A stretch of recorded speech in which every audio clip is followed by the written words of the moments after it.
It's a beautiful day for pickleball on the APP Tour.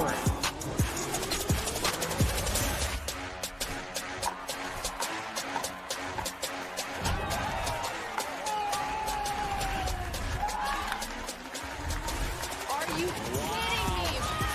Here we go. For over a century, the Golden State has drawn in dreamers with the glittering potential for gold.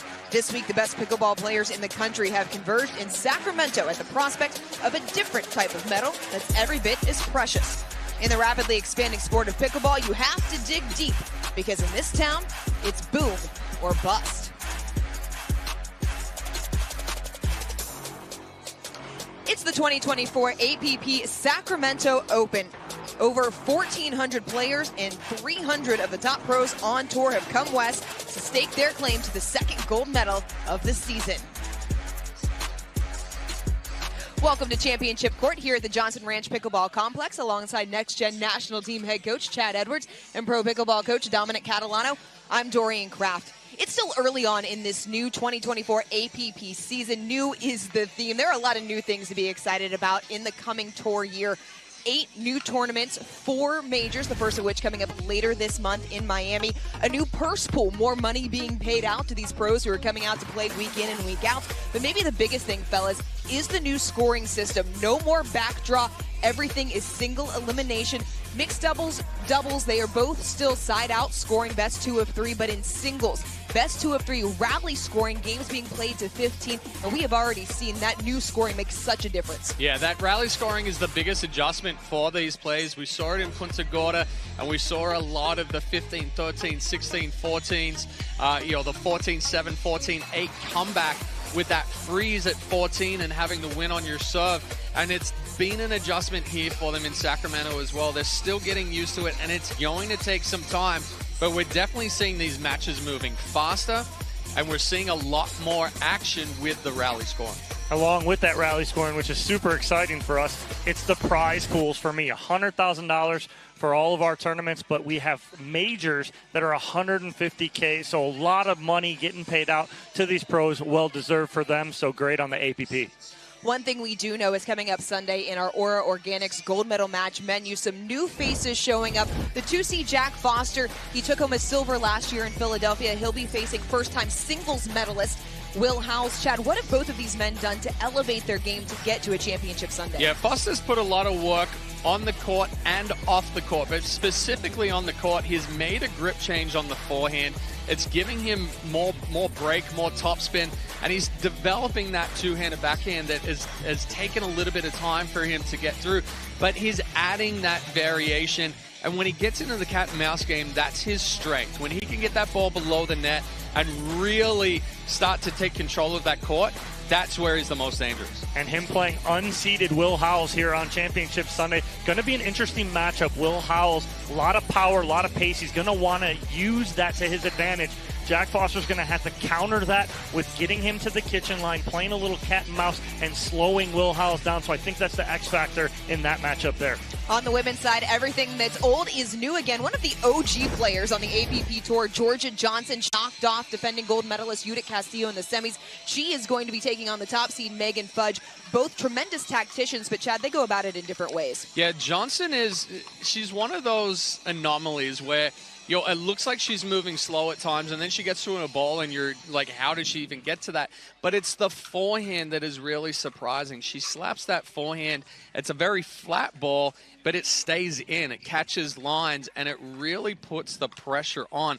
So Fudge is going to have to look and try to alternate the timing and really get her out of her comfort zone. And I think Fudge is going to have to find that forehand. Even though it is a slap forehand, it's got a lot of pace. She tends to make mistakes with the forehand, not the two-handed backhand. The two-handed backhand from Georgia Johnson is money. She controls it. That's when you're going to see her get to the kitchen line and take the timing away from Megan Fudge. So I'm going to look for Fudge to find that forehand, cause some mistakes, and see what we can get from there. All 4 of the singles finalists in the mixed doubles draw in action today. What is the one thing that intrigues each of you the most about this draw? It's going to be this matchup coming up here on center court next. The top half of the draw is not easy for Diescu and Fudge to get through. And we saw Kolka and excuse me, excuse me, Daria, come through their qualifiers. They've made it through the first 2 rounds here, and they are playing with some pace, with some power, and they are really going to put the pressure on. They're going to test Diascu and Fudge. If I've ever seen a trap game before, this is it right here for Fudge and Diascu. Kauka and Wolchek coming out hot. They've won 2 matches already, looking really good today. But it's that bottom half of the bracket, the 2 and 3 seeds. The 2 seed, Johnson and Johnson, JW and Georgia. And you have the 3 seed with Susanna Barr and Eric Lang. That's going to be a good matchup if both of them can move on to the other semifinal. Coming up next here on Championship Court, it is the top seed Andre Diascu and Megan Fudge coming off a silver medal in Punta Gorda. They will be taking on Patrick Kauka and Dario Walczek. It is a beautiful day for pickleball here in Roseville, California, just about 30 minutes outside of Sacramento. Blue skies, 61 degrees, a little bit breezy. We've seen that come into play already over the last 2 days. No doubt it will be a factor once again this afternoon. A phenomenal day of pickleball on deck here at the Johnson Ranch Pickleball Complex. Don't go anywhere here at the 2024 Sacramento Open on ESPN.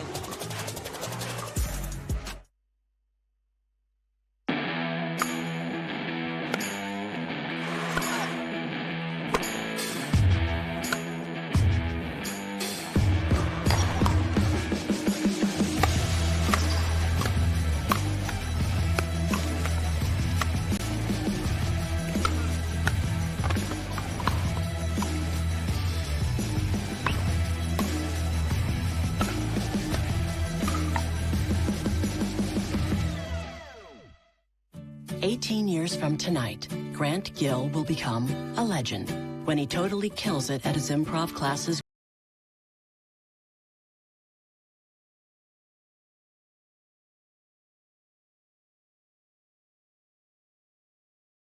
In shape and razor sharp today with health tips and wellness tools. AARP to help make sure his health lives as long as he does.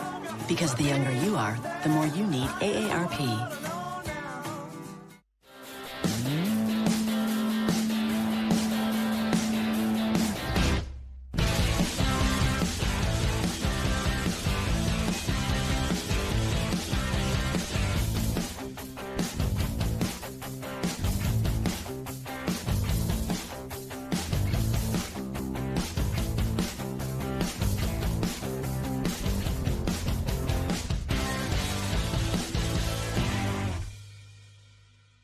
My name is Chef Jamoke Jackson. I'm here with Vlasic Pickles, and I'm putting the pickle back in pickleball. In pickleball, a chop is a slice from high to low to put a backspin on the pickleball.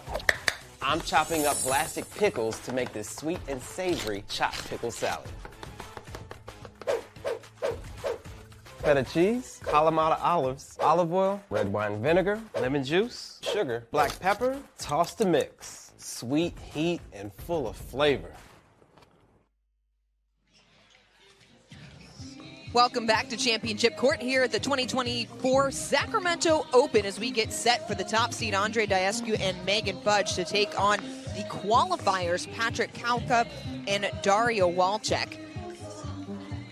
Walczek and Kauka coming through, knocking off Simone Jardim and Ronan Cameron in their opening match before taking down Emily Ackerman and Johnson Cola. Meanwhile, this will be just the second match for Diascu and Fudge. They topped Austin Chikatilov and Jenna Hessert 4 and 6 to make it into this quarterfinal matchup. 0-0-2.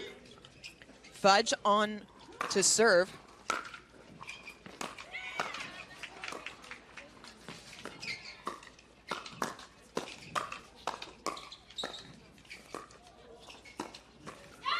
First point to Kauka and Walczek. Love the color combo from all 4 players early here. Give me a little black and red. Of course you're going with the outfits. I love that. Here we go. Good start to this first game.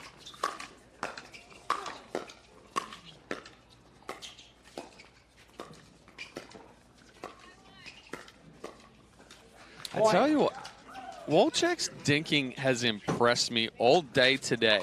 I've seen her come through next gen, and it's something that she's always had the power, but she's really working, especially on that forehand roll there, taking balls out of the air, and then the aggressiveness from Kauka. This is what we've seen all day. That, Chad, you hit it, is going to be a difference maker. Her taking the ball out of the air cross court with Megan Fudge and not allowing Fudge to set up. Second serve. Good counter there from Fudge. It's a nice block volley, gets on top of it, gets that ball down. Walczak trying to do a little too much on the backhand side.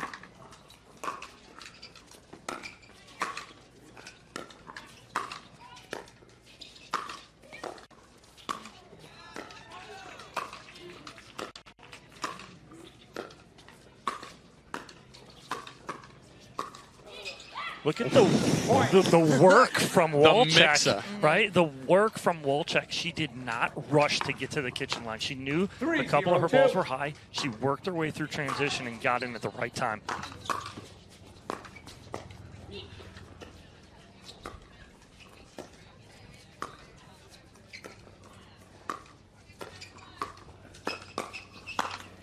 Big put away from Kauka in the middle. You threw your hands up in the middle of that point with the backhand from Kauka. We've seen 4 or 5 backhands. Typically, we see action like that on a forehand. But he just flicked that cross. And then again, Walczak taking those balls out of the air. Oh, come on. Oh! Oh my goodness. Kauka, too much on it. They did the hard work in the middle of the point and couldn't finish. I mean, I don't know. First off, the tweener right there. 0-4-1. And then they get up to the kitchen line. The swing and miss. Walczak, she swings and misses and then hits a reverse backhand. That's going to be trouble right there. If Fudge can't get that third down, if she goes too high with that, Kauka is going to step in and rip that forehand. Well, what's surprising me right now is that they're hitting into the wind as well. Typically, that ball's going to get knocked down in the wind, but it's just floating. It's holding up.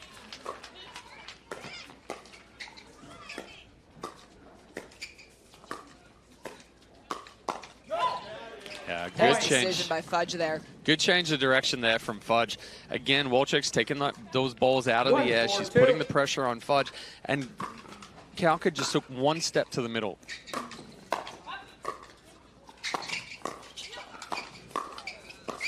Oh, backhand cross-court winner.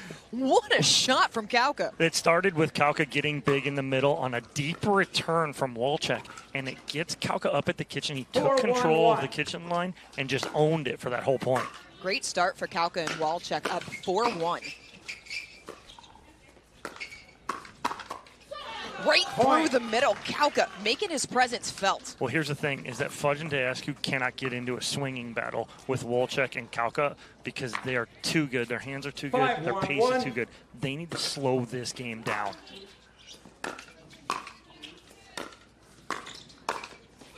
Oh, that's not a slowdown. And Walczak, again, there's a hole in that middle right now for Fudge and Diascu. Well, and this is what we have seen from Fudge and Diascu early on in the 2024 season, right? New partnership, and it's still trying to figure out the positioning and the location. When Fudge is on the right side, she's going to slide to the right and kind of open up that middle a little bit. And then for Walczak and Kauka, they're recognizing when they can attack those balls. I mean, Fudge right there is now on the left side. She's trying to push Walczak back. Walczak just takes one step up and then rips that ball through the middle. And again, Fudge sliding to the line. So the pressure that Walczak and Kauka are putting on right now are really keeping Diascu and Fudge off balance. And that's what they need to try to find the balance of the coverage and the control. Time for our Tervis hydration break as players taking a quick break, getting back out onto the court. This could not have been a better start for Kauka and Walczak. There's PK again in the middle, just getting big off of Walczak's drop right there. What they need to do, that being Fudge and Diascu, they need to go to Kauka here to keep him back. There it is. He's not able to get up.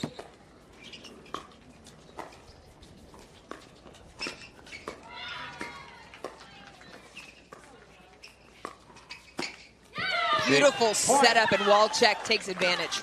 The tough part here with Fudge being on the left, it takes Diasco out of his strength. His strength is getting big in the middle with his forehand. Now he's on the backhand side, doesn't have the same reach, doesn't have the same coverage. Oh my God. And right there, he pulled to the middle and left that backside wide open. And that's what we saw earlier today, Chad, in their first round matchup, him coming in and rolling that backhand cross court. You see that from a lot of forehands, not a lot of backhands. 9-1 in favor of Walczak and Kauka. Pop-up, put away. It is game point already. Walczak playing the aggressor there on receivers, 10-1-1-1. Kauka's good drop. So now, just when you think, okay, I want to keep I'm going to keep Kauka back, right? So they do that. But then Walczak's like, okay, that's fine. I'll go crash. She crashes right there, gets the ball, the fifth out of the air, and then there's Kauka able to put that away.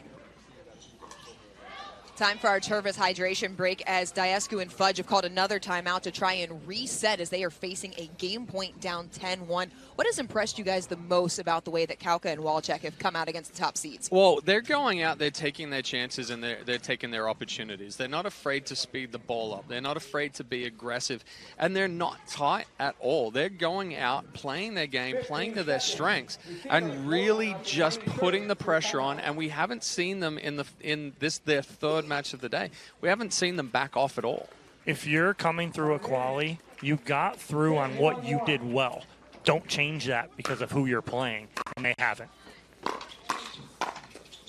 There it is. Game one goes the way of the qualifiers. Kauka and Walczak, they take it 11-1 against the top seed Andre Diasco and Megan Fudge. The top seeds potentially in trouble here in this quarterfinal match on Championship Court here at the 2024 APP Sacramento Open.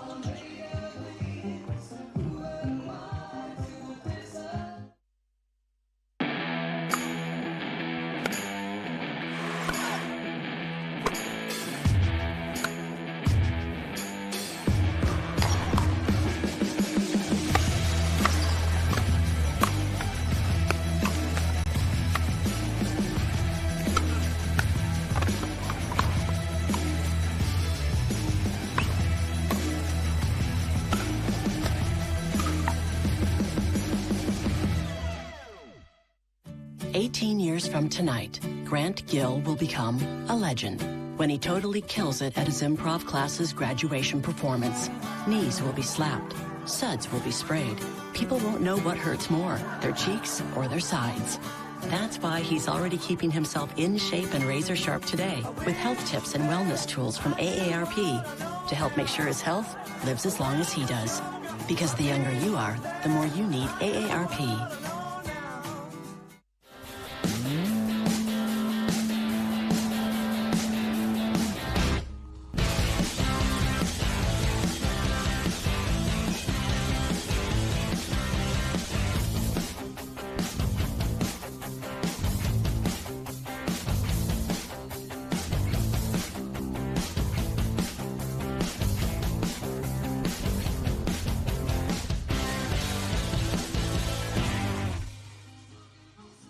My name is Chef Jamoke Jackson. I'm here with Vlasic Pickles, and I'm putting the pickle back in pickleball. In pickleball, a chop is a slice from high to low to put a backspin on the pickleball. I'm chopping up Vlasic Pickles to make this sweet and savory chopped pickle salad. Feta cheese, Kalamata olives, olive oil, red wine vinegar, lemon juice, sugar, black pepper, toss to mix. Sweet, heat, and full of flavor. The APP is sponsored by AARP, helping your health and happiness live as long as you do. Power Plate, official warm-up and recovery partner of the APP Tour. And Tervis, the original insulated tumbler. 15 seconds. Welcome back to Championship Court. The top seed Andre Diasco and Megan Fudge on the ropes after the qualifiers. Patrick Kauka and Daria Walczak took game number one, 11-1. Wow. Coming across the middle. What bad side, Dom? And so now we talk about side to side. So the side that Fudge and Diasco are on right now has been the quote-unquote good side in the first three matches out here. We'll see if that changes anything for them. but early on, not so much. Oh, Drops it lands in in. the back of the court. The miss hit plus hitting into the wind right there. That ball, I mean, Diascu's 6'5". It's going head high. 2-0-2. Not expecting that to drop in.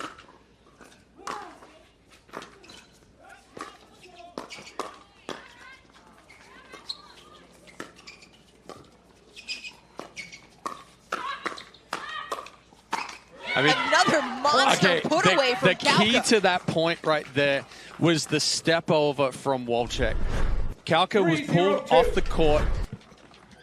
Wolchek stepped over, kept hthem in that point, and then went on the attack. Well, that ball's Fudge, just an wide. uncharacteristic forehand error. But that was a good shot from Fudge. It's the right idea. But again, when you're trying to flirt with going to the line, you got to aim inside the line and give yourself a little leeway. She's trying to literally dot the line there, and that's just trouble. Fellas, so far, Diascu and Fudge have been outscored 15-1 in this match. What's the biggest adjustment that has to happen now?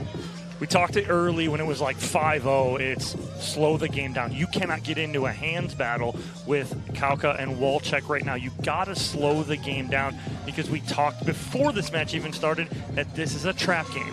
This is a team that's feeling really good right now. 2 wins under their belt, looking for their 3rd to move into a semifinal. So from Fudge and Diascu, you got to slow the game down, get into some actual dinking right now. Get a Wolchek and Kalka into something that they're not familiar with at this moment because they're just going guns blazing. Well, and in the previous 2 matches where, yes, they didn't win, but their opponents kind of made a little bit of runs, is that they were able to isolate Wolchek. That was just a little too big of a swing right there. But when you're feeling it, why not take your chances? They're able to isolate Wolchek. Kalka has to step over, try to get involved, and then they go back behind. We're just not seeing enough of that from Fudge and Diascu.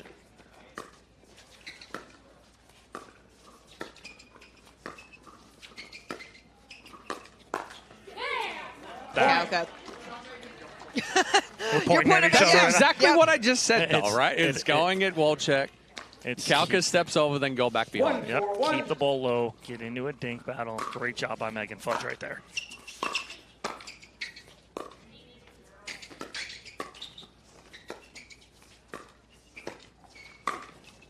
Beautiful inside out forehand there from Megan Fudge. Again, perfectly set up too.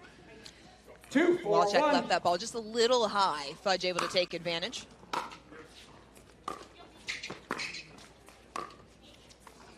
Second And serve. Fudge comes up short, so it will be 2-4-2. 2-4-2. As the top seeds trailing by a game.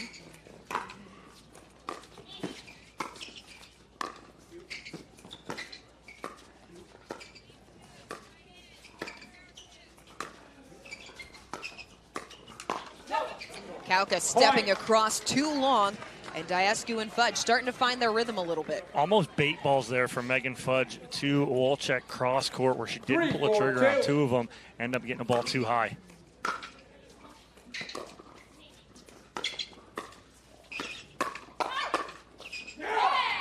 Into the body, Diascu. We're tied at 4.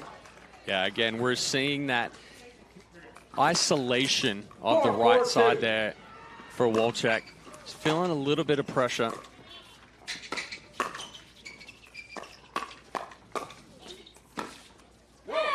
Unfriendly net cord for Wolchek, and Fudge and Diascu have their first lead of the match. So it's right now what it is too. It's not just patty cake dinking right here from Fudge and Diascu. It's aggressive dinking. So it's putting pressure on right now Wolchek from Megan Fudge. Great adjustment by both of them. We talked about slowing it down, getting into a kitchen battle here. That's exactly what Megan Fudge and Andre Diascu have done, and now taking a lead on a 5-0 run. Yeah, it's a good timeout here for Kalka and Wolchek. They had the momentum. We've now seen that switch, 3-4 point run right here. Just trying to, not only resettle things, but just readjust it. I'd like to see Kalka come over and be a little bit more aggressive if he can, but he has to be careful if he comes over too much. Fudge has got him down the line a couple of times. 5-4-2. Kauka and Walczak playing with that one-game cushion.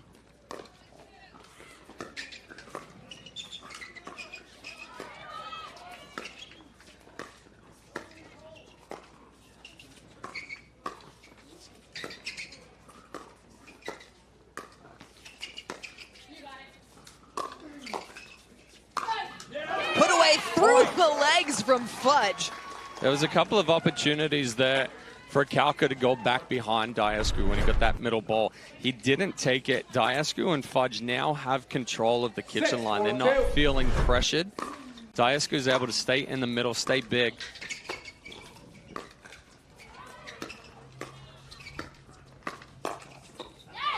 Nice backhand there from Kauka to cut the run. No, I don't mind the pull of the trigger right there from Megan Fudge. She's putting pressure on Kauka right there, feeling it. They go on a 6-0 run right there. Beautifully done. I don't mind that from Megan Fudge.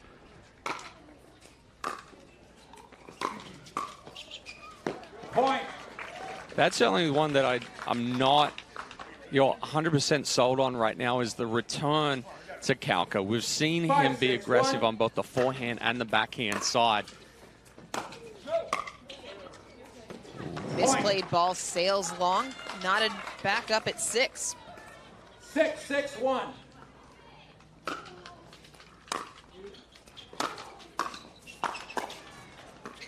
Nice hands there from Diascu. Almost got behind him a little bit, but uses that whole paddle, resets that back in. 6-6-2. The reason Diascu had the most medals on tour last year. Pop-up makes it an easy put away and a side out for Diascu and Fudge. And a good adjustment there from Fudge and Diascu. A couple of errors from Fudge, gave them those 2 points. 6-6-1. But the return started going to Walczak, putting a little bit more tension, a little bit more pressure. Oh, Kauka, what an angle on the winner. That's nasty right there. Slided again. along the, it's slippery. It's inside out, slippery. 6-2. Inside out forehand there from Kauka.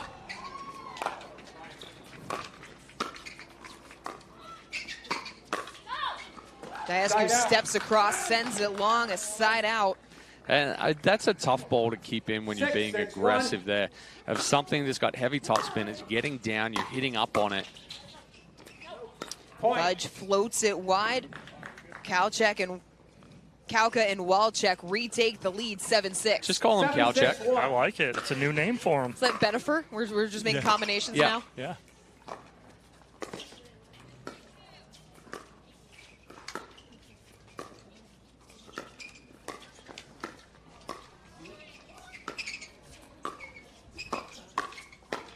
Nice job of Megan Fudge closing off that middle, and then a little reset pressure dink in the middle from Fudge. 6-2. 7-6-2.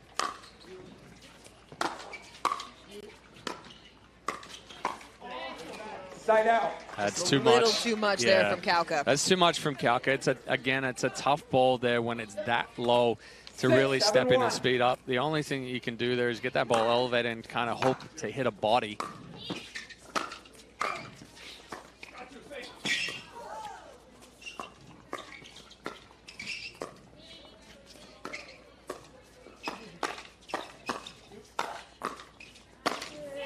Finally, Kauka puts it away. Phenomenal hands on both sides of the net. PK playing so well right now, that being Kauka. I mean, just the pressure, the reads, and then the power. Point. Little miss hit there on the return from Walczak. 7 up. 7-7-2.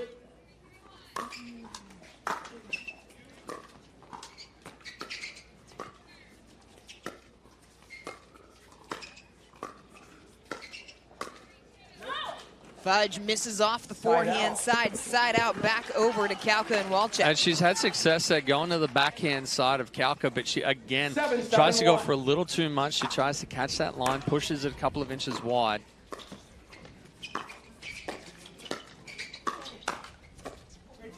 Nice spot Can't make there. the pick. Goes back up the middle point. Kauka Walczak, it's 8-7. Time Timeout, the speed receiver, up right there from 8-7-1, Megan 1 Fudge off a minute. low ball, two-handed backhand in the middle just wasn't the decision that should have been made right there. Put him in a tough position. A reminder to check out pickleballsuperstore.com via the QR code on the screen to get your instant discount. Plenty to love at pickleballsuperstore.com. Plenty to love about this match if you want to see quality pickleball on display. Kauka, Walczak giving Diescu and Fudge all they can handle. They're up 8-7 and a game on the top seeds. We've seen them look so loose for the majority of this match. Maybe a little tense there in the middle, but they've seemed to regain it here as they're trying to close this out. Well, yeah, they went, I mean, it was a game of runs. It was 4-0 run, then a 6-0 run by Fudge and Diescu, but then Kauka and Walczak answer with a 3-0 run to take the lead. So back and forth here in game 2, Chad. Well, one thing for Walczak and Kauka, right, is they're qualifiers. They don't have the pressure of being that seeded player. They're not expected to win. So you go out, you play loose, and you play the shots that you're comfortable playing. Second serve. Diescu goes behind Kauka. So you see Fudge and Diescu right there. They do not uncoil, and they're not going to again here on the return. They're going to keep Megan Fudge on the left.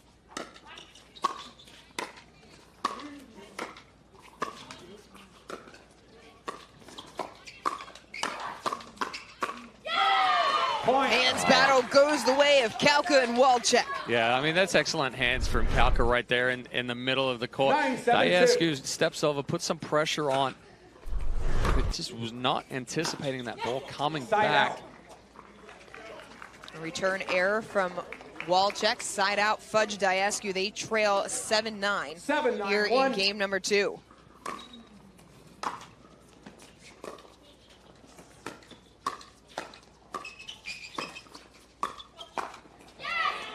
That backside has been open for Kauka all match. Well, he's sitting heavy forehand. You got to respect the power. And then he just gets, like Chad said, slippery on that little inside out.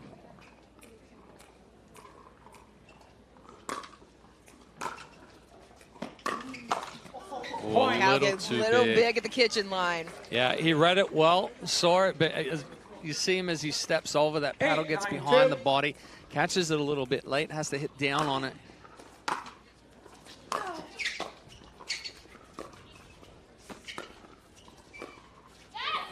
Fudge comes up short side out. That's big right there. 2 points away from a pretty big upset right now. I mean, in reality, most of their wins today have been upsets. Already knocked off Jarjing and Ronan Cameron, then took down Ackerman and Sincola. Oh, just deep. Second serve. Second serve coming. He just misses the sideline. Corner pocket for Kauka. 9-8-2.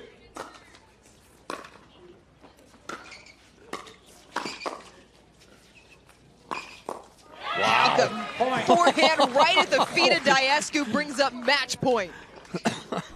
It was the patience here, but then also too just rips that two-handed backhand straight to the feet of Diescu. 10-8-2. 10-8-2. Oh, and a net cord. Winner through the court. Wow. Down goes the top seed. Patrick Kauka and Dario Walczak take down Andre Diescu and Megan Fudge, 1-8 in the quarterfinal. I mean, a big win for Walczak and Kauka right there. They played loose, they played to their strengths, and that was the fast pace. They put pressure on. Kauka got big in the middle, went behind Diescu a couple of times, and I mean, what else can you say? Phenomenal match by Kauka and Walczak as they dislodge the top seeds. We're going to hear from them when we come back here at the 2024 APP Sacramento Open.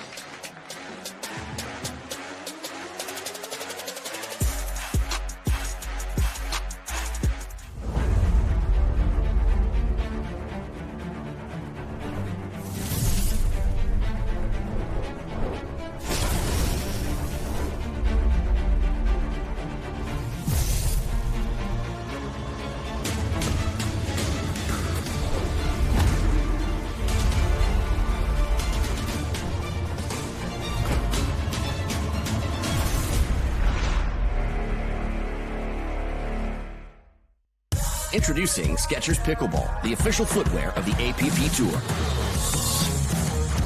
They're ultra lightweight and responsive for incredible speed. They have Goodyear rubber outsoles with a specialized pickleball design for increased side-to-side stability and agility. Plus, they feature shock-absorbing foam and Skechers' famous relaxed fit design for incredible comfort game after game. Conquer the court in comfort. Skechers Pickleball, the official footwear of the APP Tour.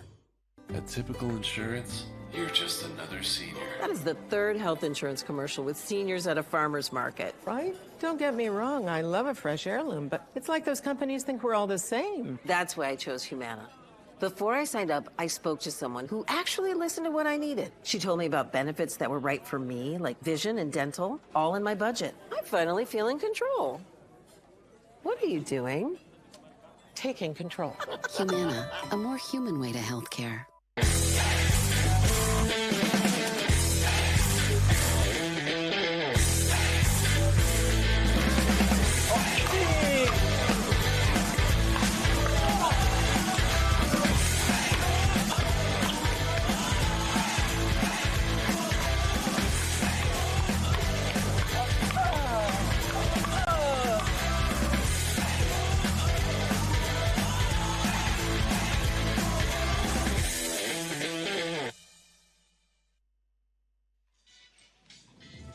And we're taking a look at match point for Patrick Kauka and Daria Wolchek. Came in with a game plan, and that was to be aggressive, play to their strengths, and play to win. They had nothing to lose in this one. We're going to throw it down to Dominic Catalano for our Franklin post-match interviews.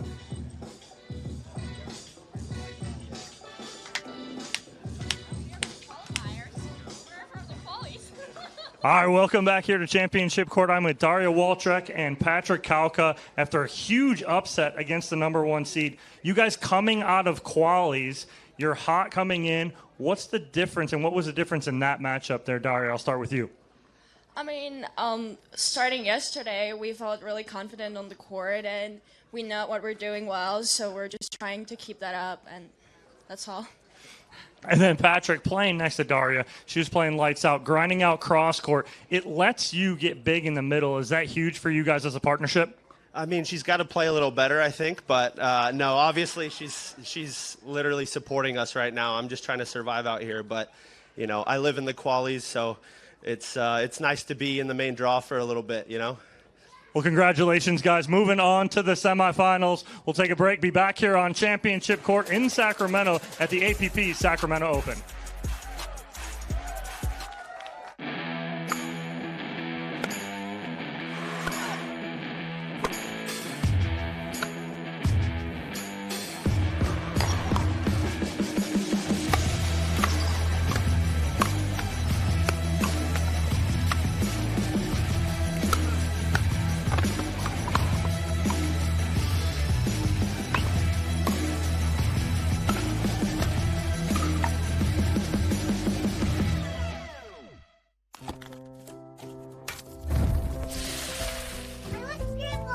Nothing brings us together like Eggland's best eggs.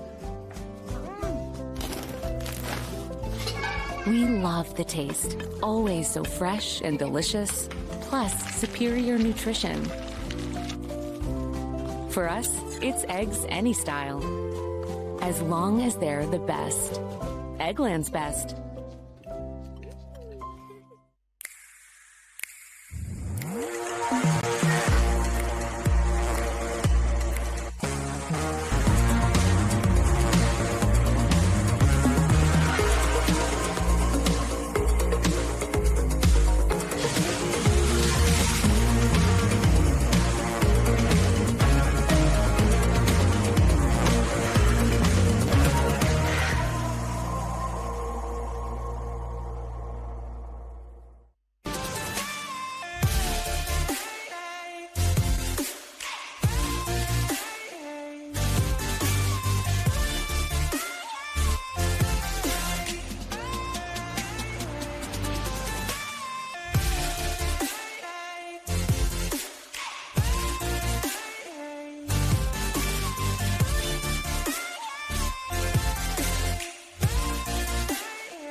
Need to sell tickets for an event? From Sports Illustrated's official ticketing platform, introducing Box Office. Managed ticketing for sports, festivals, fundraisers, and more, paid or free.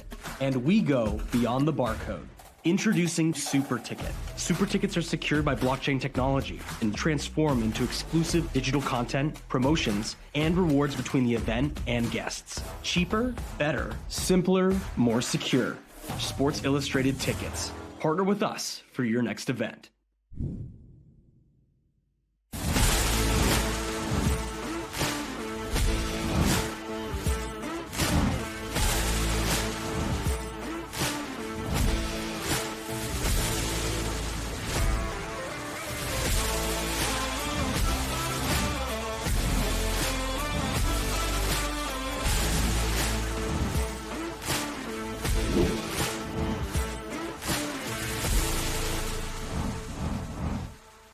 The Pro XR pickleball paddle answers the age-old question of how to get paddle speed and control with the same paddle and one grip, and this is it. Pro XR gives you more spin, greater control, and quicker reloads on every shot in the game because you always have that constant feel for that leverage and control and paddle speed that we're all looking for. Pro XR is the most revolutionary technology in pickleball. The APP is sponsored by Gamma. Play to live, live to play. Skechers Pickleball. Experience comfort that performs. And Humana, official healthcare partner of the APP Tour. Welcome back to Championship Court here at the 2024 APP Sacramento Open. On this beautiful Friday afternoon in Roseville, California, a monster upset just occurred on Championship Court. The 1 seed dispatched by Patrick Kauka and Daria Walczak. That opens things up, fellas, for the rest of the draw. Already one of the favorites coming into this tournament in the mixed doubles, Susanna Barr and Eric Lang, the 3 seed. That's looking a lot more likely if they can get past this matchup of Brandon Long and Mari Humberg. Yeah, this is another tough one, too, with Humberg and Long. Like you're saying, Chad, Mari Humberg, solid as can be, going cross-court with that little cut. Everything she hits, she got spin on it and everything. So she's got a lot of junk on the ball. And then Brendan Long is going to play big in the middle. He's going to try and make his presence felt. So it's another interesting matchup here on Championship Court. But, Chad, what happened? We were talking before we came back. On an outer court, we had a potential upset on an outer court. We were talking about the Johnsons, and they're coming in as the 2 seed. We expected them to get through a little bit tested, but they were down 10-1 in Game 3 to Richard Livanese Jr. and Amanda Hendry, and yeah, came back and won that one 14-12. So nine match points. 9. Livanese and Hendry couldn't convert, and when you leave the door open to the Johnsons, that's trouble. Very reminiscent of that men's singles final last year in New York between Veličković and William Sobek. When he burned that timeout. Just some of the phenomenal things you see here on the APP Tour. Mari Humberg first to serve. Humberg and Long in the black and purple at the bottom of the screen.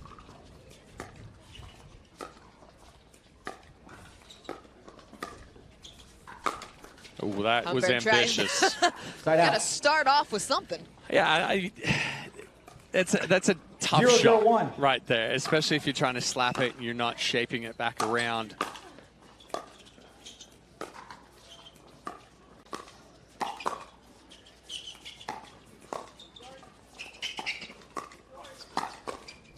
Backhand flick off the paddle of Lang. Point for Barr and Lang. Some good resets there from Brendan Long right there early on off the power from Lang, but Lang triples up on the backhand side.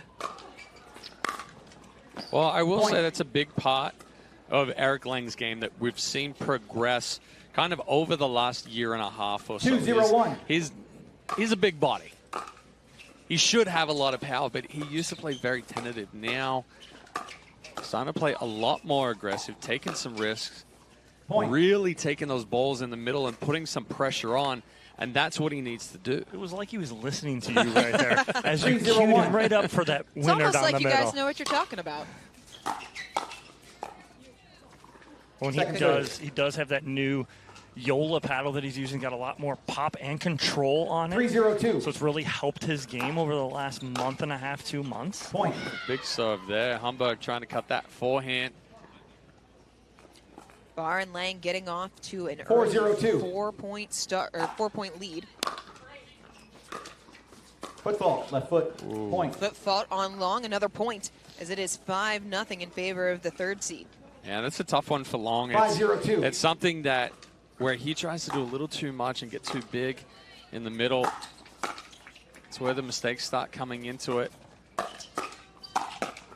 Big forehand from Lang in the middle.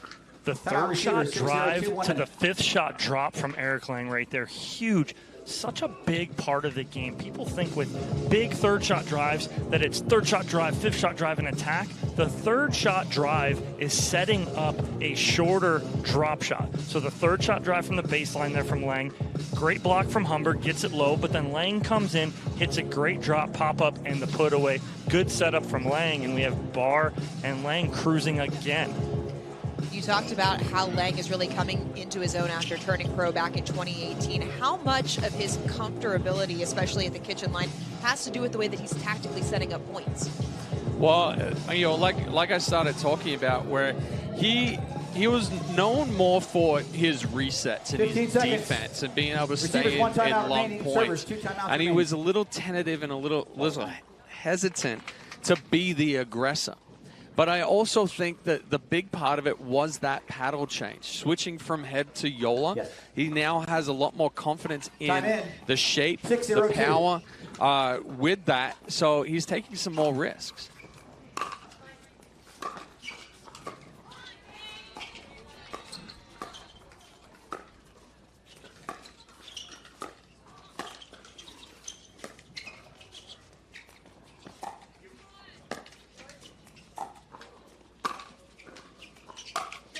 Oh, she's going all body. All body, no court. Big smile from Barr. She knows what she was trying to do there. Side out as she and Lang are up 6-0 on the 6th seed, Humberg and Long. Don't mind the approach there, trying to be aggressive off a let cord.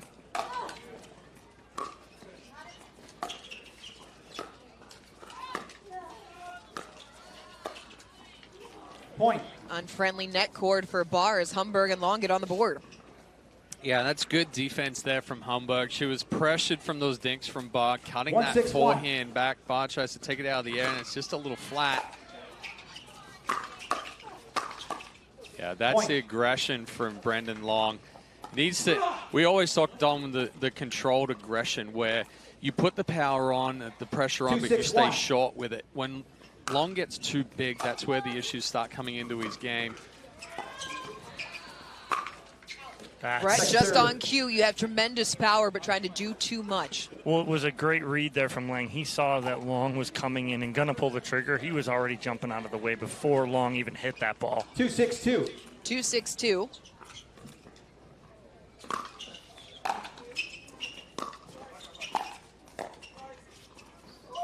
Side out. Comes up short, side out.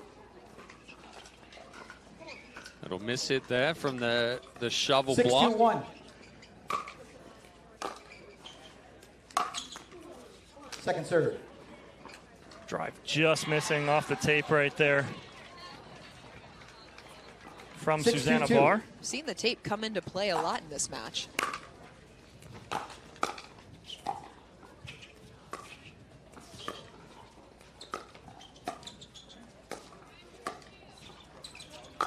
That ball was out. Side out. Humberg figured she'd hit the ATP anyway. She needed the practice. She missed the first one. Listen, you'll take an ATP even if it looks good. It always looks good. That one was a little easier. It kicked out water around the post there. 2-6-1.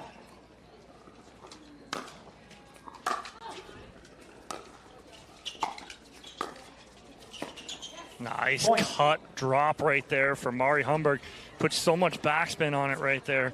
Gives Lang a little bit of an issue. We saw Humber really use that slice and backspin to her advantage in the singles draw yesterday against Riley Boner here on championship court. Second serve. The miscommunication right there in the middle. Who's going to take that ball? 3-6-2. And then into the net. Point. Point as the forehand from Barr sails long. And a big serve there from Long.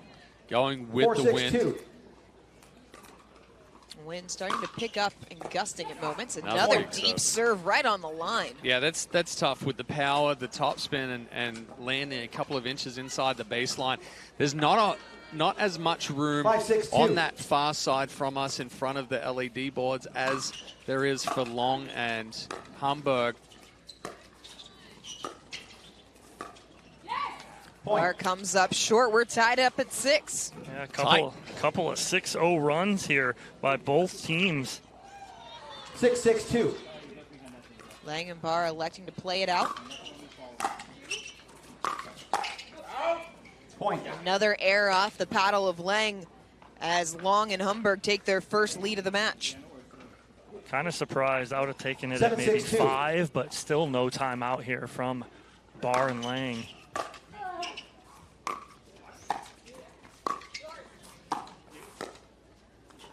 Side out. Humberg can't come up with the dig. Side out. Yeah, it's almost identical to the previous one that she missed. She's getting just a little too 6-7-1. deep, losing sight of it for just a fraction of a time when it gets close to the body.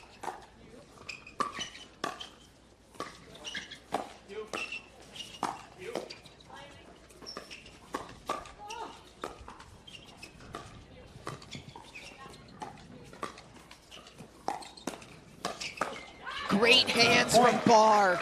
The setup there was the backhand flick from Eric Lang. He goes crossbody on the Hamburg, 7-7-1. finds that left hip, creates that ball that sits up just enough.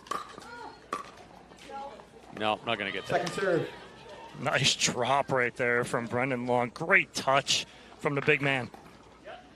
7-7-2. How dangerous can he be when he starts adding in that touch to his game? Oh, Point. Long right there was shocked that Lang pulled the trigger on the two-handed backhand. You don't see that much out of Eric Lang hitting a 8-7-2. drive from the two-handed backhand. Point. There's the big dipping forehand from Eric Lang. And now Barr and Lang within 2 points of 9-7-2. taking game number 1, 9-7-2.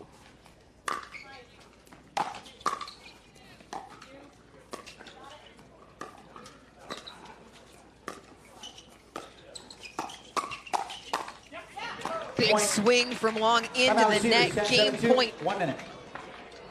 Nice Will job. come after the timeout. They want to take it over, take a minute and talk it over as Barr and Lang up by 3. Well, you heard in the middle of that last point, the return was to Megan Fudge, or excuse me, to Susanna Barr. And then what happened was she called it, but Eric Lang, feeling it, steps in front, gets up to the kitchen line off a great drop. While we have a break in the action, let's look back on the week that was in our first event of the season in Punta Gorda in our Vlasic Pickles Instant Classic.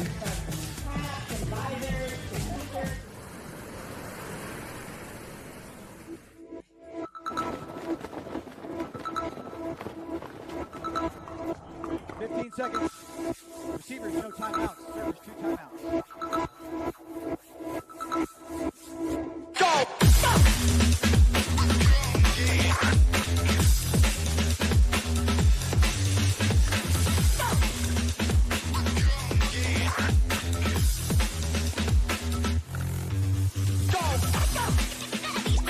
APP Tour, we're back.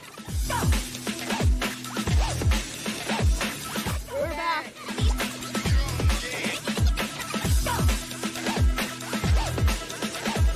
We're back.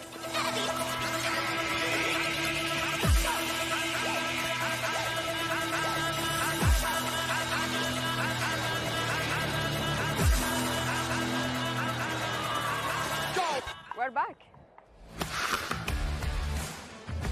That was our Vlasic Pickles Instant Classic, recapping an incredible event in Punta Gorda. Let's look ahead to what's next on the APP Tour, the first major of the season. Coming up later this month, the Chase APP Miami Pickleball Open.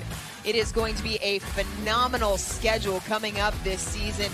It has been a phenomenal tournament here so far in Sacramento as Barr and Lang get set to serve for game number 1 against Mari Humberg and Brendan Long.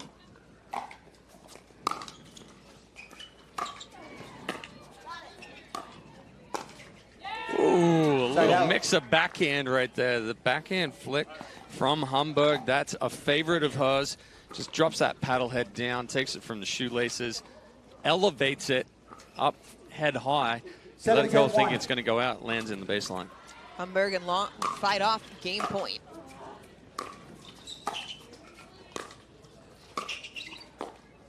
Oh, miss hit. We heard it from here. Hesitation. Yeah, a little miss hit off the paddle of Mari Humberg. Second serve will be on the paddle of Brendan Long.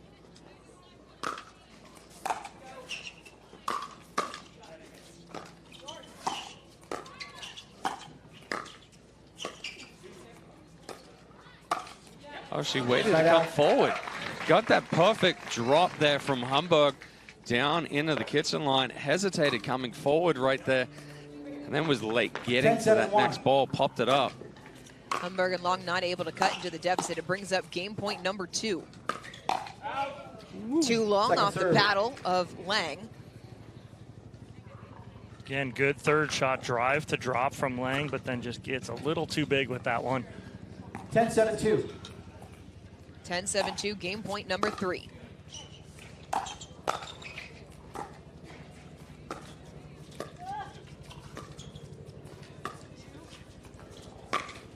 Oh, hits the net post. Long can't come up with the ATP. Game 1 goes to the 3 seed Susanna Barr and Eric Lang. They take it 11-7 over Mari Humberg and Brendan Long. Game number 2 coming up next here at the 2024 APP Sacramento Open.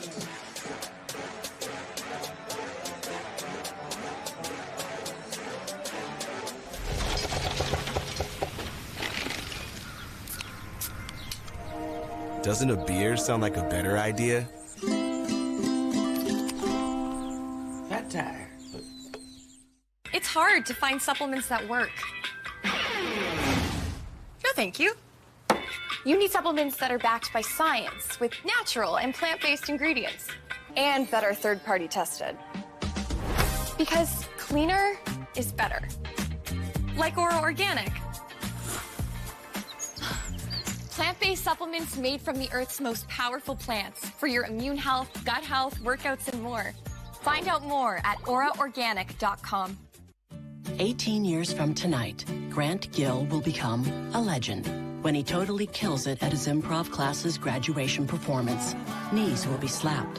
Suds will be sprayed. People won't know what hurts more, their cheeks or their sides. That's why he's already keeping himself in shape and razor sharp today with health tips and wellness tools from AARP to help make sure his health lives as long as he does. Because the younger you are, the more you need AARP.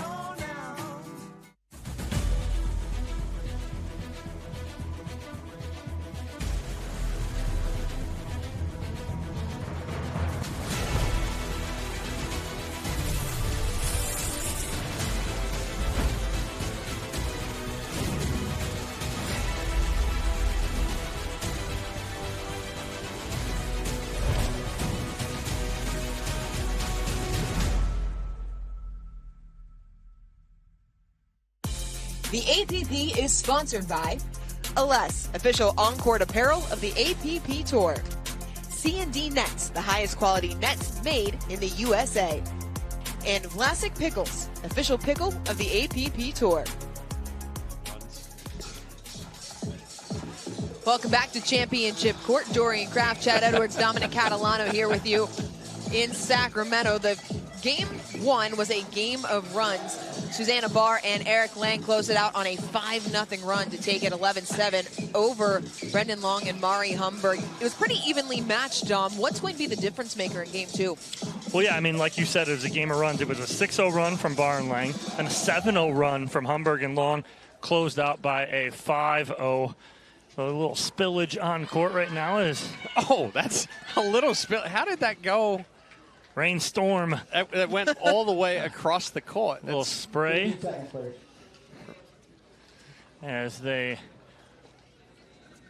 finish up here, and we are getting ready to play pickleball here on championship court. Being a professional means you always have to deal with things that come up, but in a match like this, you take the extra time if you're Humberg and Long to reset yourself. What has to be the game plan coming out to start game 2? Well, obviously, you want the better spot, the better start than you did in game 1. But I think they need to just slow things down a little bit, control it. You know, Humberg felt the pressure from some of those dinks from Barr, where she was getting pushed back and she's trying to cut that ball a little too much. Long, we saw him get in the middle and really put some pressure on, but then he got too big and went for too much. So, yes, Long needs to be aggressive, but he has to stay composed and controlled with it. And Humberg needs to, rather than letting those balls really push her back away from the kitchen line, she has to start taking those balls out of the air and taking away the timing from Barr. And that's Barr's strength. She's going to sit there and she's going to take balls out of the air. She's going to roll them deep. She's going to keep putting that pressure on.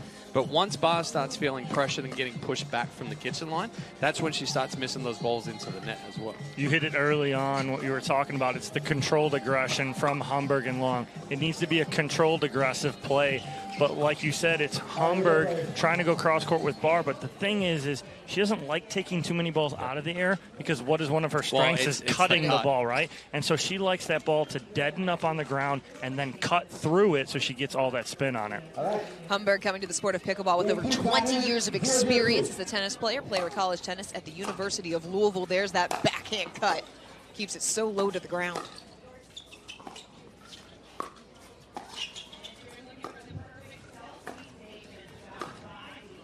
Point. Puts it into the net. Point had everything, and there's some great resets there from Humberg off the tape, too, in the middle. 1-0-2. 1-0-2.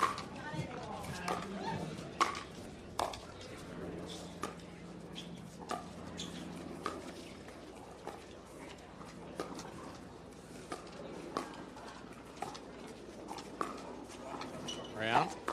Yeah. Oh, nice. ATP all day long. That's out of here over the, we call it a green monster, but it's really not. It's an LED monster. The LED monster. Yeah, but right you see that 2-0-2. Lang waits, lets that develop, lets it get outside the post, doesn't overrun the ball. Point. Timeout receivers, 3-0-2. Just outside of the line off the forehand from Humberg, and already Long and Humberg wanting a timeout as they find themselves trailing at 3-0 here in game number 2 after falling in game number 1, 11-7. The thing that stood out to me the most about Eric Lang on that ATP was the patience to let that play develop. Well, and that's the hard part, too, is you know that it's going wide. And if you overrun it, then you don't have the ability to snap that ball back and give it the shape and the angle to get back there. But if you stay patient, let it develop, you see one step and then a big stride, and he just drifts with that ball, lets it get outside the post, and then he's able to hit back across his body to bring it back in. If you freak out and you rush to get that ball, it's much tougher to hit that ATP. Love the early timeout here from Humberg and Long. Not waiting to get in a deeper hole. 3-0, good run here to start for Barr and Lang. We're going to stop that momentum right here and try and get this side out like the early timeout. Time 3-0-2. Humberg and Long were able to go on a 7-0 run in game number 1. Get it. Side out. A side out of the timeout. And I'd like Lang to let that ball go because of the X in the middle. That ball's going right to Susanna Barr's backhand to reset that. New partnership between Lang and Barr. Too much from Long. Well, you see him rush up to that. Yes, you want to get up there. You want to try to take that ball on the riser at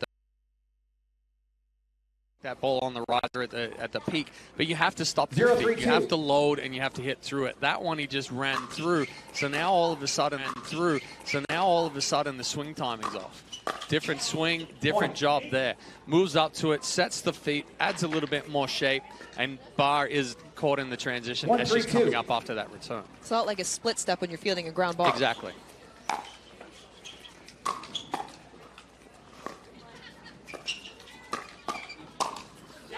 elevates and Long able to put it away. And again, good pressure.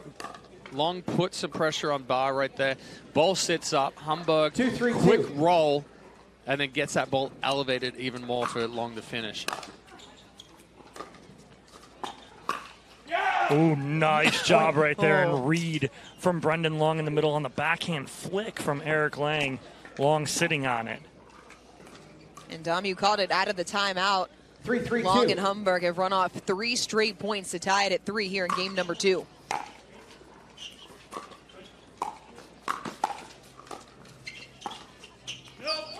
Too far from Lang. Humberg and Long take a 4-3 advantage.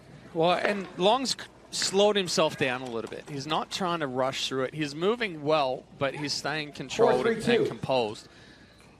So now it's forcing Lang to try to push that ball a little bit wider.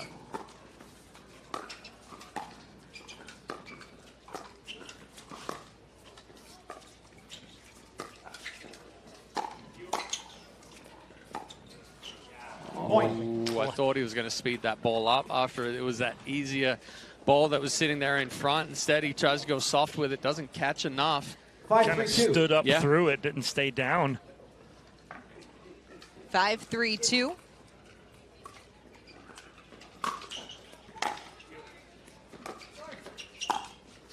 Backhand flick corner pocket from Lang. That's the one he wanted before, but he couldn't get enough on it, and Long was all over it. This time gets more on it, and like you said right there, Dorian, corner pocket Eric Lang. 3-5-1.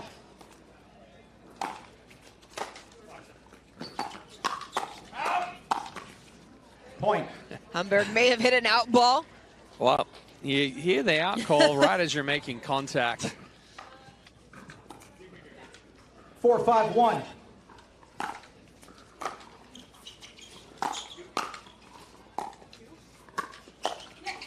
Second serve. Backswing there from Barr. Sat up long enough. It's the right ball to attack.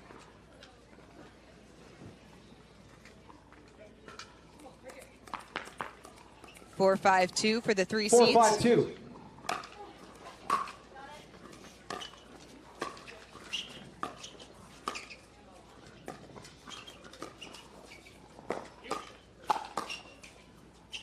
Oh. Point. Lang going right at Humberg during that sequence. I think that ball's going out, the speed up, but again, Humberg, it's right at the body, and it's so hard to get out of the way and get your paddle down. 5-5-2. All tied up at 5.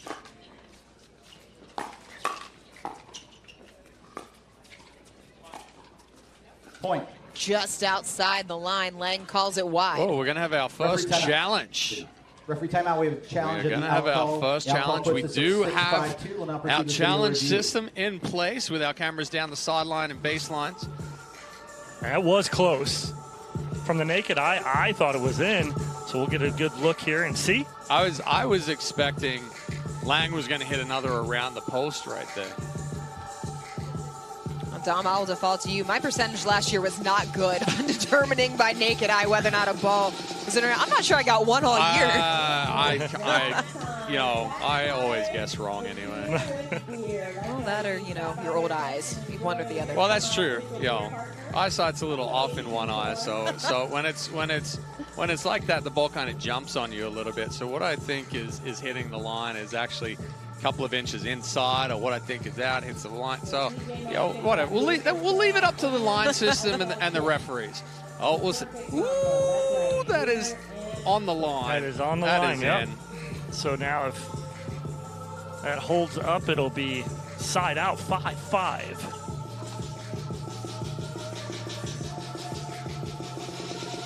Humberg challenged the call as Eric Lang called it wide, the bottom left of your screen. It looks to land on the line. So we have this video review here on Championship Court in this quarterfinal matchup between Susanna Barr and Eric Lang and Brendan Long and Mari Humberg.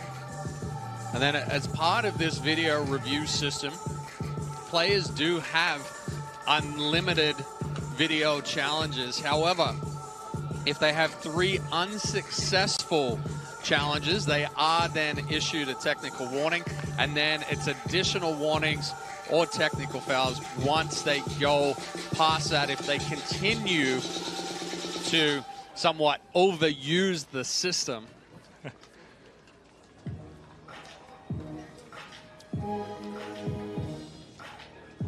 As we come back in play here.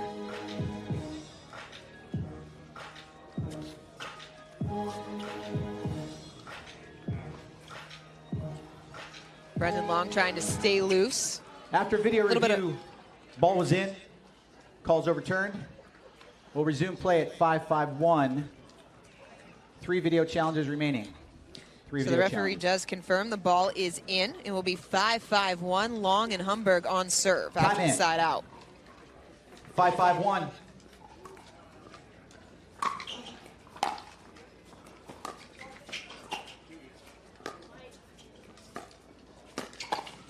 Oh, nice. Nutmeg. Second serve. Nice job right there from Eric Lang, reading the speed up from Mari Humberg, and he steps in the middle, doesn't let it get to Susanna Barr.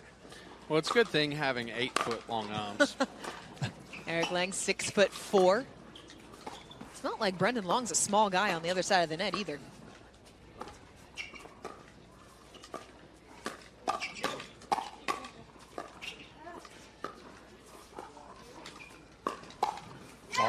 Backhand through the center. How about the reset, though, from Barr in the middle of that point? Yeah, speed ups and the reset get back in, but Eric Lang does the same thing twice.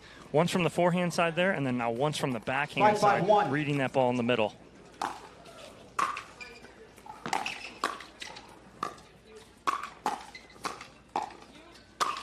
Oh, that ball was going out. Second serve. Couldn't get out of the way. Wow.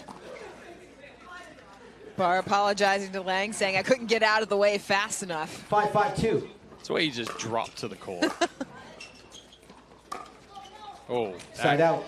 Tried to add a little too much topspin there for Barr.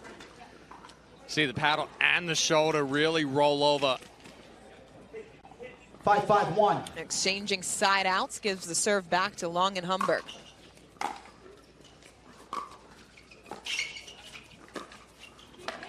Humberg second serve. Telling herself to be patient. That was not the right ball to try and speed up. Because it was a great drop from Brendan Long, but then an even better fourth shot. Oh, side two out. quick errors. And, you know, going back to Humberg's speed up there on the backhand side, I think it was there, but not as aggressive speed up as what she went for. It's potentially, you know, something that's got some shape to it, a little bit of elevation, or a more aggressive dink. Ooh, nice flick. Second serve. Humberg getting it off the edge guard from Lang. Yeah, great job there from Humberg, taking the ball out of the air, rolling that to the left hip of Eric Lang. Lang comes up short on the drop, side out. Continued to trade service games here, past 3 or 4. Nobody able to get on the board after the video challenge. And 4 straight side outs.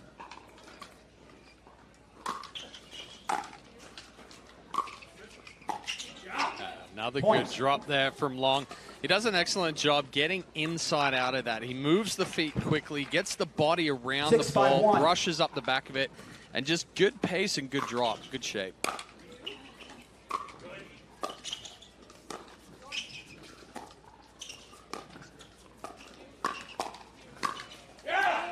Backhand put away off the paddle of Long. Well, like the communication in the middle of that point, Brendan Long hit a third shot drop, and he communicated with Humberg in the middle of that saying good, meaning let's go up because it's a good drop. 7-5-1. 7-5-1.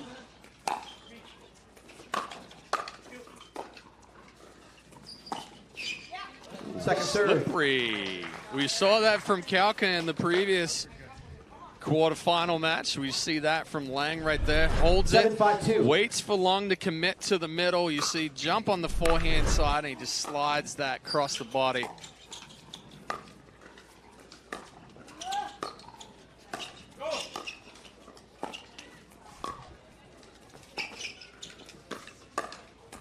Oh, what a backhand from Barr.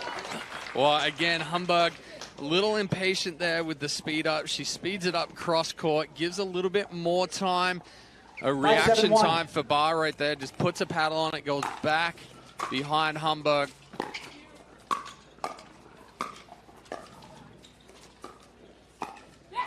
Second serve. Lang stepping over, but comes up short. Well, he was there, but you saw as he's reaching in, right at contact, the body starts sliding back to the middle. So now we hit that off the edge of the paddle, not hitting it as clean.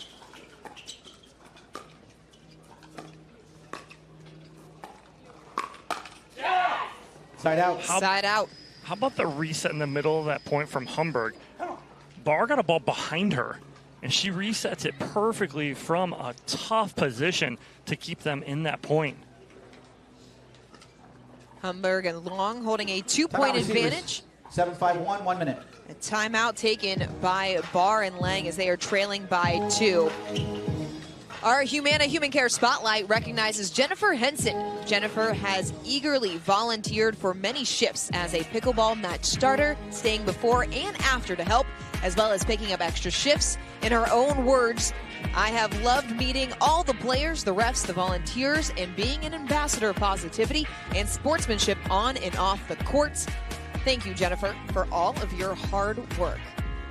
It's people like Jennifer that really make pickleball so inclusive. Well, I mean, you know, we put in a lot of hours at the courts, but when we get here, all the volunteers are already here. When we leave, I left here last night at around 8:30 after we did our Humana Cup dinner over there, and yeah, the volunteers are still here, making sure everything runs smoothly, and that's one thing. You know, with the APP Tour is everybody's here and they're out here to help. Time in. 7-5-1. Guide you where they can.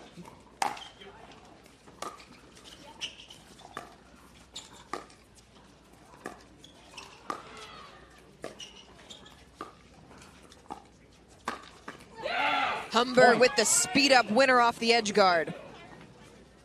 And nice patience there from Humberg, waiting for the right moment, and then finds the hole in the middle.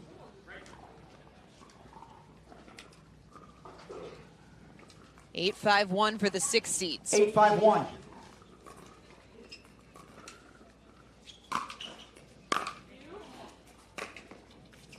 Second serve. Long just falling back on that drop. See the weight falling back with it. It doesn't get enough depth and enough push through on that drop. Misses it into the net. And this one is able to step into. Doesn't try to do too much with that drive. 70, 80%, but it's got the shape. 9-5-2.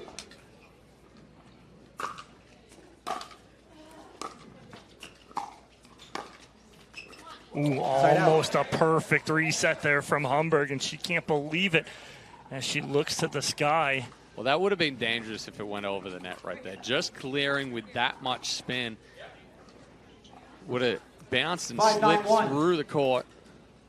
Instead, it's a side out. Barr not able to make the dig. I like the drive there from Lang, but an even better job from Long as far as just block or punching that ball, getting on top of it, using the power of Lang.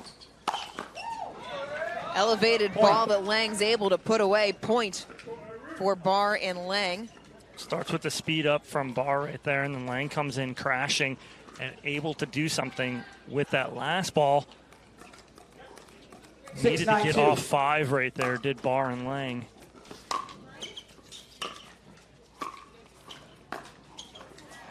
Side out. That's a tough one there for Barr as well. The weight is falling back. It's a good drop, but then it opens up that court in front. She's not able to get up there and catch up to that 4th shot.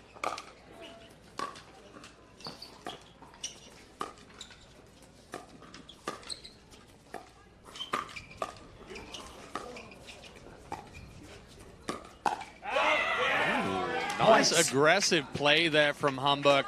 She was cutting those forehands sharply, and then the speed up on the forehand. Somehow Barr gets a paddle on it. Then she holds this one. Again, holding it enough, waiting for Lang to commit to that forehand side, then can sneak it down the line. It brings up game point for Humberg and Long. Long comes up short. It's the same thing. You see Brendan Long right there on the return. He steps in after his serve and doesn't give himself enough room. He's on his back leg, and that ball ends up in the net.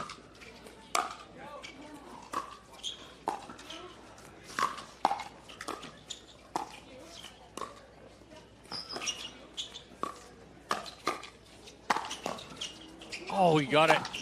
Not that one. That time goes Angle, able to earn the side out. Barr and Lang fight off one game point. See if they can go on a run of their own. I want to go back to you guys talking about the momentum, or not the momentum, but the balance and how Long was off of the back foot after this point.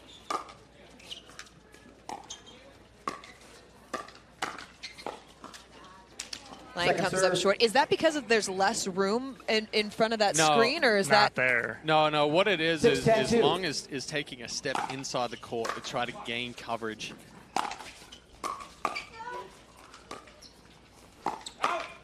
Ooh. Side out. Good adjustment. Yeah, once you take that step inside the court, Long's trying to be aggressive. He's guessing that return is going to go to Humberg. So he steps in, then it's a deeper return. Now, all of a sudden, you're drifting back with that ball. You're hitting it off the back foot. You don't get the extension that you need. That one, he doesn't come forward.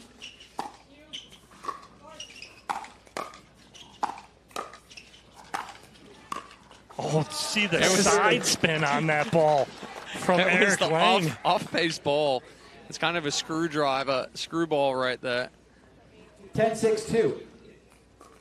Game point number 4. Oh, nice Lang pickup. comes up short as Humberg and Long take game number 2, 11-6. We will head to a winner-take-all game number 3 here on Championship Court between the 3 seed and the 6 seed. Don't go anywhere. This one's going down to the wire here at the 2024 APP Sacramento Open.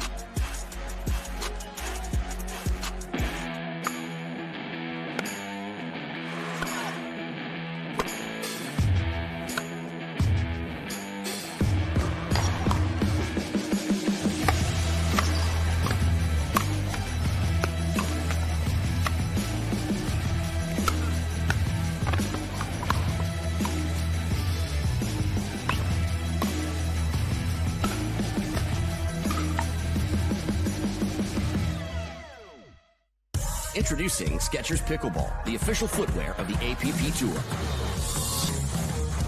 They're ultra lightweight and responsive for incredible speed.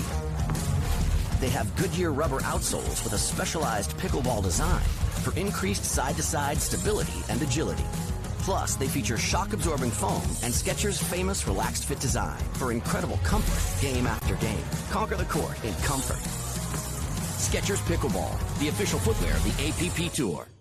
At Typical Insurance, you're just another senior. That is the 3rd health insurance commercial with seniors at a farmer's market. Right? Don't get me wrong, I love a fresh heirloom, but it's like those companies think we're all the same. That's why I chose Humana. Before I signed up, I spoke to someone who actually listened to what I needed. She told me about benefits that were right for me, like vision and dental, all in my budget. I'm finally feeling control. What are you doing? Taking control. Humana, a more human way to healthcare. I'm Ariel Pastori-Sebring here with Vlasic Pickles, and we're putting the pickle in pickleball. In pickleball, the term pickled is when you don't score any points in a game. This grilled Vlasic pickle recipe will score you all the points. Slice them in half long ways. Skewer your pickles, put those babies on the grill. Now we're gonna make our ranch.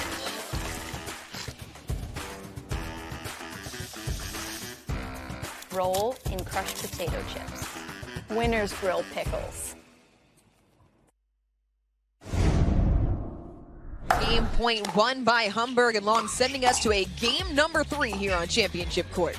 Well, and the adjustment there, too, from Brendan Long is we saw the weight falling back a couple of times. He didn't step in after that serve, so it gave him the ability to move forward on that ball, really put the pressure on, and that's a little bit of the adjustment that we saw from Humberg and Long there in game 2. And I saw Humberg be controlled with her trigger pulls, and the difference for me was her leaning in, rolling that ball, but she wasn't going at Barr. She was going right at Lang, right in front of her. Second straight match for Barr and Lang to go to 3 games. They outlasted Getcheva and Lanier in their last match. Hamburg and Long have won all of theirs in straight games.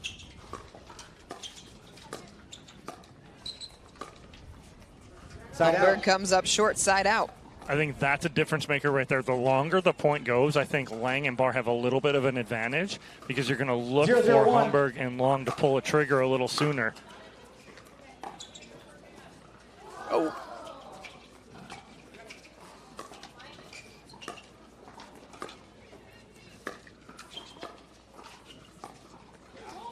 Second serve. Good ball movement there from Hamburg.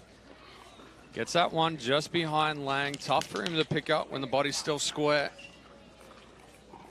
0-0-2. 0-0-2. Lang to serve.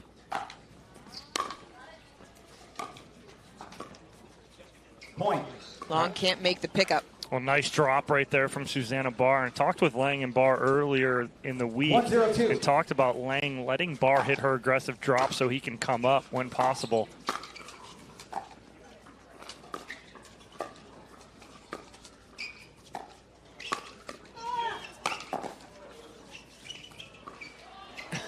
What a smart move from Long. Yeah, nice job. Good defense. I think Barr got that off her hand.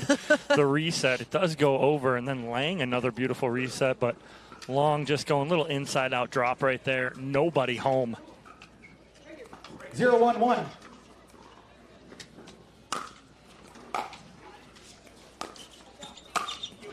Barr back through the middle on the forehand. Well, that's what she does so well. She hides and disguises her shots, and she goes inside-out power right there.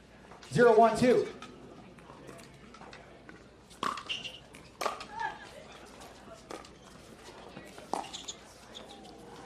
Friendly net court for Lang. Wow, it hits the tape and just kicks straight down the net. Long, no 1-0-1. chance of getting there.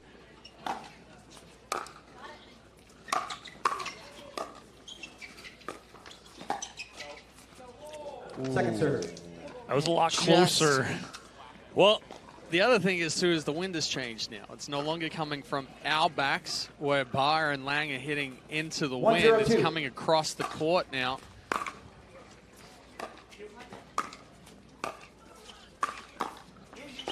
Oh, great reset there from Eric Lang.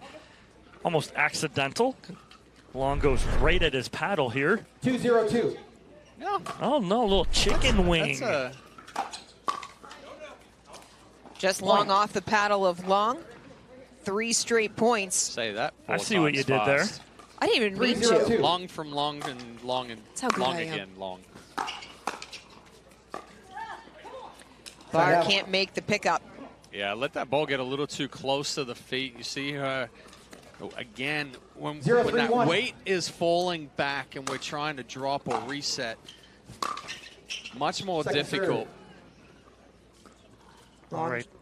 He Right threw, there, threw the ball hands up in the air on that one. Yeah, that ball is right at his body, and he's trying to hit a forehand. Tough position to be in. What shot should he have hit instead? I'd like to see it Anything drop. but into the Anything net. but the drive.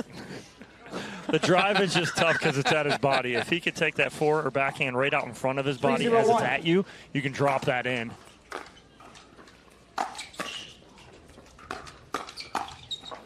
Backhand winner. Yeah, a little more aggression there from both Lang and Barr. Good step in. Drive on the third shot.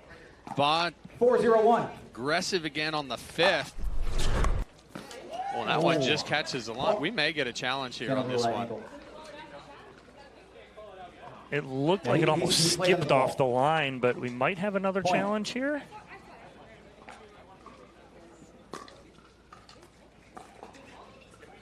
No, Yeah, we're going to challenge. I mean, why not, right? You've got 3.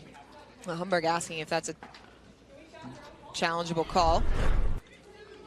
Take another look. I think they're asking if they can challenge their own call. Now, do I think that's on the line? Yes. Do I think that's why it skipped up? Yes. Mm-hmm. Looks like it caught the outside of the line. They're not even going to challenge here, which is shocking to me. Why would you not? Well, they didn't make a call. So you can't challenge Timeout change in, a 6-0 call A no if you call, didn't right? Yeah, make a exactly. call, because when you don't make a call on the court, you ask the referee, then he makes the call and says, yes, that ball was good. Well, and then look what happens. A little confusion. You're talking back and forth with the ref. You don't know what's going on. Big serve right there, and then right into the net. And the next thing you know, now we're changing ends. It's a 6-0 lead here for Barr and Lang. Barr and Lang trying to put the foot down here in game number 3. They took game number 1 11-7 before Humberg and Long came back to take game 2 11-6 here in this winner-take-all game number 3. 15 seconds. Barr and Lang in the bottom half of the draw. Good. Time in. 6-0-1. Time back in with Lang and Barr leading.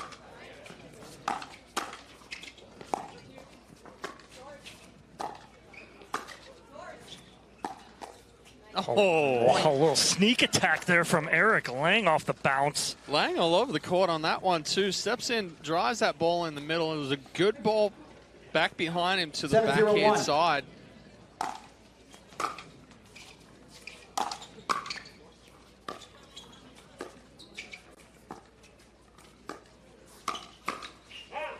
Point. Speed up from Barr in the middle.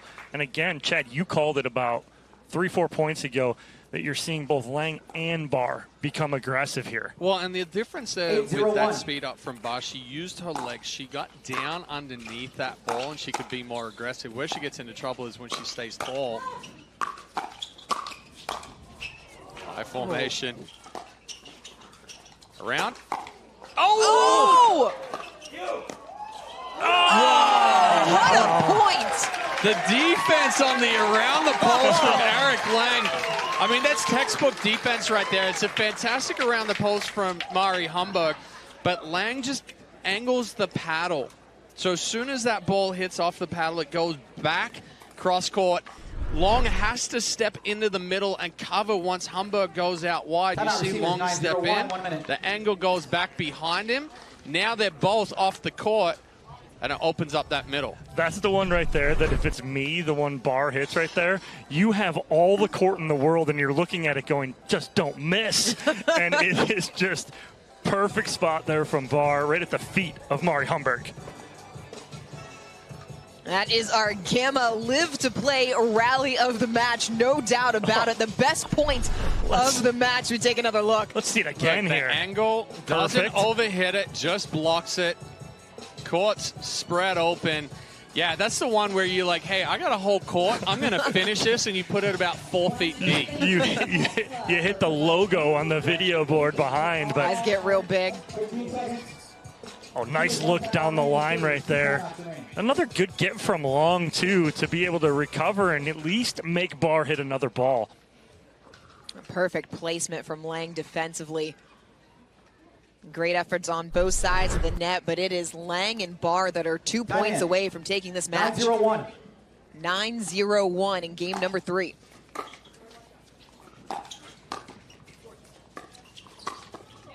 Yeah, I think Lang has to stay with that step over, be aggressive on that forehand. It was kind of off balance a little bit, so he let Barr take it, but he was out of position.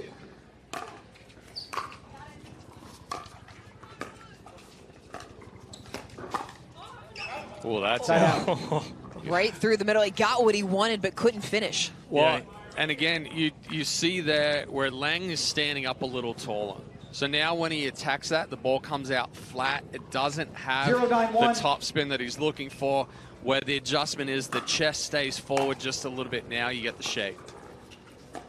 Listen, it's a long way down from 6-4. So we had a 10-1 recovery from JW and Georgia Johnson earlier. Can Brendan Long and Mari Humberg come back down 9-0 and give us another amazing comeback? Oh, he missed it. He had the whole half of the court. Tried to do too much. Make sure that ball did not come back. It's a side out instead. But the step over there from Lang, recognizing the Bar's in trouble with the big serve from Long. There's no way she's going to get up to the kitchen line. It floats long off the backhand of Humberg, and it brings up match point. Did not see this coming here in this game. I was expecting it to be pretty tight. But we talk about the quarterfinal for Langenbach. Quarterfinal for Langenbach. They win the first one, 11-4. Then it loses 11-0. 0-11. And then come back and win 11-0 or 11-1 in game 3.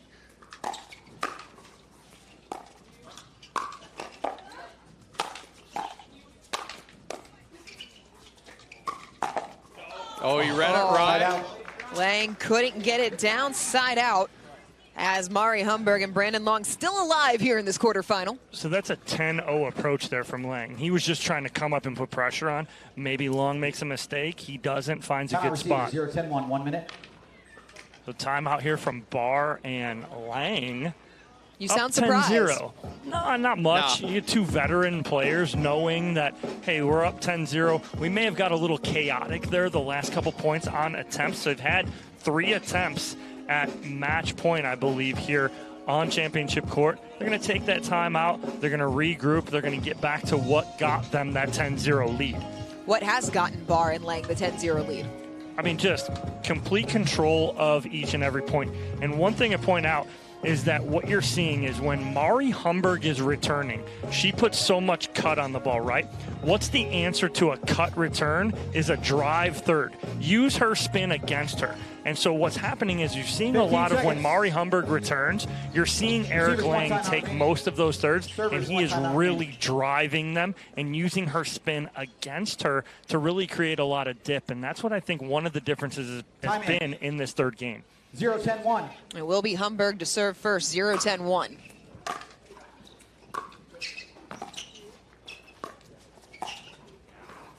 Point. Tried to rush that backhand cross court there from Eric Lang, trying to get Long off balance.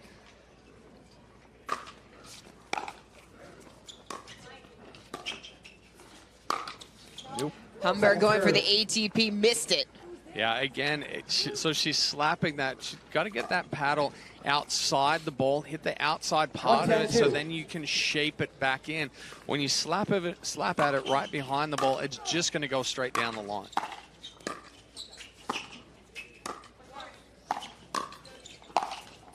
Lang stepping across for the put away, side out. It will be match point number 3. 10-1-1. Ball never came up. Barr didn't move a feet to get up to that ball either. I don't even think Lang and Barr thought that was coming back over. I think they thought it was over. May have left a little bit of plastic on the net court. Point game. Humberg puts it into the net as the Barr 3 seed advances in 3 games. Barr and Lang take it 7-6 and 1. They are moving on to the semifinal. We'll hear from the winners here on Championship Court when we return here at the 2024 APP Sacramento Open on ESPN.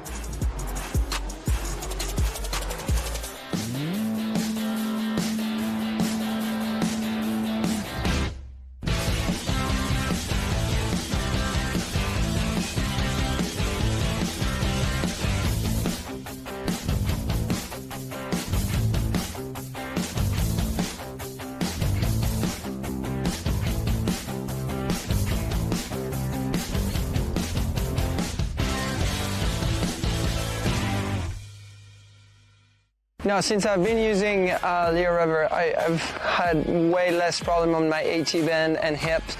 It's been really a game changer for me, so I highly recommend it to everyone. That's what makes it so different. The whole idea about balanced compression, it improves your blood flow, reduces your fatigue. At the end of the day, you feel so much better. I feel comfortable, I feel supported, I feel like I can train harder, train longer, recover faster, and feel supported while I'm playing. And that's so crucial for me, especially in singles when I'm trying to play against the youngest. I'm not the youngest out there, but I try and play against the youngest.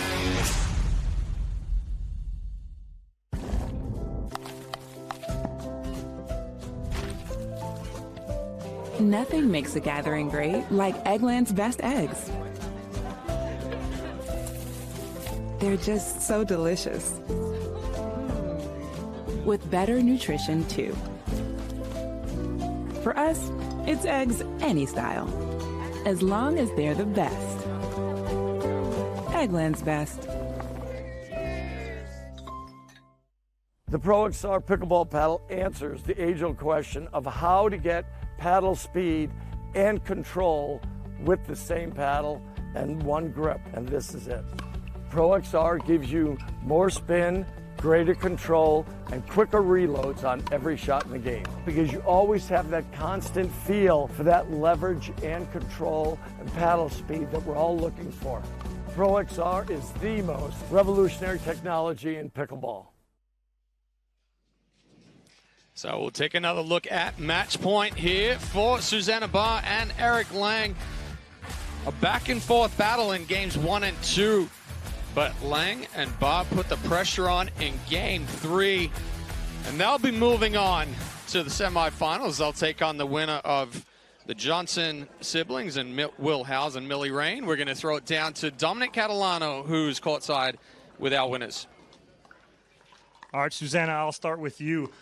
You guys split games 1 and 2, 11-7. You go on a huge run in game number 3. What was the difference going into game 3? Yeah, we just upped our energy. We knew we had to come out hot. We were on the good side to start, and so we wanted to make sure we had a big lead going into the switch. And then, Eric, you used kind of Mari's spin against her a little bit with those drives. Was it something you looked to change going from game 2 to game 3, being a little more aggressive? Mari's an incredible player.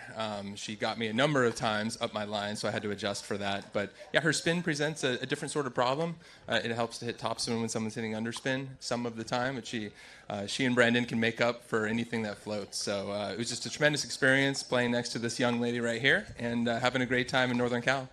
All right, well, congratulations, guys. Moving on to the semifinals. We'll take a quick break. When we come back, another quarterfinal matchup here on Championship Court at the APP Sacramento Open.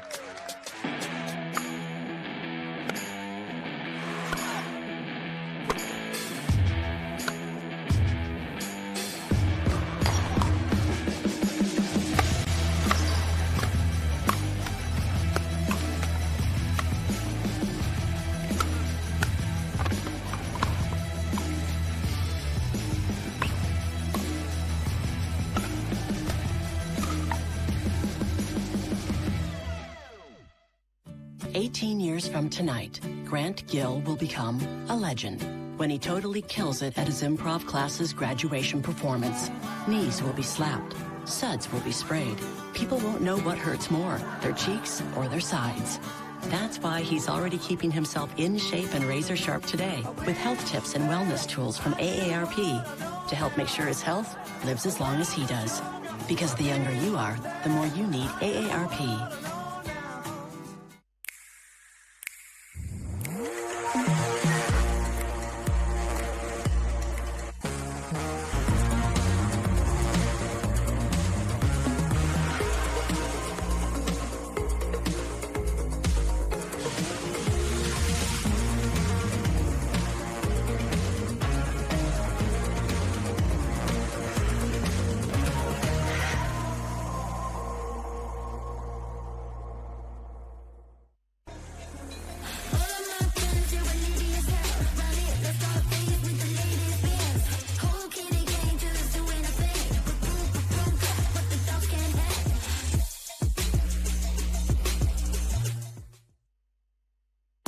The APP is sponsored by SI Tickets, official ticketing partner of the APP Tour. Eggland's Best, better taste, better nutrition, better eggs. And Aura Organic, plant-based nutrition.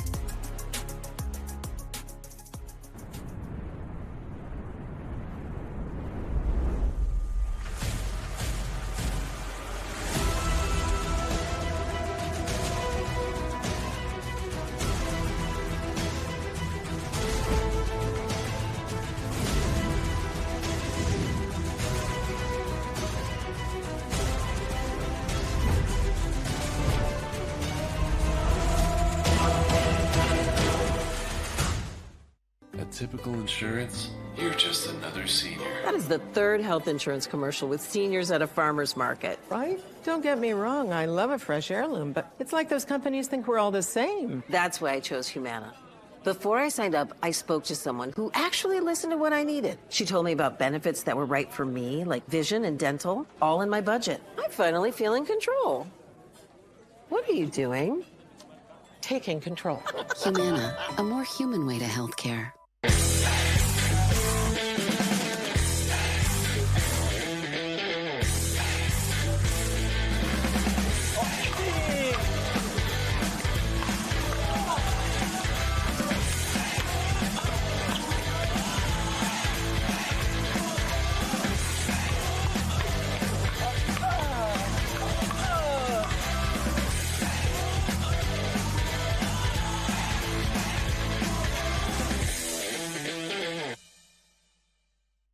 Introducing Skechers Pickleball, the official footwear of the APP Tour. They're ultra lightweight and responsive for incredible speed. They have Goodyear rubber outsoles with a specialized pickleball design for increased side-to-side stability and agility. Plus, they feature shock-absorbing foam and Skechers' famous relaxed fit design for incredible comfort game after game. Conquer the court in comfort. Skechers Pickleball, the official footwear of the APP Tour. The APP is sponsored by Yola, for the champion in you. Humana, official healthcare partner of the APP Tour. And Fat Tire, crisp, bright, easy drinking.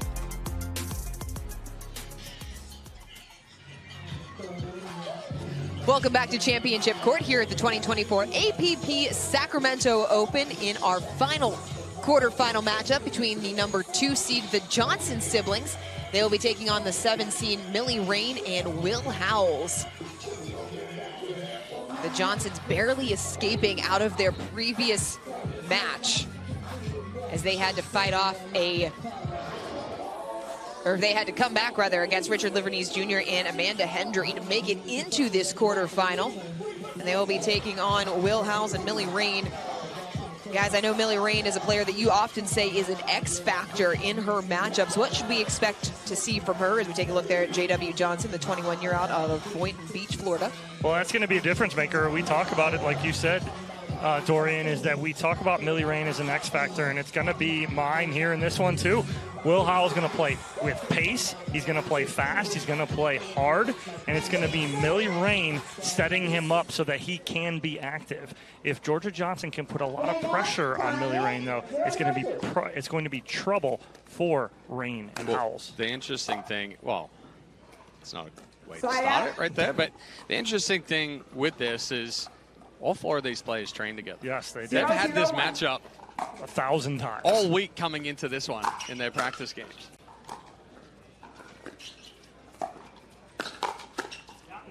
First point goes to Howell and Rain. Watch Howells right here. He jumps to his two-hander knowing almost where J.W. Johnson is going to go with that speed up.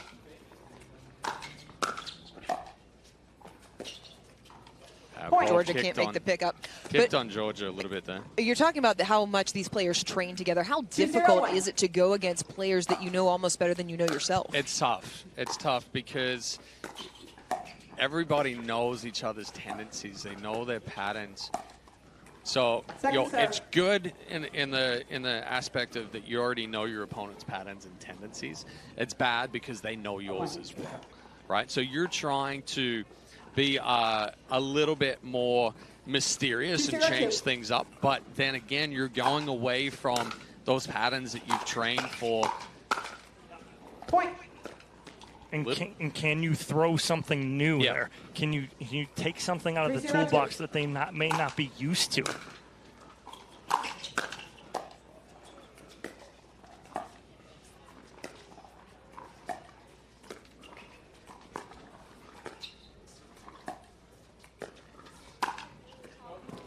Step across from Howells just misses. Yeah, he tries to go down the middle right there, but just got a little too long right there. First 3 points still go the way of the 7 seed.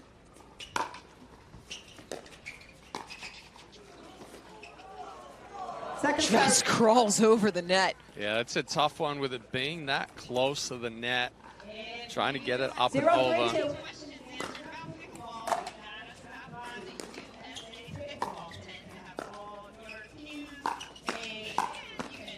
Nice speed up there, and second attack from Howes. Speeds that one up at Georgia Johnson, knows it's going to come back, goes cross court, anticipating that JW is going to be sitting on that forehand. Able to earn the side out. Return sails long from Georgia Johnson. Howells and Rain got past Hannah Blatt and Grayson Golden in their last match, 1-8-1.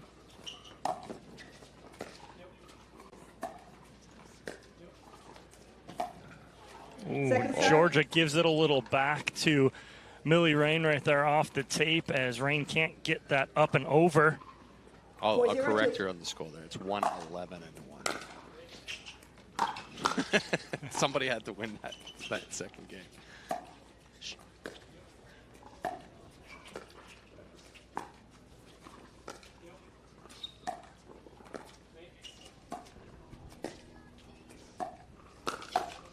Speed up from JW into the body of Rain, earns the side out. That is his strength right there, is JW Johnson's ability to reach into the kitchen and take those balls out of the air. His wrists are some of the strongest in the game. Looks so casual about it too. But that's his strength there as well. It's almost like you look at it at times and he's like, oh, he's really nonchalant, but he stays relaxed, and by not over moving or not moving too quickly. Rain overhead put away. Well, that started too on the Millie Rain speed up to the backside of JW Johnson and getting a mistake. He pops it up and Rain puts it away. Second serve. Can't make the pickup along the baseline. Second serve coming. 4-0-2. 4-0-2. Rain sprays it wide. 0-4-1.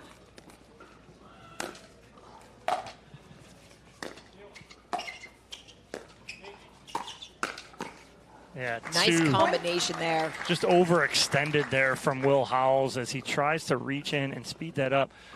But JW and Georgia just know the open spot. They go backside on Howells because he overextends himself just enough.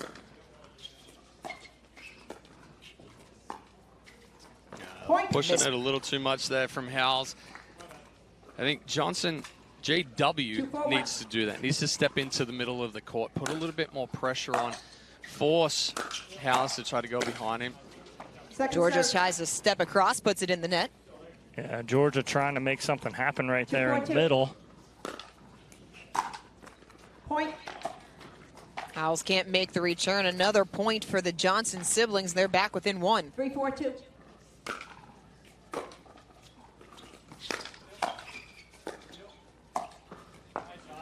Oh, Rain paints the line. I don't know. I might challenge that call. A dirty angle from Rain right here. See. Oh no, way inside. That's why Georgia you don't make calls, was blocking. Georgia was blocking my view. I thought it was wider. Sure, that was it. I thought it was wider. Never mind.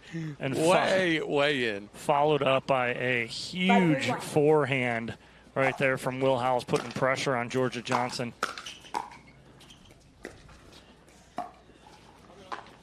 Second serve. We've seen Rain miss a couple of those pickups. Well, just standing up a little too tall. Not keeping that chest over the toes. Point. There's that wind, Chad, and it is now it's at the back of Georgia and JW right now as you see the return from JW just sail along. Wind has been a factor at times here at the Johnson Ranch Pickleball Complex in Roseville, California.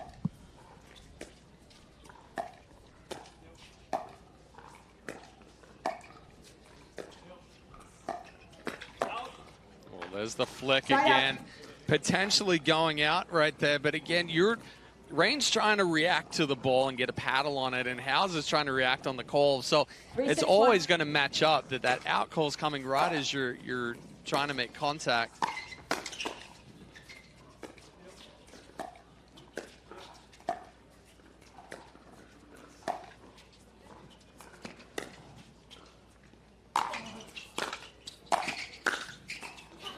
Oh, beautiful read from Georgia to go up the middle.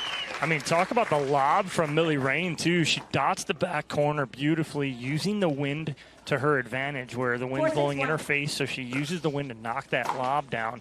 But good recovery from JW and Georgia. Oh, he was all over it. Just got a little too big. You see the paddle and the elbow go back behind the body there. Johnson's hands are fast enough, and he has enough power that he doesn't need to get as big. Tried to step across, puts it into the net. It's a side out for Rain and Howells. Well, like you said right there, Dorian, he tries to step in here. That's a little ambitious because it's off the edge guard right there. A good spot right there from Rain and Howells.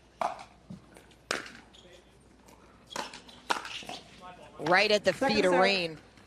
Yeah, she's trying to come forward there, and you know, it's a half shake and bake. She's not crashing hard, but Howells getting that one off the back foot, gets it elevated.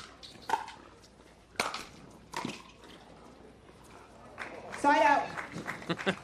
JW reading that 4-6-1. and hitting a great angle.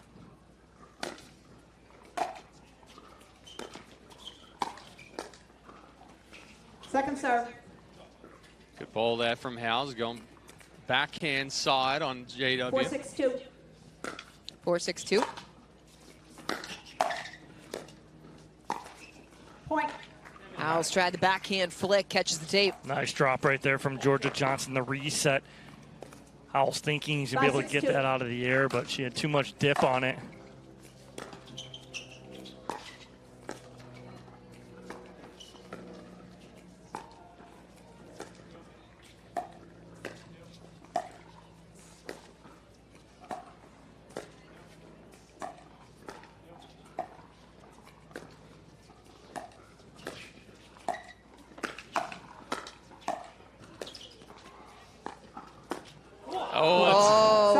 Trying to go Ernie, but the beautiful reset by Rain in the middle of that point. So Howells, great job of the reset. To everyone out there, a lot of people will teach a reset when you're pressured wide to reset that down the line. That's the worst spot to go because your opponent reads that, they're going to Ernie like Georgia attempted right there. What does Will Howells do? He resets that because he's pressured, but he resets it to the inside foot of the player in front. And what happens here is, see, Howells pressured, but he's going to reset to the inside foot of Georgia Johnson, her left foot, and it keeps it just enough out of reach there. Great job by Will Howells here, because if he resets that right down the line because he's pressured, that ball's going to be smashed by Georgia Johnson. Timeout taken by the Johnson siblings as we have a crowd filling in here on Championship Court on this Friday afternoon. Mixed doubles action underway here at the 2024 APP Sacramento Open. The next event on the APP Tour is the first major of the season. Join us in Miami for the Chase APP Miami Pickleball Open, March 19th through the 24th. Check out the app.global for more information. That's going to be a fun one, guys. Yeah, let me just pick up your tongue right there. I think Going you to tripped over it. Miami Beach. We love. Going to be nice weather down there, much warmer. It's not even that cold, guys. Freezing. Well, it's 85 in Florida right now. Wow, great hands battle by all four of these players right there. Coming out on top is Georgia and JW. You know that we're never happy with the weather, because if it was 85 right now, we'd be saying how hot it is. You're just a prima donna. Well, so there's potential for that, yes. Great hands by Rain. Well, good recovery right there from Georgia Johnson as Will Howells tries to speed up at her after she gets that ball off the tape.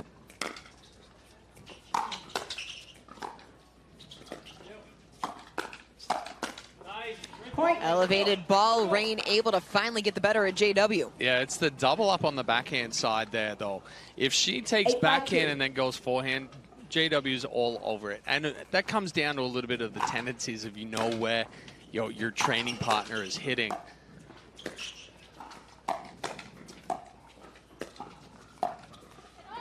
That time Rain can't make the pickup, side out. Yeah, she tried to rush that one, a little too much body movement. Saw that body start to move cross court to try to follow the swing. Ooh. Second serve. Georgia able to get a paddle on it. She almost digs this out and forces Howells to hit another one. But that is a powerful forehand there from Will Howells. That's one we need the radar gun on. Side out. And then Johnson, that being Georgia, goes a little long with that serve. Can't afford that right now as Rain and Howells closing in on a Game 1 victory. 3 points away. Nice angle there from Georgia. She hits the angle into the kitchen here on the overhead. That's as good as you can get it. Talk about overheads and not going back to the baseline, creating angles so your opponents can't get it. That's what Georgia does so well right there. Elevated ball right back at the body. Just a little too rushed there from Howells. Tries to catch Georgia as she's uncoiling out of that stack. She does a good job getting that ball down to the feet. Howells trying to be aggressive again, but JW is there to clean it up.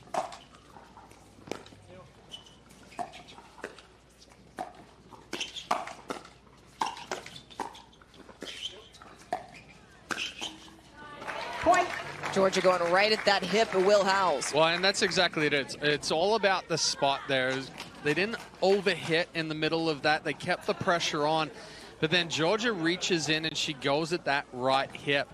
Once that ball is in front, Will Howells has to sit on that backhand side, because if he leaks to that forehand, then it opens up too much of the body. So Johnson, knowing that he's going to be sitting on that backhand side, finds the right hip. Woo, duck. Trying to go right at the chest neck area of JW Johnson is Millie Rain, but Johnson able to get out of the way here. Body bags and headhunting has been a hot topic of conversation over these last couple of weeks as they get Howells in the body. Yeah, nice spot right there. Good finish.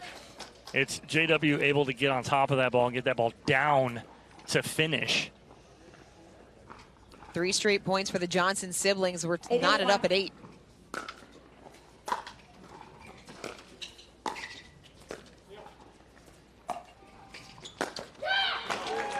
Oh, they might challenge that. I would challenge that. Well, why not? I mean, she was screaming as soon as she hit that. Well, either that or she was really just trying to sell it. But Georgia thought she had it right off her paddle. She's smiling, coming back in. They're not even going to challenge here. Yes. Is it water on the court there? Is it okay? Ooh, that is close. That is very close. 8-8-2. That's 8-8-2.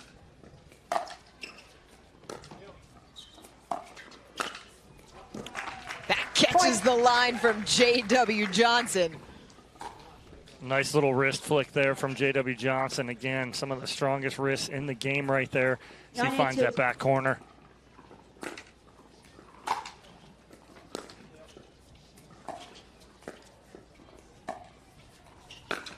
Oh, she got it this time.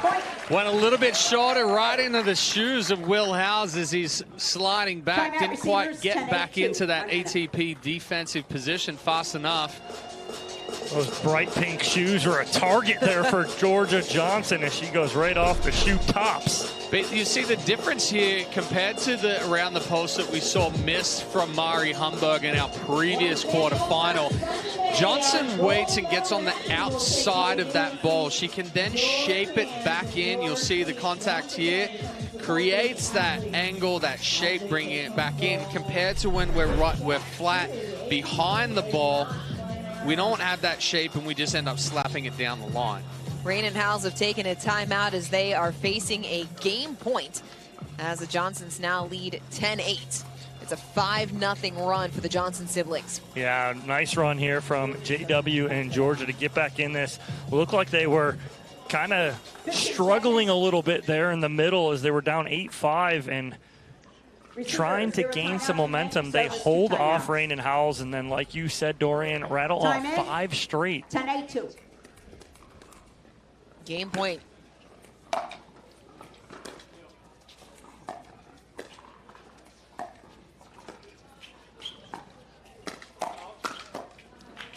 It's just too fast there from JW Johnson. The quick flick. Knows that ball's coming back on the forehand side, sitting there A big finish to take game one. The Johnson siblings end on a 6-0 run. The highest seed left in the draw is up 1-0. We'll have game 2 action coming up next here on Championship Court.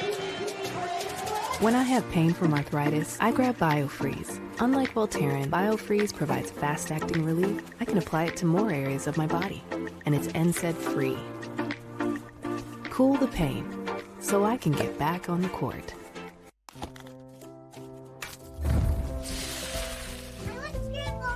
Nothing brings us together like Eggland's best eggs.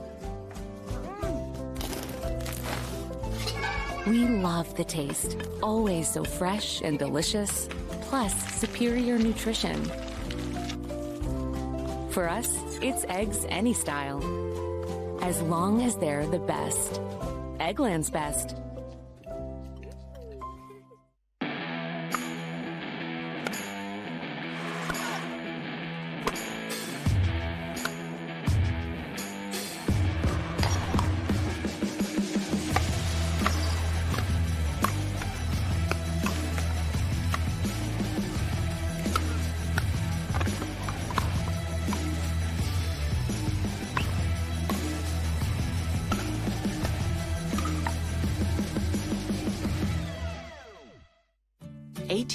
From tonight, Grant Gill will become a legend when he totally kills it at his improv class's graduation performance. Knees will be slapped, suds will be sprayed. People won't know what hurts more, their cheeks or their sides. That's why he's already keeping himself in shape and razor sharp today with health tips and wellness tools from AARP to help make sure his health lives as long as he does. Because the younger you are, the more you need AARP.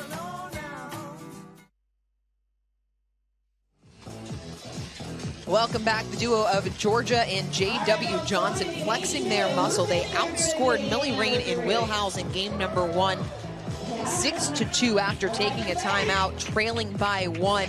And Chad, we were talking during the break, that is something you cannot do against the Johnsons. You can't give the Johnsons the opportunity to get their rhythm and come back. Once you're up, you really have to apply that pressure even more. So, we talk about you get a lead and you kind of sit back a little bit. You can't do that against the Johnsons. Once you get up, you have to put more pressure on. Georgia forehand roll down the line. And this side of the court's going to play into the game of JW and Georgia, too. They're into the wind. JW's going to really cut that drop and make it knock down just like that right there. And then Georgia just flips that forehand. Knowing she's got the wind in her face, she can hit it a little harder.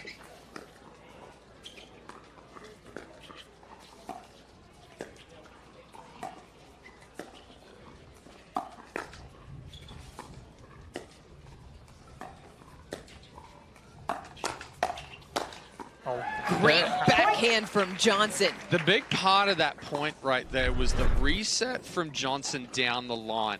It's a high backhand. Yes, he has the power to get behind that, but it's not the best ball to counter.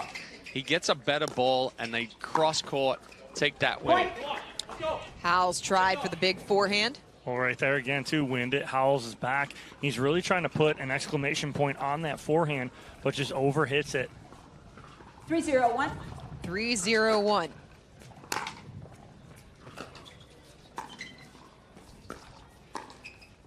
Look at that. I mean, the third shot drop right there from J.W. Johnson uses some topspin and the wind in his face. If ball drops, Howes pops it up, and J.W. just toying with him, just goes inside out. The dead dink and becomes more aggressive. It's in. 11 straight points for the Johnson siblings. There was no motion on that backhand from JW. He's attacked, it's just a quick flick, catches the edge guard a little bit, floats up, and that wind, we just switched sides of our tent because the wind was coming from our left. Now it's switched back, it's coming cross-court from the right. The wind is definitely playing a factor right now and moving this ball around. And what you're really seeing is, we talk about it before, Chad, as we've talked about it for years, is winning combinations. What do they do really well? Most of them play very boring pickleball, right? They keep balls in play, they do their job, JW and Georgia are doing that right now. They're not doing anything flashy. They're not doing anything crazy. They're using the wind in their face to knock down their drops. They're coming and they're putting pressure on with the dinks. They're not going crazy, driving balls and trying to get out of control. They're staying their lane. They're doing their job, and they're playing quote-unquote boring pickleball, but boring pickleball equals W's. Don, you talked about how the wind and the side of the court favors the Johnson siblings. How do Howells and Rain counter that? Second serve. Right there, again, Millie Rain trying to take a ball out of the air that was probably going out, but again, put an exclamation point on it. They need to put pressure on them for a long story short right there, Dorian.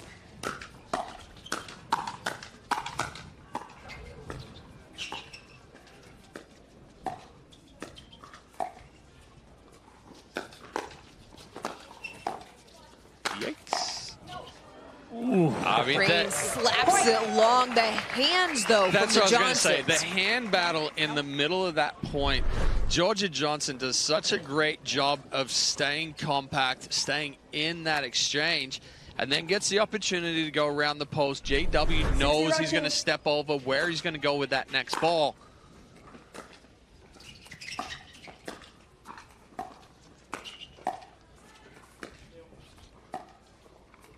And again.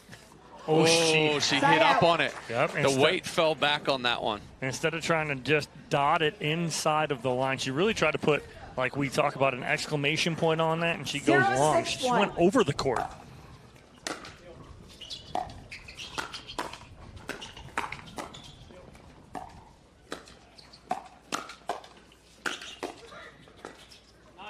Point. JW can't make the dig. Great reset in the middle of that from Millie Rain. Rain and Howells on the board here in game number 2.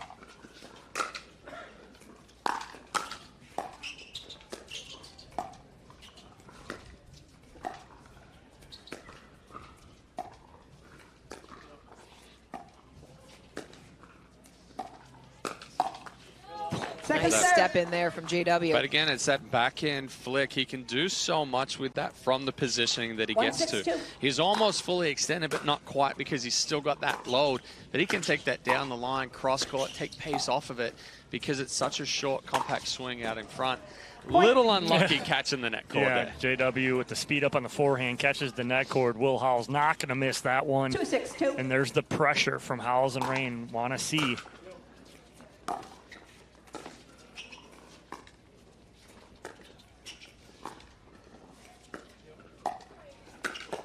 Elevated ball, that's an easy put away for Georgia. So we talk about the pressure from Howells and Rain. Will Howells, he can play the dink game, that's fine, but it's not his strength. What he wants to do is put pressure on him, and that's where he's going to be at his best.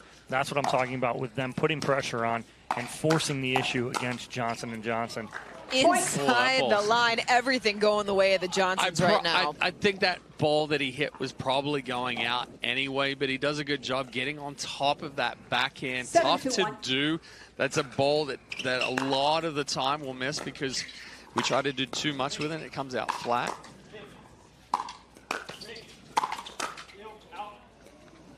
Second serve. Johnson not able to save that. J.W. Johnson is upset with himself that he didn't reset that perfectly. He might be one of the players that talks to himself and cusses himself out after every ball that he misses. I think Mari Humberg is that way on the women's side. Side out. Side out. Good patience right there from Rain, staying in that dink battle and winning it against Johnson and Johnson.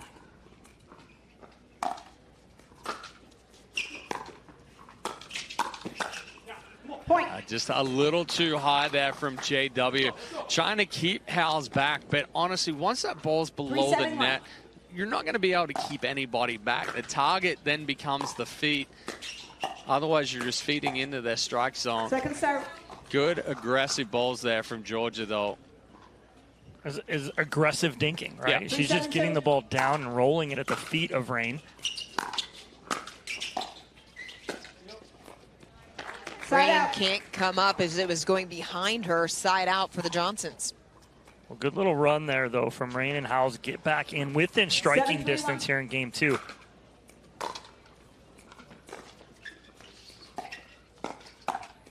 Yeah. Elevated ball put away from Rain.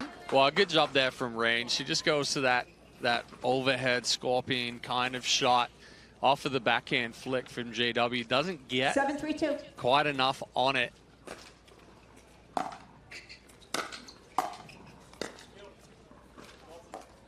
It's wide, another side out, so Howells and Rain hold.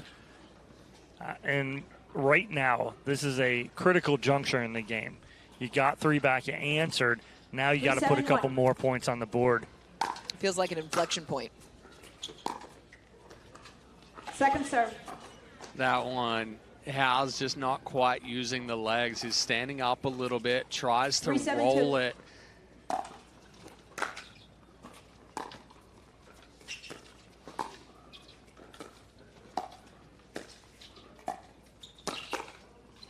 Step across from JW, side out. But he's so quick and ready to pounce on any opportunity he has right there.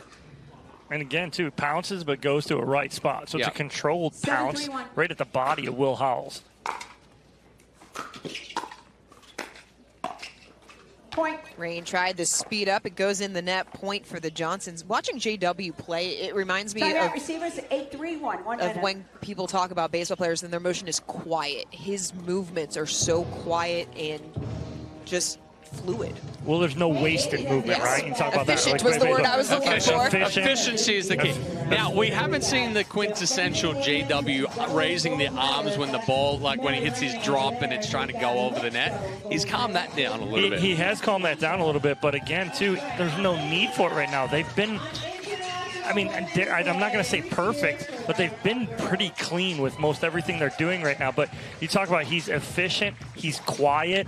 There's no wasted movement. So what JW does so well is he just plays, we talked about that boring pickleball, right? But it's very efficient. And he attacks when he needs to. But one thing you watch when he's up at the kitchen line and he's dinking, his wrist is very stiff, and he really just controls the ball whatever he wants. His paddle is an extension of his arm, where it's really nothing foreign to him. Everything comes so easy and so fluid. Winner of this match will take on Susanna Barr and Eric Lang in the semifinal.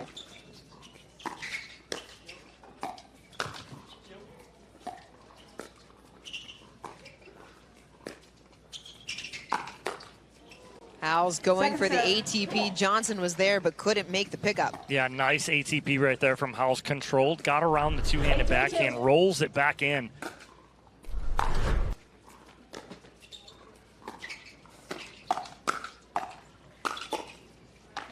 Johnson going right at the feet of Howells. But again, JW is quiet with the body, allows the hands to do the work. That's what makes him so quick on that exchange from backhand to forehand. Rain getting too big. Point for the Johnson siblings, and it is match point as the number 2 seed up 10-3 on Millie Rain and Will Howells. 10-3-2.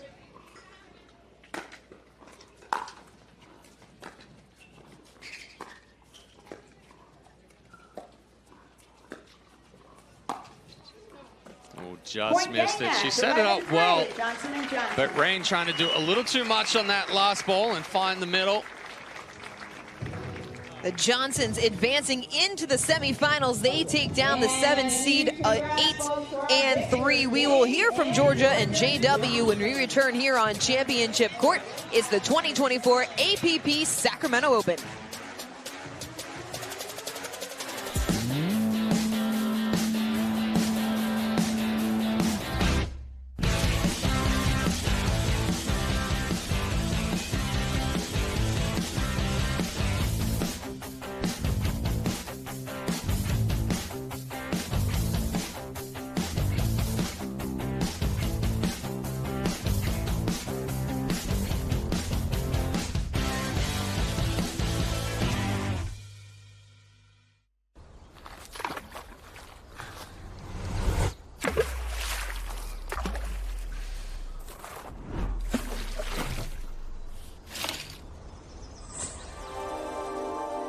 Less is more, unless it's less beer.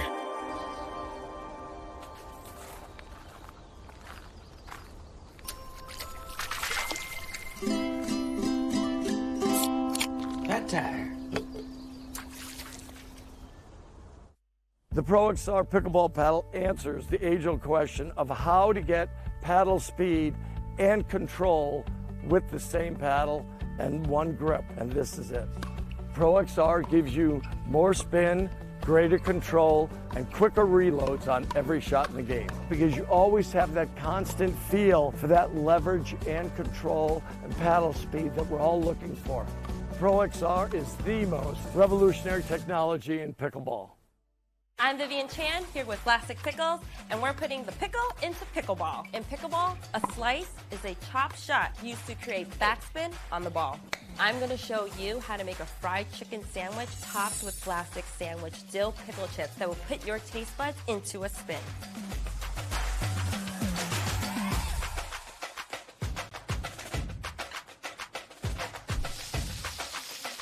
Now this is a really big dill.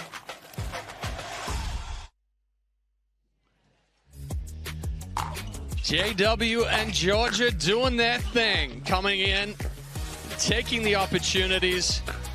The around the post there from Georgia. She was 2 for 4. Little slide down the line. And then the hands from JW and Georgia just too strong. They're moving on. And we're going to throw it down to Dominic Catalano with our Franklin post-match interview. All right, Georgia, I'll start with you. Playing against 2 players that you practice with, you know very well, what's a difference maker for you guys going against 2 players you know really well and they know your game really well? Just staying really disciplined. You know, obviously I can't surprise them, so you really just have to, you know, make as many balls as possible. And they played a great match, and I'm really tough team, and I'm just glad we got through it. And then JW, playing with Georgia, so solid next to you. She sets you up so nicely. What is it like playing with your sister and being so successful with her? Yeah, super fun, especially when we get to train a lot back at home. So a lot of chemistry. We know what shots the other is going to hit, and it really helps.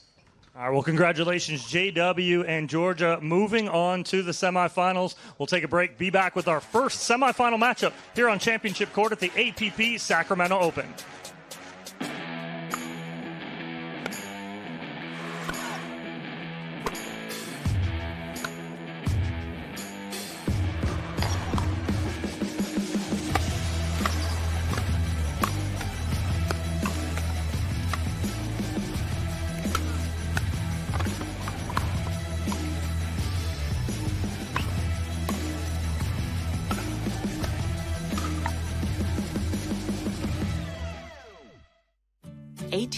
From tonight, Grant Gill will become a legend when he totally kills it at his improv class's graduation performance. Knees will be slapped, suds will be sprayed. People won't know what hurts more, their cheeks or their sides. That's why he's already keeping himself in shape and razor sharp today with health tips and wellness tools from AARP to help make sure his health lives as long as he does. Because the younger you are, the more you need AARP. It's hard to find supplements that work. No, thank you. You need supplements that are backed by science with natural and plant-based ingredients and that are third-party tested. Because cleaner is better. Like Oro Organic. Plant-based supplements made from the Earth's most powerful plants for your immune health, gut health, workouts, and more. Find out more at oraorganic.com.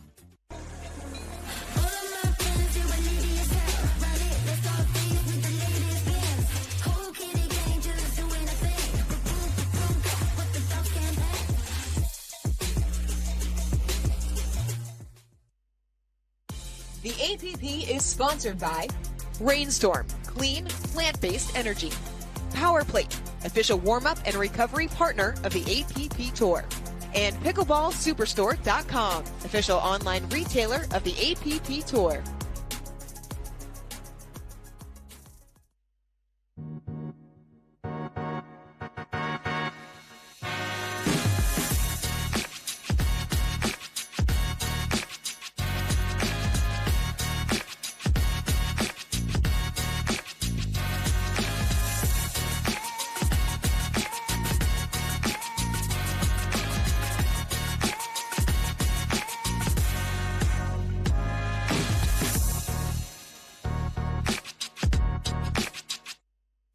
18 years from tonight, Grant Gill will become a legend when he totally kills it at his improv class's graduation performance. Knees will be slapped.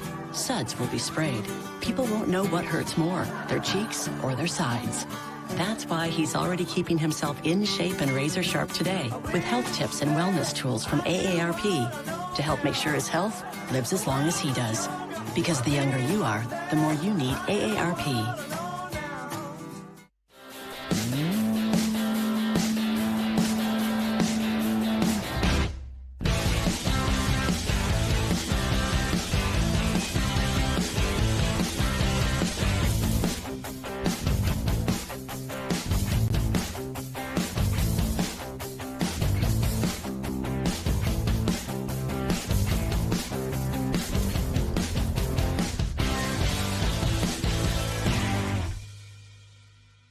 Hey, I'm Chef Chad Rosenthal, and I'm here today with Vlasic Pickles to put the pickle in pickleball. In pickleball, a dill ball is a shot that is inbounds and is bounced only once. It's a live ball. This Vlasic Pickle Dip is a live ball of pickle flavor.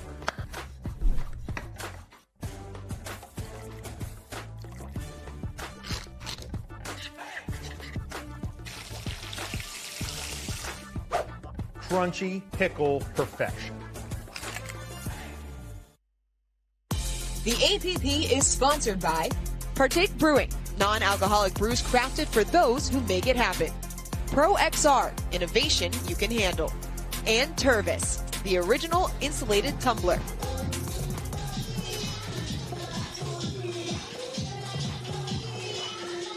Welcome back to Championship Court here at the 2024 APP Sacramento Open. In what might be the most surprising matchup in the semifinals, Daria Walczak and Patrick Kauka, they took down the top seed Andre Diescu and Megan Fudge.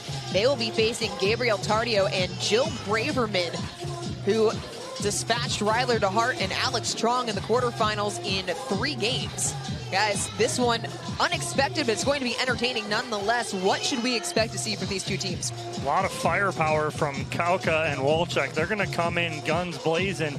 But if you think that Jill Braverman and Gabe Tardio are not going to be fired up for this one, you got another thing coming. But my X factor in this whole matchup is going to be Jill Braverman. Jill is one of the best players coming through transition. She gets everything back. She's a great resetter. So she's going to handle the pace from Kauka and Walczak really well. So that's going to be my X factor, is can they move up and get that into a dink game like we saw Diescu and Fudge do and made their run. They slowed the game down. You have to slow down Walczak and Kauka, because if you don't, they are coming at you, and it is going to be very tough to stay in it. The other thing that Braverman is going to do, and she's been relatively quiet today, right? She is one that will get in your head, and she will mentally wear you down by chirping. Yes, 100%. She will say a ton, and it frustrates her opponent. So then they try to do more. They try to shut her up, and that's where the errors come. So for Kauka and Walczak, you know, they have to go out and play their game. They don't have anything to lose. Again, they're coming in as the underdogs. They're on a great run today, or the last couple of days coming through qualifiers. But they have to control the pace. They have to control the tempo. What they have to be careful of, though, on the other side is Tardio, because he's very tricky. He's very wristy. He'll speed balls up that you don't anticipate that are going to be sped up. He'll change direction on you. So, you know, Walczak did an excellent job up at the kitchen line, taking balls out of the air, taking away timing. We'll look for her to do that against Braverman as well.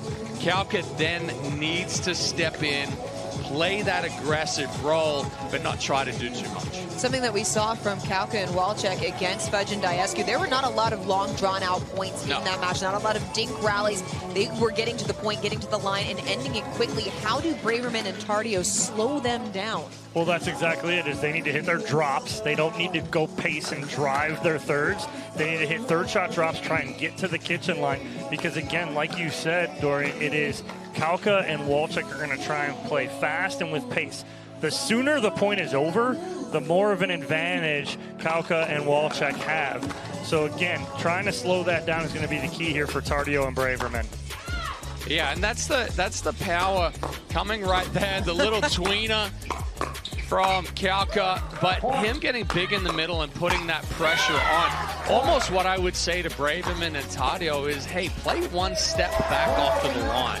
They're not, give yourself a little bit more time to counter. But Chad, that's not what we teach. It's get to the kitchen line, right? But no, again, it's make your adjustments. What's going to be the best for you? And I agree 100%, Chad. If you are Tardio and Braverman, take a step back. Give yourself a little depth and a little more time. Kauka and Walczak were clinical in that first game against Diasco and Fudge. It was 11-1. Took the second in 11-8 as we are underway here in this first of 2 semifinals. Tardio going behind Kauka to start it off. And it's slippery right there behind Kauka. He comes up, tries to take that middle. Tardio just keeps it on the paddle, slides it back behind him.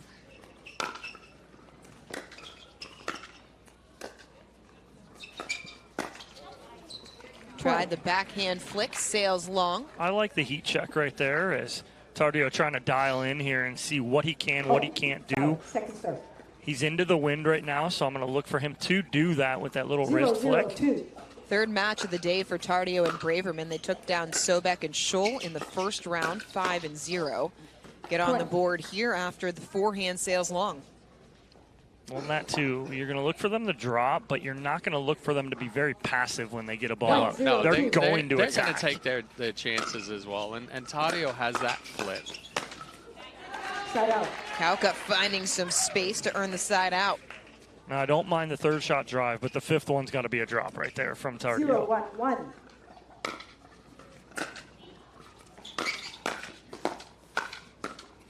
Second serve. Now, Braverman, nice and relaxed, just slaps that ball down to the feet. Doesn't say a word, walks right back to the baseline. You don't need to say anything after that one. Let all your play do the talking.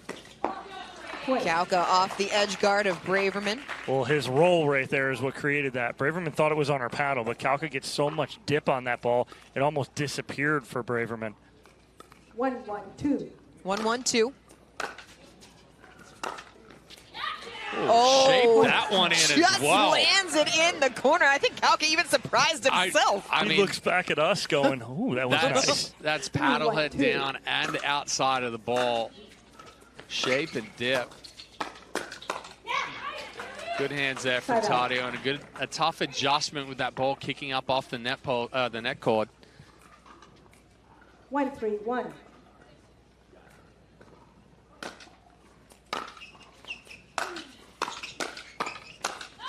Tardio stepping across, but sends it long. Tardio he just pulled up lame right there. Yeah, he came up a little lame right there and grabbed his inner quad. thigh. Yeah. Interesting to take a look at. I caught it 3. I made a mistake, but you have 2. Switch back. So correction here with positioning for Kauka and Walczak. Which, I mean, they caught it. Technically, it was wrong receiver on the previous serve, but they were going off of the referee score, so it was a referee error.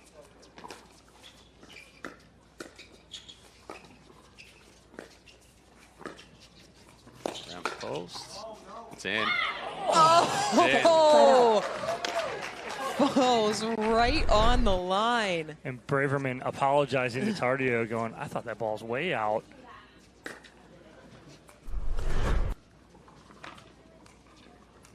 Not getting a lot of words, but a lot of facial expressions early on. Oh, she's very animated as well. Good reach in. Second serve. And good job there from Tardio.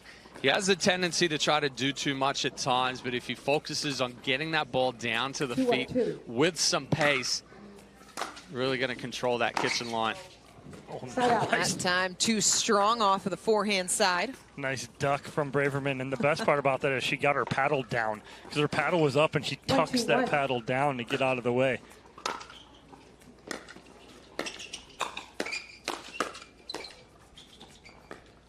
Oh, such a good drop to start all that from Gabe Tardio.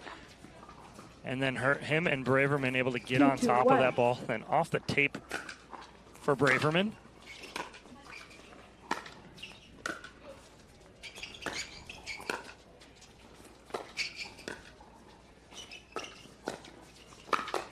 Nice step across from Kauka. Had a good setup there. The inside out, hard roll, pushing that ball out to the backhand side of Tadio, creates the pop-up.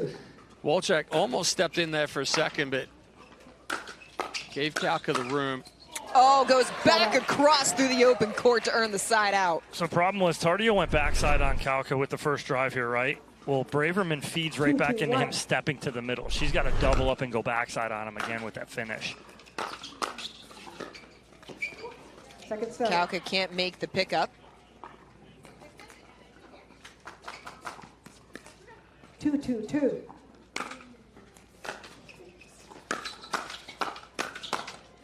Oh, he was all over it. He just cut the swing off.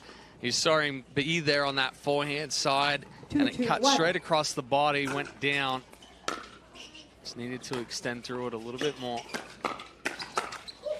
Lightning fast hands from Tadio. Yeah, nice step in there from Tadio as he controlled the middle really well and is able to get on top of that and finish. 3-2-1. And they get their first lead of the game.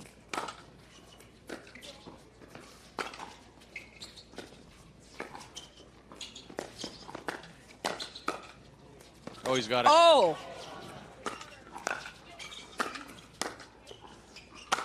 Oh, he missed it. Tried to do too much.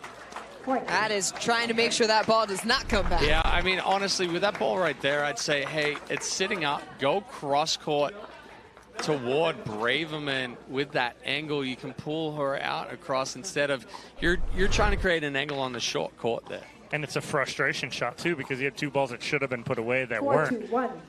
And Tardio's court coverage there was phenomenal.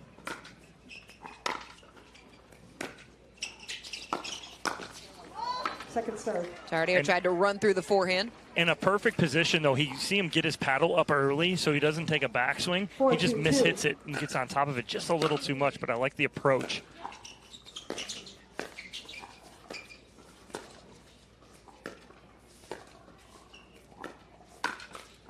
Yeah, see, the difference here in this one is Braverman's making that ball bounce in front of Wolchek. In the earlier one against Fudge and Diescu, Fudge was allowing Dari to take that ball out of the air. She was rolling the forehand and putting the aggression on those dinks. Braverman's not putting much pace on it, but she's making them bounce.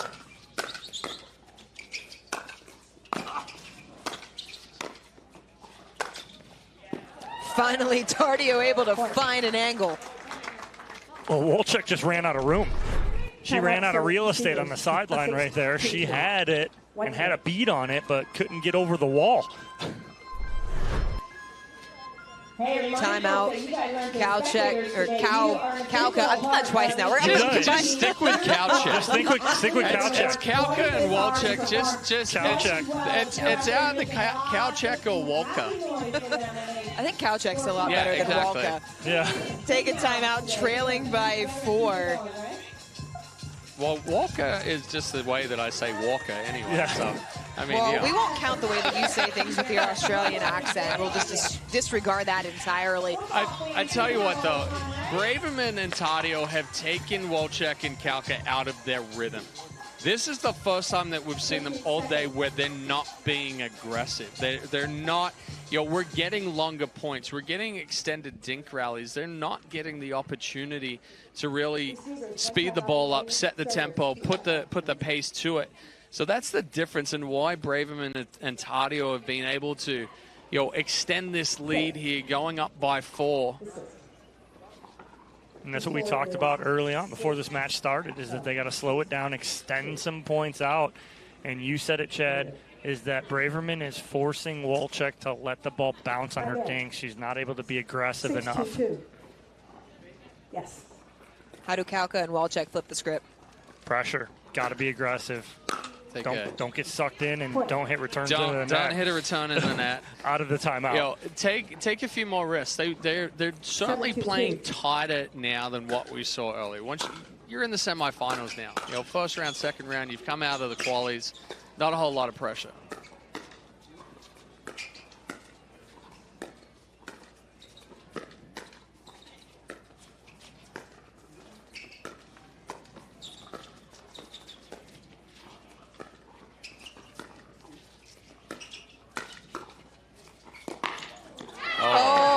side out. Walczak finds some space down the line. That was pretty. Well, good touch by her, too. She gets a pressure ding from Braverman. She just inside outs this very nicely down the line.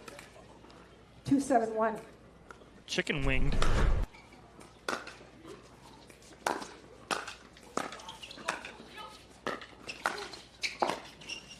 Oh, Braverman almost fell over, hitting that backhand right there. Walczak tries to go back at it, but pushes it too wide. Those were errors that Walczak and Kalka weren't making against Iescu and Fudge.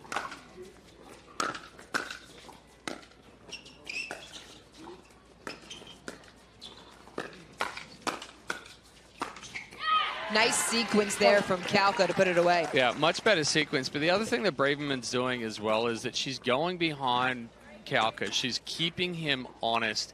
And that's something that we didn't see from Fudge in the previous matchup either. Big step across from Kalka. He missed it. Well, you beat me to it, Chad. That's exactly what I was going to say as I'm laughing over here, because it's exactly what Braverman's doing. She's going 1 or 2 to Kalka, or to, excuse me, Walczak, and then she goes behind Kalka.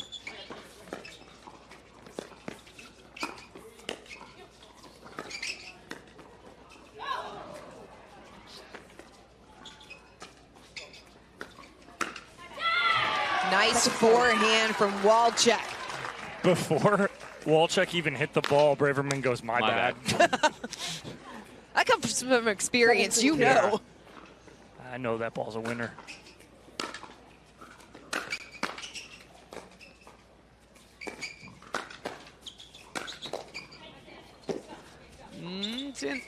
Oh, what is Daria doing right there? Why approach there? There's no reason to approach. That's very different between approaching on an overhead where you're moving back on it. That ball's sitting right in front. Yeah, that's good control and good pressure there from Tadio. And there's Braverman for the first time. Well, Braverman had her feet up in the recliner on that one. And she's feeling it right now. There she for knows, moral support. Yeah, she knows they're in control right now.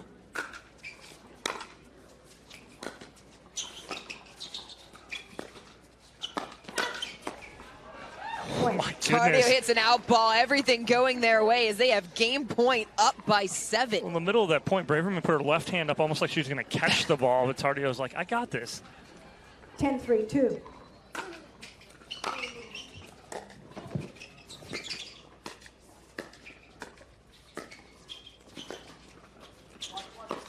Oh, he was there. Looked up to see where he was going to make it around the post. Hits it off the edge guard. Braverman and Tadio cruise to a Game 1 win, 11-3 over Kalka and Walczak. Game 2 coming up next here in this first semifinal on Championship Court. It's the 2024 APP Sacramento Open here on ESPN. The Pro XR pickleball paddle answers the age-old question of how to get paddle speed and control with the same paddle and one grip, and this is it. Pro XR gives you more spin, greater control, and quicker reloads on every shot in the game, because you always have that constant feel for that leverage and control and paddle speed that we're all looking for. Pro XR is the most revolutionary technology in pickleball.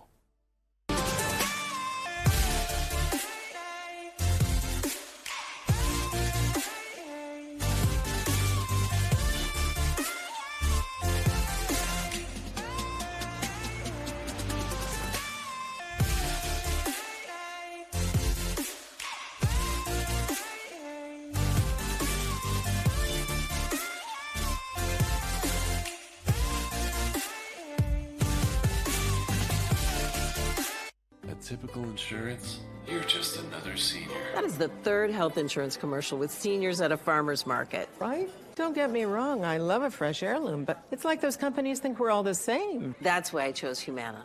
Before I signed up, I spoke to someone who actually listened to what I needed. She told me about benefits that were right for me, like vision and dental, all in my budget. I finally feel in control. What are you doing? Taking control. Humana, a more human way to healthcare. Introducing Skechers Pickleball, the official footwear of the APP Tour. They're ultra lightweight and responsive for incredible speed. They have Goodyear rubber outsoles with a specialized pickleball design for increased side-to-side stability and agility. Plus, they feature shock-absorbing foam and Skechers' famous relaxed fit design for incredible comfort game after game. Conquer the court in comfort. Skechers Pickleball, the official footwear of the APP Tour. Welcome back to Championship Court. Jill Braverman and Gabe Tardio taking game number 1, 11-3 over the qualifiers, Patrick Kauka and Dario Walczak. We got it. You got it. You caught the cow check. You got it. No, I mean, Tadio and Braverman just did an excellent job of controlling the tempo and controlling that ball movement and playing to the pace that they wanted to. They took Kauka and Walczak out of their rhythm. We didn't see them as aggressive as what we've seen throughout the day. It was an aggressive start there from Kauka, going right at the body of Braverman to earn the side out. Oh, Tardio tried to speed up into the net. But that's a good start here for Kauka and Walczak as they are stepping into balls right here, and they are trying to put a lot of pressure here early on Braverman and Tardio.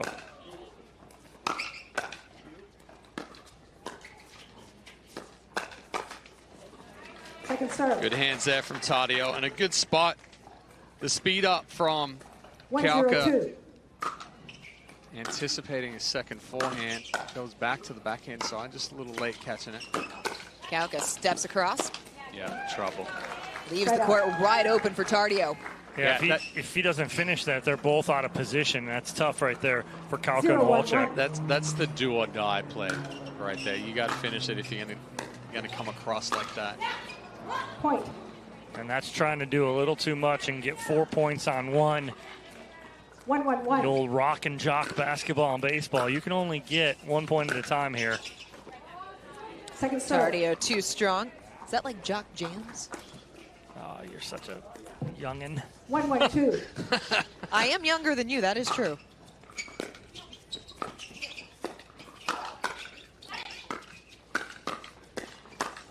Yeah. Oh, great hands from Kauka at the kitchen line. Eye formation there for most of it for Walczak and Kauka. Somehow, full extension gets a couple of those balls back.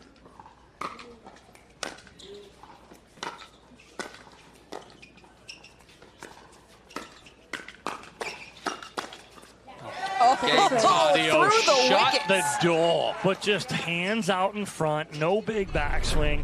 Let me just find a spot here, says Gabe Tardio. 1-1-2. First one doesn't work, but that second one will nicely. It was 5-hole.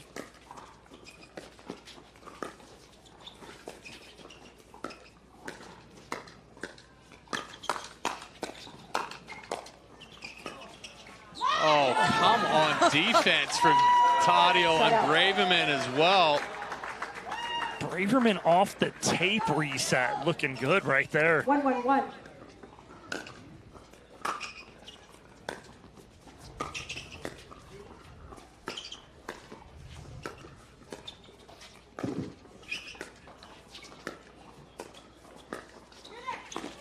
Oh, great angle there from Kauka.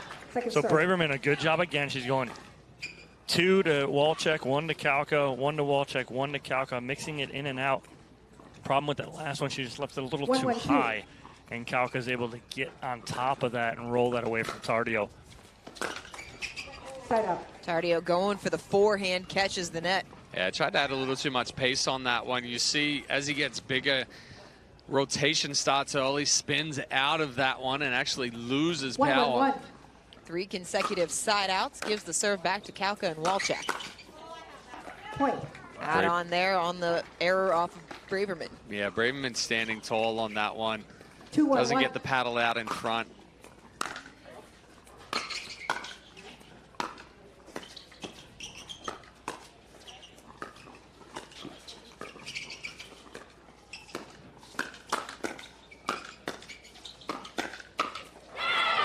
Kauka gets the better of Tardio, but how about the hands on both sides there? That's more like the rhythm and the pressure that we've seen from Wolchek and Kalka throughout the day.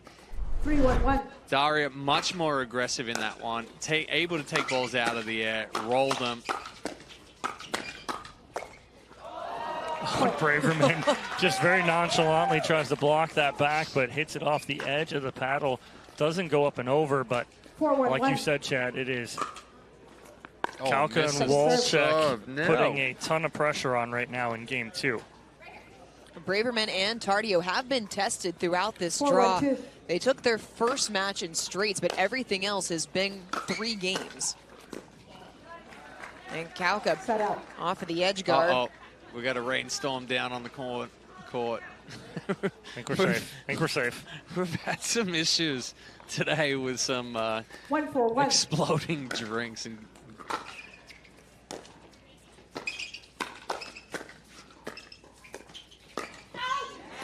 so good from Braverman again. The inside-out forehand down the line on Kalka. It's just keeping him at bay enough that he can't play big in the middle. 2-4-1.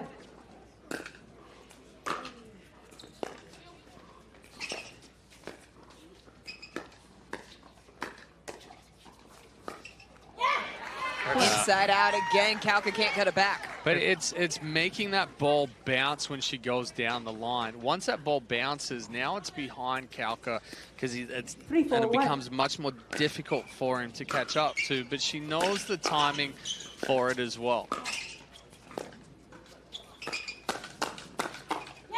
Oh, the hands into the body. And then it's the and then frack. Chad's gonna kill me in the booth. It's the frack from Gabe Tardio right there. He gets over the top of that, and it's a forehand backhand where he slaps that ball down at Kalka's waist.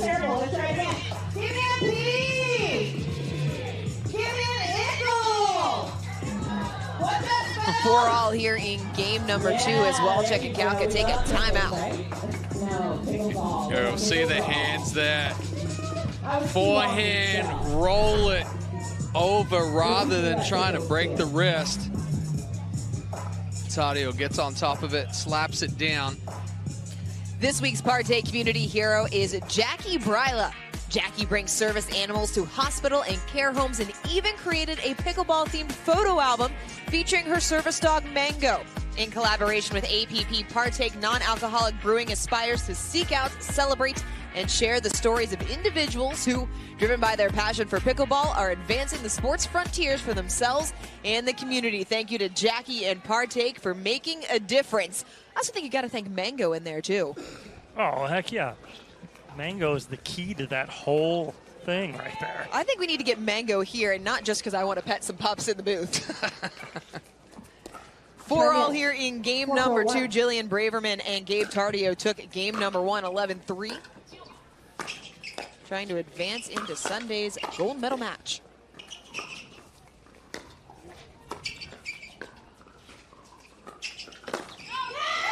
Tardio into the body. He thought about stepping over 3 times right there.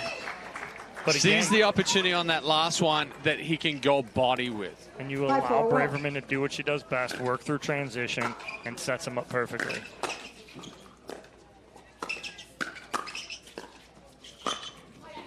That time, Kalka gets the better of Tardio for the side out.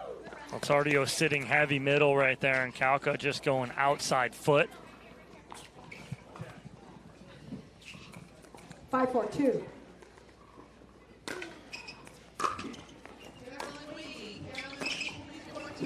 Kalka stepped in but couldn't quite come up with it. Well, that's the bait ball there too, is that Braverman floats that one. 6-4-2. Doesn't have the depth. Kalka feels like he can reach in, but he just runs out of extension. Steps in off the net cord, pops up, and Braverman can't come up with it. And nothing she could do right there as Braverman looks over at us and goes, how?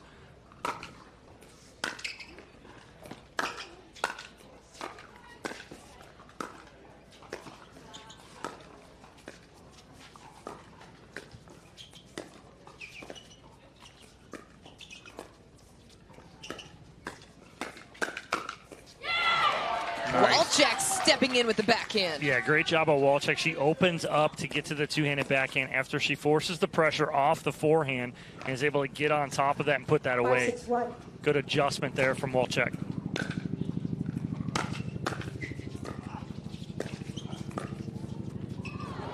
Unkind net cord. Kauka can't believe it. Yeah, we haven't seen the backhand flicks that we saw earlier today. He hasn't been able to get as much on the backhand. There's the backhand flick through the court. What were you saying, Sean? Nothing. Did you say something? But that ball right there floated more through the middle, right? It's a good step-in drive. Braverman just tries to block it and it stays in the middle of the court. He's been taken out of the middle from most of this one. Oh, nice punch volley right there from Gabe Tardio. Finds a perfect spot, but it was just like you had him on a remote right there, Chad. It's like, we haven't seen a backhand, BK. How about one? Here we go. That ball looked wide. They may challenge it. I didn't see it. Yeah. So Walczak's going to throw in the challenge. I think that one's tight. It may have just been wide. We have a referee timeout. We have a challenge of the Kauka with the backhand roll. Looks like it's just wide. The receiving team. The margins in this match so slim. 7-6-1. Trying to be aggressive with that backhand roll and keep it off the paddle of Gabe Tardio is Kauka right there. It looks like it may have went just a little wide. Kauka being forced to really try and paint those lines because of the court coverage of Gabe Tardio. Yeah, again, it's trying to take Tardio out of the middle. And as we're getting dive bomb here in the booth, but again, great job of Kauka trying to take him out as we get a look here and see. Oh, that's close. Oh, that is very close right there. It almost looks like that is on the outside part of the line. There's a hair in it.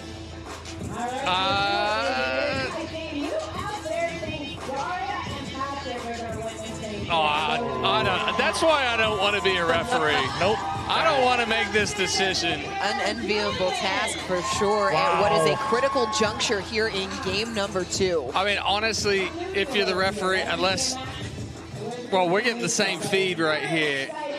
They've already made their decision, it looks like, and we're still trying to figure it out here. Good look. We'll see what the call is here on the court. In any other sport, quick decisions typically mean it was I won't say an easy, but a confirming look. Yeah.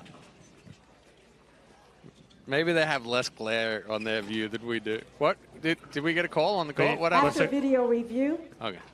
The call stands. The call stands after video review. The ball is out, so Braverman and Tardio are now up 7-6-1. Time in. 7-6-1.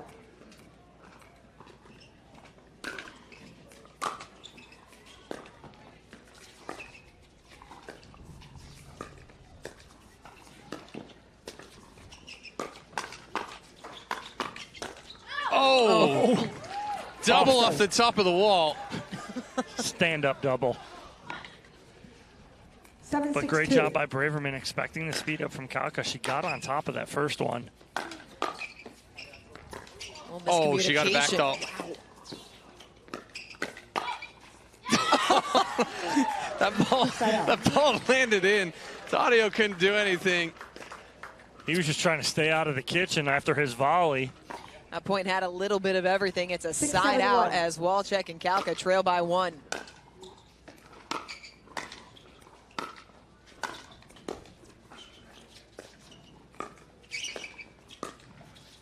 Round. Yeah, good around the from post Tardio. there from Tadio. You could see the double up on the backhand side forced Kauka to go back out wide. Too much angle. Oh, Braverman not expecting that to come over. She thought that was in the net. She was not ready for that forehand. And now flip of the script here. Tied at 7. Miscommunication pulled wide, and now Walczak and Kauka retake the lead at 8-7-2. But that's an excellent drive there from Kauka as well. We haven't seen it as much. We haven't seen those good aggressive drops from Walczak. Her balls are floating a little bit. Braverman's able to take those out of the air and go through. We'll take another look at the around the post. The setup, though, from Tardio is everything on that, right? He lets the ball travel, lets it get as low as possible, and then gets around the two-handed backhand to shape that backhand. And he keeps this ball 6 feet good 6-7 feet inside of the sideline. Great job from Tardio, and a good job here, though, from Walczak and Kauka to take a 1-point lead. Walczak and Kauka battling here in game number 2 after Braverman and Tardio were in total control in game number 1. They took it 11-3. 15 seconds. So I think what Kauka's doing a little better job of is he's anticipating the behind him dink from Braverman, right? He's anticipating that Braverman's going to keep him involved. All day and most of the day, he's been iced out for the most part, where he's been able to sit big in the middle. Now he knows he's got to stay home a little bit. He's getting more on those dinks instead of getting behind them and getting off balance. Time in. 8-7-2 after the timeout by Braverman and Tardio.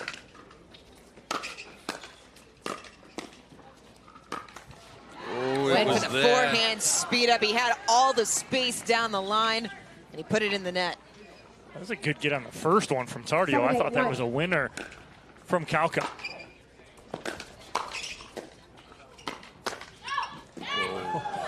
Somehow it missed the paddle of Kauka. His arms got shorter right there. T-Rex them up right there, and he tucks that paddle down.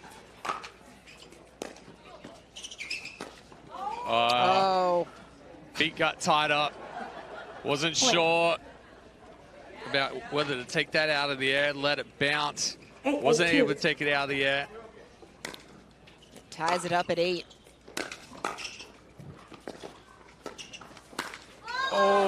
Braverman got too big trying to put it away. Trying to end that with authority. That's where the shoulder leads, paddle drags.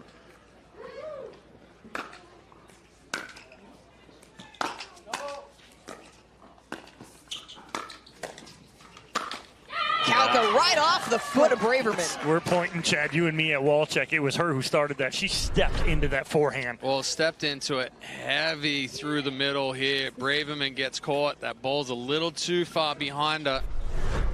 It feels like at times in this match that Walczak has been a little passive or not involved, but coming through there with a monster heavy forehand. Time in. 9-8-1. 9-8-1. Key here is they're on 1. Tardio. That's not coming back. Tardio not going to miss that. 9-8-2.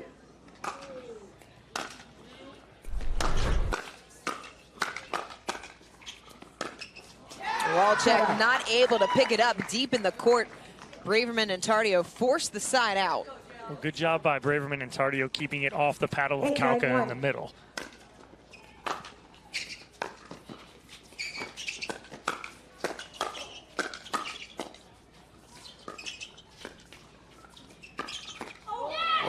Second serve. Second serve coming. Braverman was trying to let it go. She was trying to tuck her paddle in, but Kauka bodied her up, so it was right at her head. Caught her in the movement. 8-2.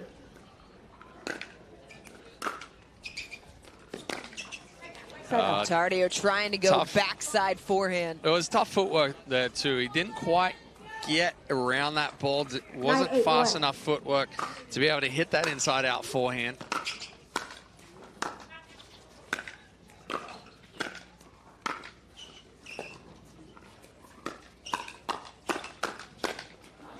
Tardio, cross-court winner. I would have liked to see Walczak be more aggressive when she stepped in and hit that forehand right there.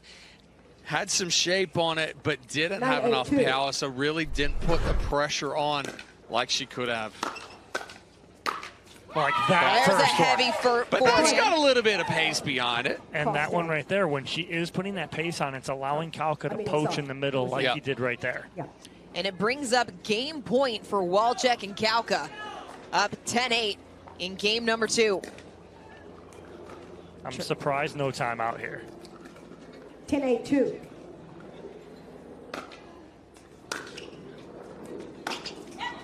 Spun off it. Spun off it. Stood tall. Tried to generate the power with the arm, and you just see the rotation come out. Side out. Oh, friendly net cord. Off of the net cord into the body of Braverman. Second serve. Second serve. 18-2. Oh, and that ball just died. A little high third shot drop into the kitchen from Tardio. Tardio and Braverman 19-2. back within 1. Too much. It's almost like we've done this together Too before. much again. Yeah, Tardio's trying to do a little too much with that drive. He doesn't need to add so much power. 10-9-1. Use the body behind the ball instead of trying to hit it.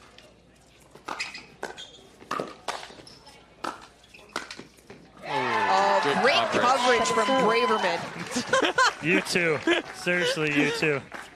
But again, good communication. I mean, they didn't even talk, though, did Kauka and 10-9-2. Wolchek. She slid in behind, but...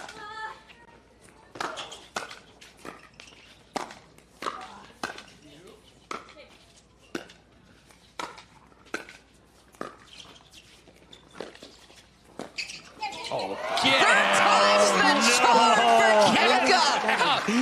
I mean, he's so dangerous on the backhand side when he's fully extended because he's strong with the wrist. We saw it with the two-hand, pull Tardio out wide. Tardio hits an amazing shot back behind Kauka, but it's the wrist flick back through the middle. One-hand backhand wrist flick through the middle winner. Game 3. Game 3 coming up next between the qualifiers, Kauka and Wolchek, and Braverman and Tardio.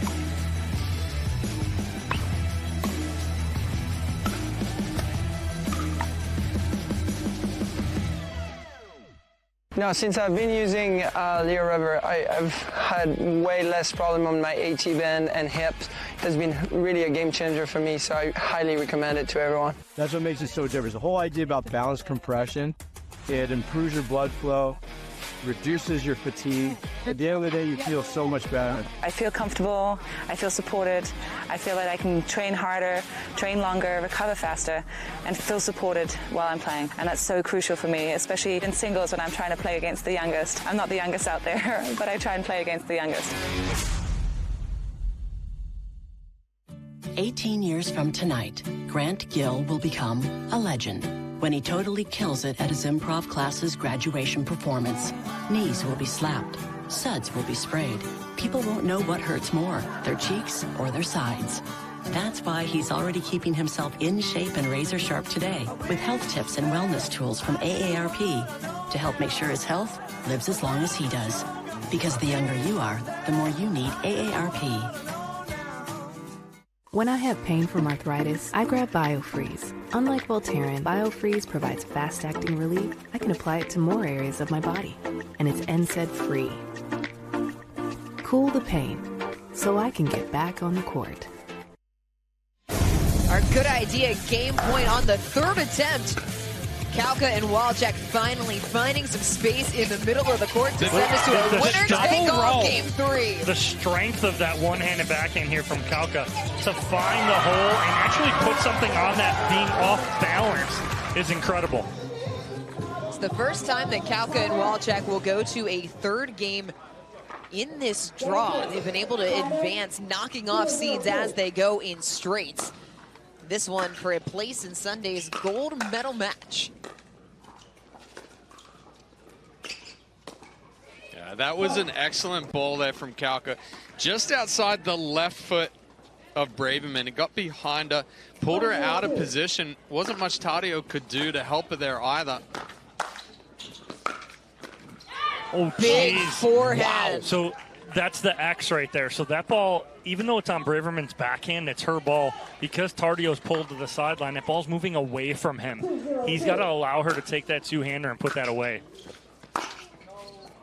Ooh, just out. Side out, but not before 2 points for Kauka and Walczak. 0-2-1. This is the third straight match that will head to 3 games for Braverman and Tardio.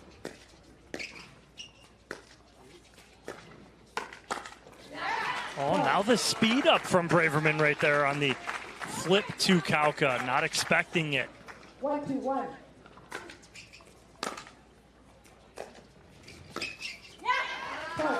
Error made by Walczak. Yeah, I was going to say a couple of quick errors right there. Kauka gets caught standing up. Walczak, same thing, standing up a little too much, tries to roll it, but it flattens out.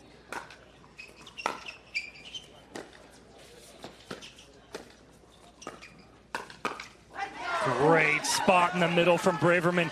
Able to get that down at the right foot of Kauka. 3 straight points for Braverman and Tardio, still on first serve.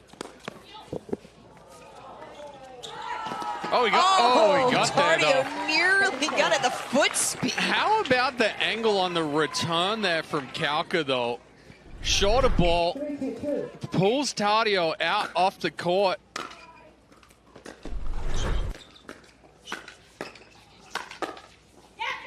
It's the misdirect right there from Braverman as she goes inside out. Instead of just pounding that ball down at the feet, she goes inside out just a little bit.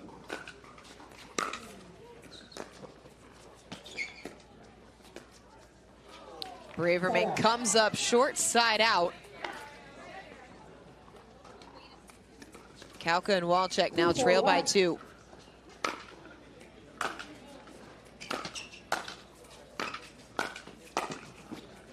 Right through the middle, paints the tee. Yeah, and that's the right ball to step up on as well. That third shot drive didn't have as much shape on it. He got a little bit easier ball to add more shape. Recognized that ball was coming from below the net. Braverman even gave it a wow. That's when you know it's good.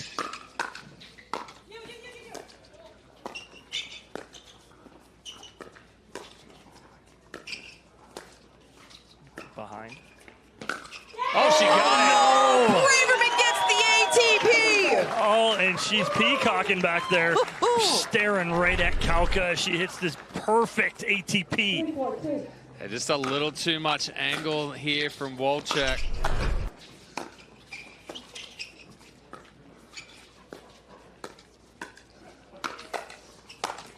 She got wrong-footed right there. You see Braverman say, I jammed myself up. Tied at 4-all here in game number 3. Braverman Tardio took the first before Kauka and Walczak took game number 2. She's on the court.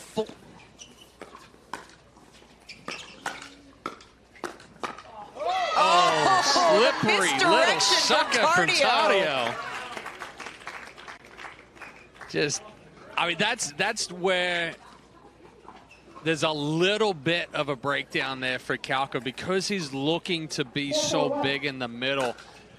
You can change direction and get behind him there on the backhand side, and it's exactly what Tardio did. And now Braverman reaching in, taking that ball out of the air. Well, that's the last 2 that she's went to put away. She's gone inside out. So she's creating a little bit of deception on those, and they'll get the lead on the end change. 6-4, Braverman and Tardio leading over Walczak and Kauka. It's not just 6-4, it's 6-4-1, so with a chance to continue to add to that even if they don't get a point off of the next serve. And they have come out looking very strong here in game number 3. You're talking about, on the flip side, Kauka maybe being at a disadvantage because he gets so big in the middle. But do you want him to not be that big in the middle? Because that's his game. No, he has to be big. Yeah, you want him to be big in the middle. It's just the issue is that if they find backside on him, Braverman has been able to do that, but he does have to play his game, and his game is being big in the middle. He's just got to be aware of the backside dink by Braverman going behind him, and is he able to recover? So he can't go too far into that middle.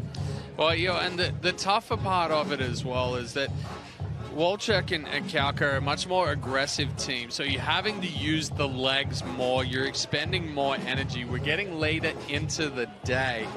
We're starting to see a little bit here in Game 3 where they're not using their legs as much. Some of the pace, some of the power is gone out of their game. They really need to get that focus back of using the legs to generate that power rather than just trying to swing big with the arms. Fourth match of the day for both teams, Kalka and Wolchek coming through the qualifying.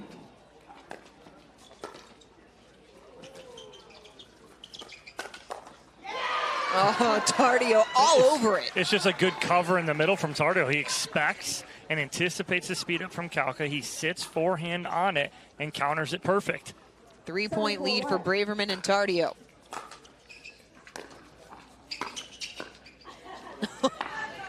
Overran it a little bit. Yeah, she's running through it. Doesn't split step through the transition. 7-4-2.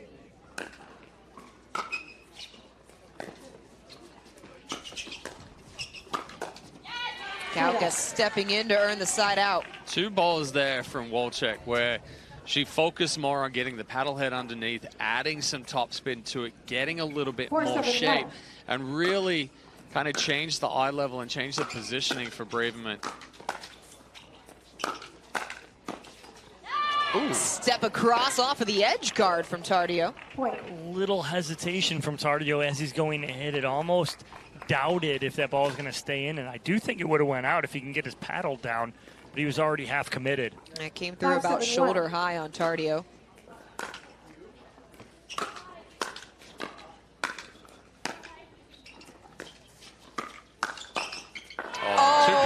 Backhand cross-court roll from Kalka. But that is understanding, the angle of attack, right? He takes that, he reaches in with the forehand. Most counterattacks are going to come back in a straight line. He takes that forehand cross body on Braverman and goes straight to the backhand side. I almost think Wolchek right there played that ball out of the air, that it was out. But she was so committed to it right there. Tough ball. That's a tough position to be in. 6-7-2. 6-7-2. Oh, it didn't come up. He looked up to see where he was going to get Braverman as she was coming out of the uncoil. Took his eye off of it for a second. It's a side out.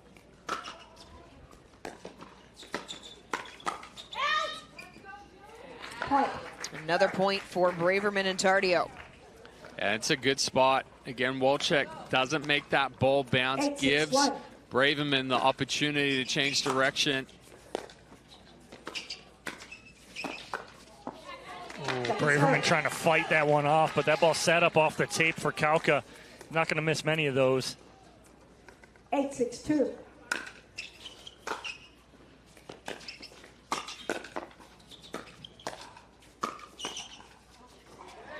Braverman comes up short, a quick side out for Kalka and Wolchek. We only give up one there. That's huge for Wolchek, and Kalka is still within striking distance here at 2. 6-8-1.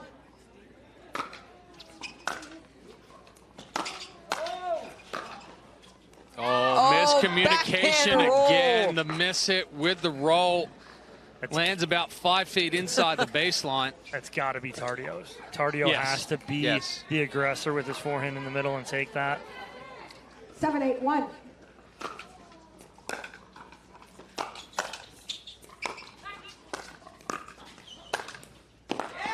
Tardio finding all the angles. Well, it was set up first on his inside-out forehand, pulls Kalka. That means Wolchek's got to pinch just a little bit in the middle. 7-8-2. Creates the space on the opposite side for Tardio's winner. Side out. Kalka off of the post, quick side out. They're not able to get more than one. 8-7-1.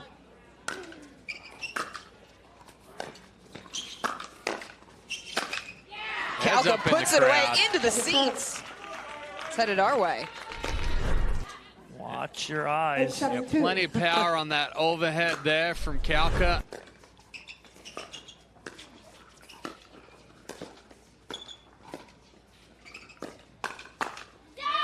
Calca right back through the middle. Smart combo there again. So rolls that off of the backhand side. It's the setup ball. He's ready for that 1-2 combination. Braverman not fast enough to go from backhand to forehand side. Oh, just rushed it. Rushed it right there. No set feet. Gets over the top of it. Talk about clearing yourself too early. Get too much on top into the net.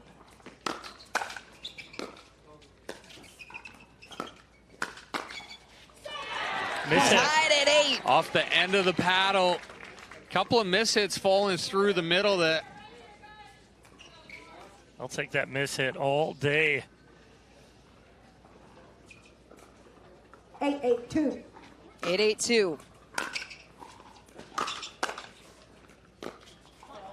Well, that's his shot. That's the shot that he wants with that backhand roll. Again, Calca just trying to rush too many of these shots coming down the stretch here. Needs to slow himself down a little bit. Use those legs, execute before he tries to move forward. Steps in there on Tardio. 8-8-2.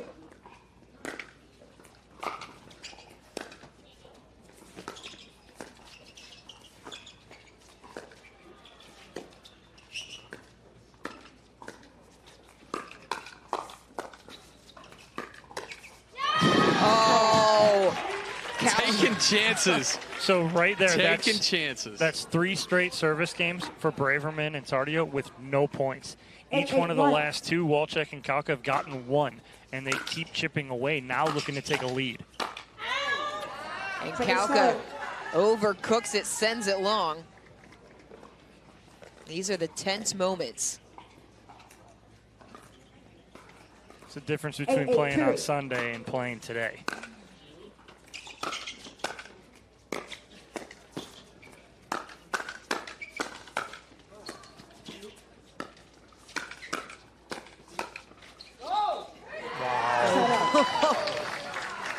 Tough that Walczak did a good job to stay in the point. Calca was trying to find the time to jump in, potentially just threw off Walczak a little bit there on those last 2 shots.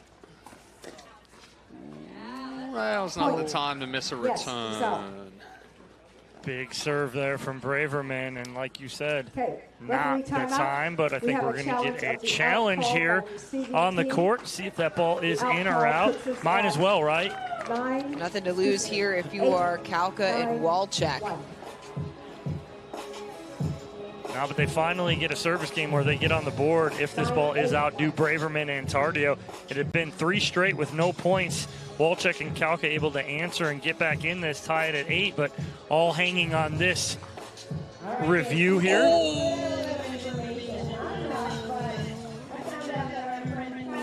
That ball's out. Right there, ball is just out. By the slimmest of margins. Well, we've seen slimmer. That one you can at least fit 2 fingers in between the ball and the line. So close right there, but again, these margins here in game number 3. After video review, the call stands. The ball does stand. The ball is out along the baseline. It will be 9-8-1 in favor of Braverman and Tardio. 1 challenge left. Only 1 challenge remaining for Calca and Walczak. At 8-8-2, excuse me, 9-8-1 with Jill serving. Both video challenges in this match have gone the way of Braverman and Tardio.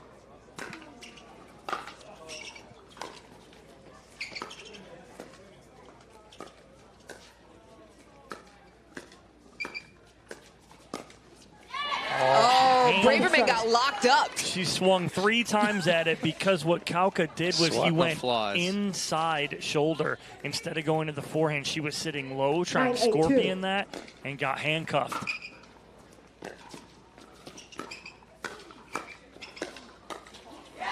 Oh, Net cord brings up match point for Braverman and Tardio. The issue here is that the last couple of times going cross court, Wolchek hasn't made that ball bounce. Braverman's been able to take it out of the air. Oh, Kauka lives to fight another point. Backhand flick through the middle of the court. Ice in the veins right there for Kauka, because that is gutsy at match point right there, trying to punch your ticket to Sunday. 8-10-1.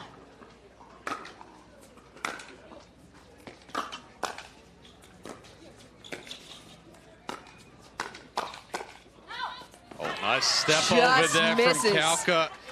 Reads it well. Braverman's trying to go back deep to Wolchek. 9-10-1. 9-10-1.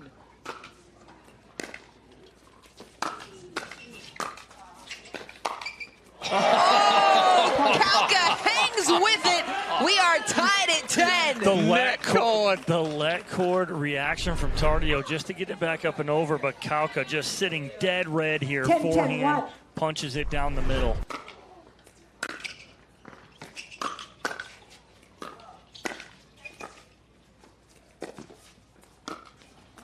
Good spot from Gabe Tardio. He saw Kauka coming up, almost looked like he wanted to pull the trigger at him, made a decision to keep Wolchek back.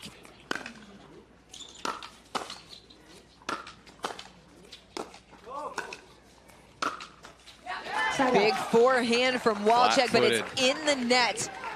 Goes back over to Braverman and Tardio. Win by 2. We are knotted up at 10.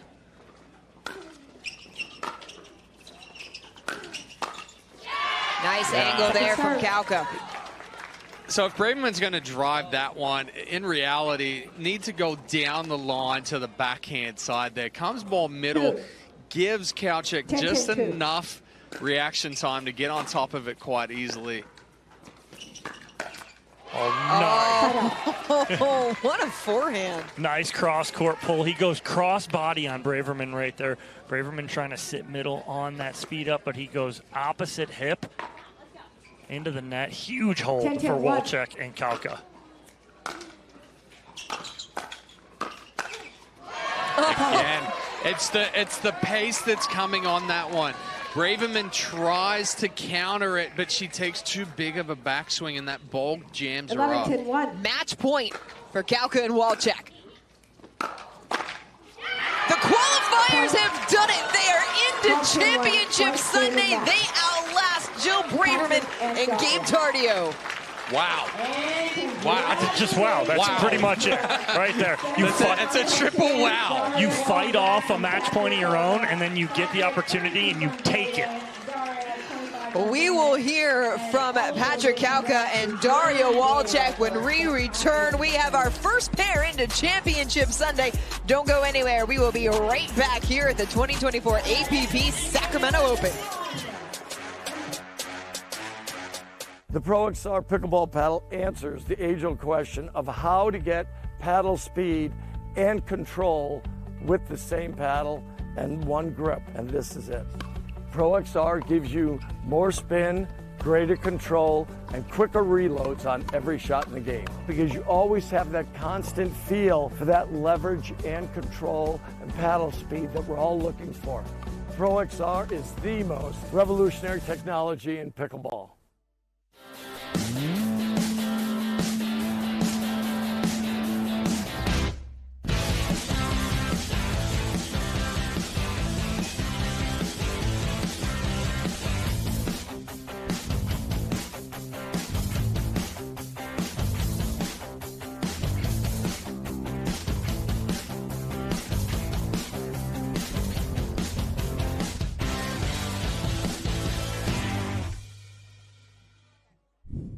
Need to sell tickets for an event? From Sports Illustrated's official ticketing platform, introducing Box Office. Manage ticketing for sports, festivals, fundraisers, and more, paid or free. And we go beyond the barcode. Introducing Super Ticket. Super Tickets are secured by blockchain technology and transform into exclusive digital content, promotions, and rewards between the event and guests. Cheaper, better, simpler, more secure. Sports Illustrated Tickets. Partner with us for your next event. Everyone knows standing still doesn't get you where you want to go. It's all about movement and progression, power, strength, innovation, expertise. On the court, off the court, and on the way to the court, you have to expect more out of yourself. And you should expect more of the company who makes your tires. Getting you more miles, traction, and safety is why we get up in the morning. Let's drive forward. Expect more. Fortune Tires. The APP is sponsored by AARP, helping your health and happiness live as long as you do. USA Pickleball, official sanctioning body of the APP Tour. And Franklin X40, the official ball of the APP Tour. And we'll take another look at match point for Patrick Kalka and Daria Wolchek. The qualifiers have fought their way through to Championship Sunday. Celebration all the way round. And we're going to throw it down to Dominic Catalano, who's courtside with our Franklin courtside interview. All right, Daria, I'll start with you. You guys battle through qualifiers. You make it all the way here to a semifinal. Game number 3, you fight off a match point of your own. What's going through your mind at that moment? I mean, to be honest, my mindset's the same through the entire match. So I just do my thing, and I guess that works out. And then, Patrick, going behind you seemed to be what Braverman was trying to do. It got you early. What was the adjustment you made, seeing what she was doing and the pattern she was going with? I just had like 6 coaches over there on the side that gave me some great game plans to, attack early and get in a hands battle. But no, obviously this is beyond what we can imagine. So great tournament. We really appreciate it. All right, well, congratulations, guy. Daria Wolchek, Patrick Kalka moving on to Championship Sunday. We'll take a quick break. Our second semifinal here on Championship Court at the APP Sacramento Open.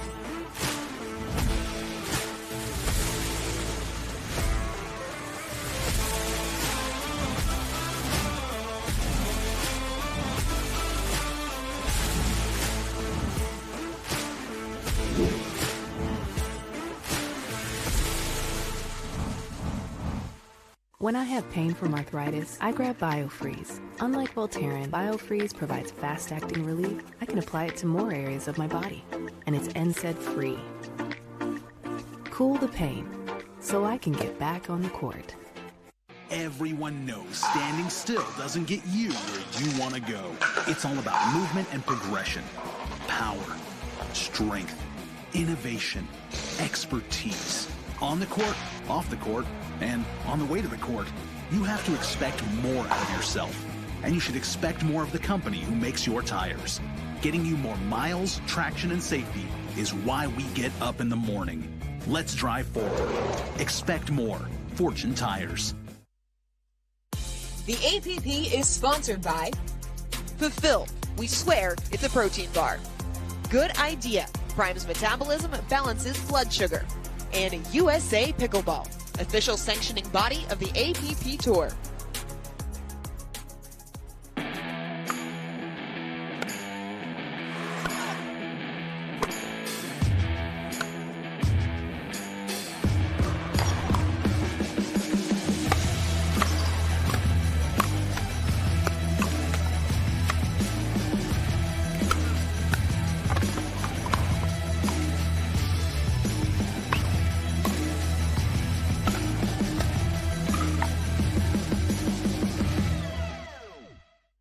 Introducing Skechers Pickleball, the official footwear of the APP Tour. They're ultra lightweight and responsive for incredible speed. They have Goodyear rubber outsoles with a specialized pickleball design for increased side-to-side stability and agility. Plus, they feature shock-absorbing foam and Skechers' famous Relaxed Fit design for incredible comfort game after game. Conquer the court in comfort. Skechers Pickleball, the official footwear of the APP Tour. It's hard to find supplements that work. No, thank you. You need supplements that are backed by science with natural and plant-based ingredients and that are third-party tested. Because cleaner is better. Like Oro Organic. Plant-based supplements made from the Earth's most powerful plants for your immune health, gut health, workouts, and more. Find out more at oraorganic.com. When I have pain from arthritis, I grab BioFreeze. Unlike Voltaren, BioFreeze provides fast-acting relief. I can apply it to more areas of my body, and it's NSAID-free. Cool the pain, so I can get back on the court.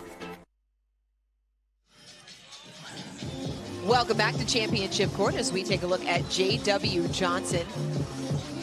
J.W. and his sister Georgia, the 2 seed, getting set to take on the 3 seed, Susanna Barr and Eric Lang, in our second semifinal of the afternoon. The winner will advance to Championship Sunday to take on the qualifying duo of Patrick Kauka and Dario Walczak. How do you follow that one up, guys? So, well, the bottom half played out just how it should. The top half was an absolute mess. Yeah. As far as seeds coming through, right? But we said that exactly. Coming into it is that the top half was much more difficult with the way things lined up. Yes, 100%. And we said that we probably were going to see this one in our Open today, and we do get this one. Now it's about execution here.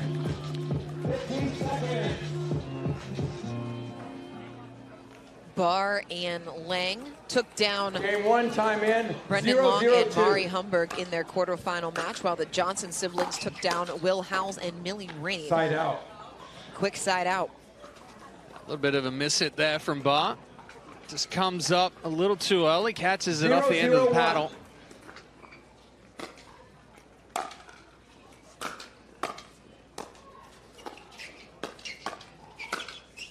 Right back through the middle for Georgia. Yeah, and this is going to be a little bit more of a difficult matchup here for Lang and Barr compared to when they went up against Brendan Long and Mari Humberg.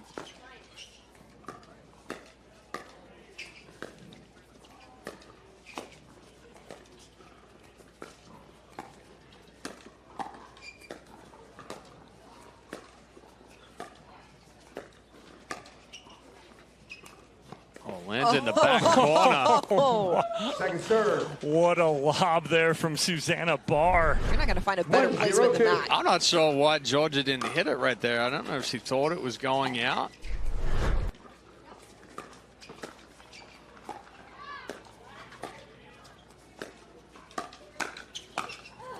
Barr, backhand winner through the court. Well, the key there was she went hard, dink to Georgia's forehand. She pops it up a little. Georgia pinches middle. She goes backside on her instead of going to the spot that Georgia Johnson filled. Second serve. Good adjustment there with that ball off of the net core. But what I was saying before, a little bit more difficult matchup. Georgia's going to make Barr work in that cross-court dink rally and then has the ability to go back behind Lang. We didn't see that enough from Humberg. She's much more with that cut dink, the flick. Oh, almost ran into it. Yeah, Lang almost ran into that ball. Able to avoid it. Second serve. 1-0-2.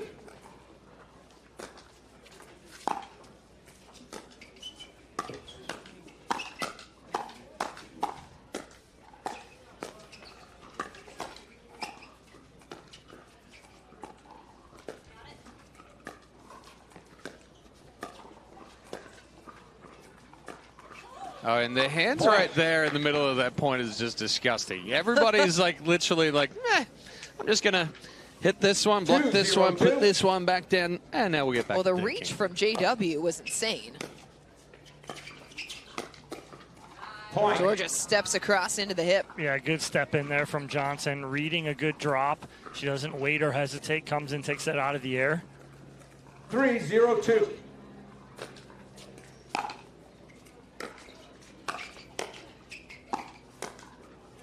Got crossed up there with the feet side out. Yeah, and a good spot there from Lang. Like you said, crosses up Georgia Johnson, gets those feet twisted a little bit, and that's the tough one of that ball between the feet or to that left foot.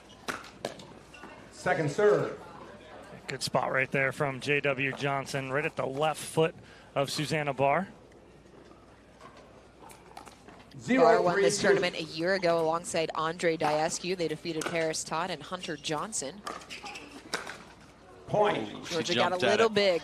Yeah, she jumped at it. You see the body come up, the legs straighten out. So now all of a sudden, instead of being underneath the ball, you're hitting the top of the ball. Side out. Side out. Lang trying to get a little big on that forehand. 3-1-1.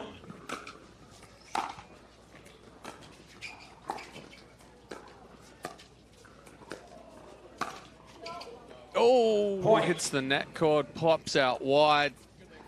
Unlucky bounce for Barr. It's 4-1 in favor of the Johnson siblings.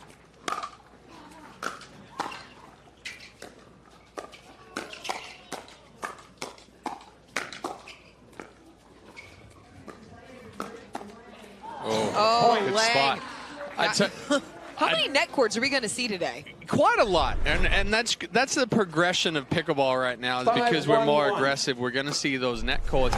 But something that I just noticed with Barr right there, and I know you guys worked on it, was the movement there. How quickly she slid to the sideline and and hit that forehand there when she got. They ended up getting crossed over on the sides. So we're going to get a challenge here. We have a challenge of the out call. Lang Ernie to go cross court. It was called out, and Barr immediately moved to challenge. Yeah, it looked wide from the naked eye, but again, we're going to get that first challenge of this matchup. But yes, Chad, you talked about that with Barr, really working on that, stepping to the side right there, and really clearing to get that forehand. The problem is Georgia Johnson up to the task right there and getting every single one of those back off the paddle of Barr. And his sister Georgia Johnson, 18. The Johnson siblings getting off to a strong start here in our second semifinal. If the call stands, it will be 6-1-1. Take another look. Oh, we're going to have an arm in the way. Looks out, though, initially. A little tough to tell from that Well, it angle looks with like the right contact. arm of... Yeah, it looks like contact is a couple of frames after it crosses the line. It cannot be understated how hard the Johnson siblings had to fight to get here. You go back to that match against Richard Livernese Jr. and Amanda Hendry. They were down 9-1 in the third game. You got 9 match points alone in that one. They fought it off, worked their way through, ended up winning that third game at 14-12, and then took down Howells and Rain handily 8-3. And sometimes you need a game like that to wake you up now. They didn't need that in the quarterfinal to almost not make it to the semi, but they did. They battled. And again, when you're tested like that, it'll almost bring you closer together.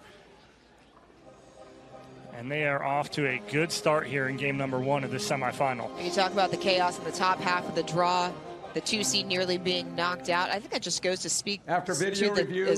The call stands. The ball was out.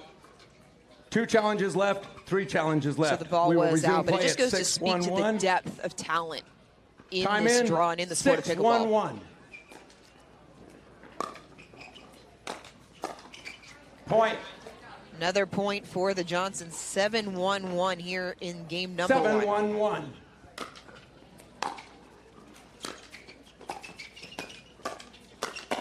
Georgia all over it. Yeah, good spot there from Johnson. Georgia, that being in the middle with that first one, then the put away. 8-1-1.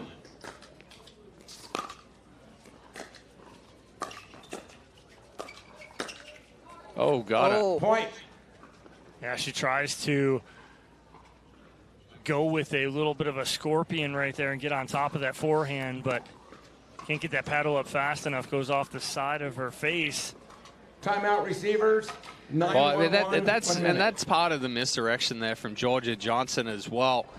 You know, takes that ball and elevates it right by the left ear of Barr. Barr and Lang taking a timeout, trailing by 8 here in game number 1. What do Barr and Lang need to do to get the Johnson siblings out of their rhythm? Yeah, they have to try and control the tempo, but right now they're not kind of putting enough pressure on either of the Johnsons as far as you're pulling JW out from the middle, or Georgia's so good on that forehand side. You almost need to take that cross-court ball between the feet or to that left foot, pinch her in, then you can go back out wide. I think, right now, Barr and Lang need to play a few more middle balls and really pinch the Johnsons in tight in the middle and then push back out wide. So then they're moving them in and out, and it's going to keep them off balance a little bit more. Nice sequence there. Lang puts it away. 9-1-2.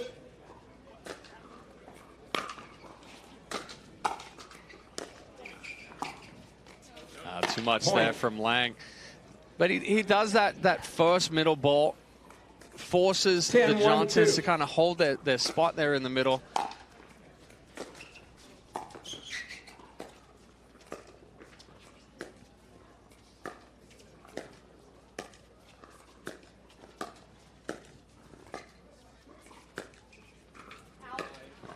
Just outside the line as Barr and Lang fight off the first game point, but they have work to do, trailing by 9 here in game number 1. Well, like you said, Chad, I'd like to see if Barr's going to continue to go cross-court with Johnson, with Georgia, that being, she's got to find her left foot.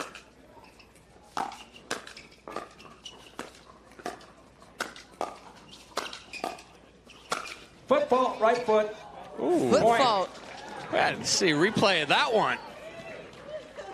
Little nonchalant there from JW. Easy overhead, and then 2-10-1. Kind of just stepped across as he hit it.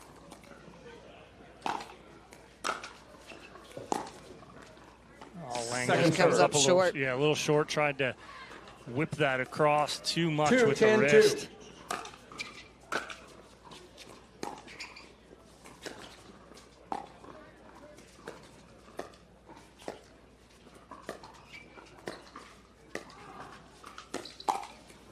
Oh, 5-hole backhand winner from Lang. Big adjustment there from Lang. I like the attempt, though, from Johnson, that being Georgia, again, trying to speed up down the line.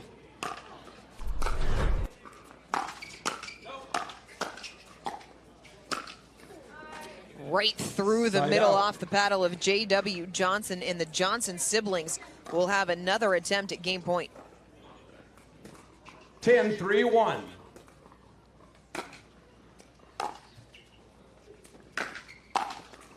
Second serve. I think JW wasn't expecting that pull from Eric Lang. 10-3-2. Yeah, not with that pace either.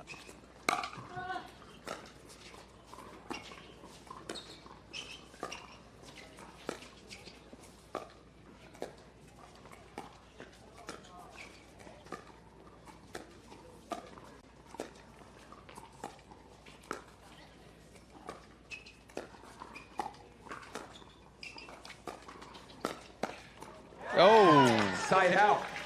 Johnson misses the spot with that flick. Lang and Barr battle off 2 game points. They are back on serve, trailing by 7.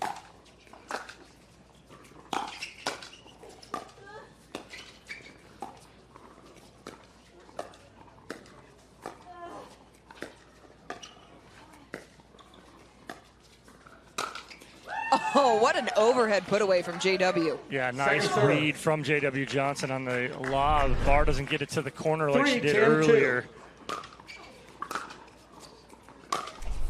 Side out. It's a little too flat there from Barr. Again, we've seen her a couple of times when she drives. The arm stays straight. 10-3-1. Trying to come over it with the shoulder. 4th attempt at game point. Into the net is Lang, and game number one goes the way of the Johnson siblings, 11-3. They are one game away from advancing into Sunday's gold medal match. We'll have game number two when we come back here at the 2024 APP Sacramento Open on ESPN.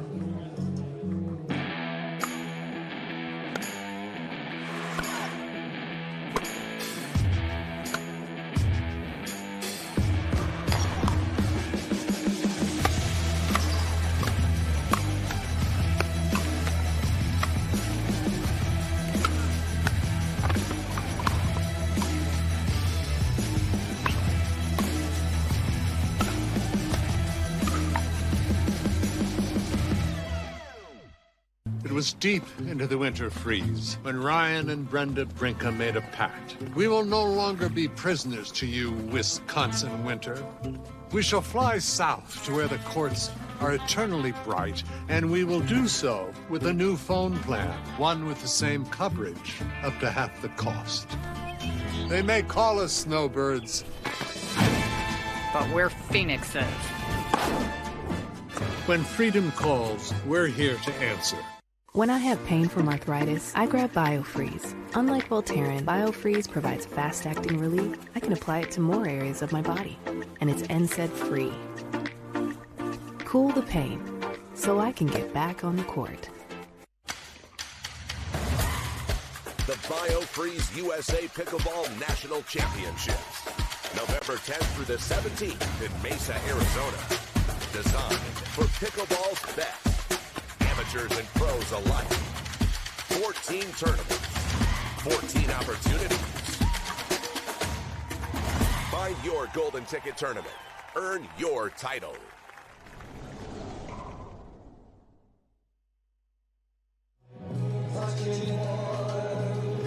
Welcome back to Championship Court. Georgia Johnson. Little sing-along alongside JW. You think she's loose right now? Into it, yeah. Caroline. Bum, bum, bum. You have to. You think they're loose right now? When you can sing along to Sweet Caroline, one game away from making into Championship Sunday, you are feeling good. And if you are JW and Georgia, you are feeling good after taking game one 11-3.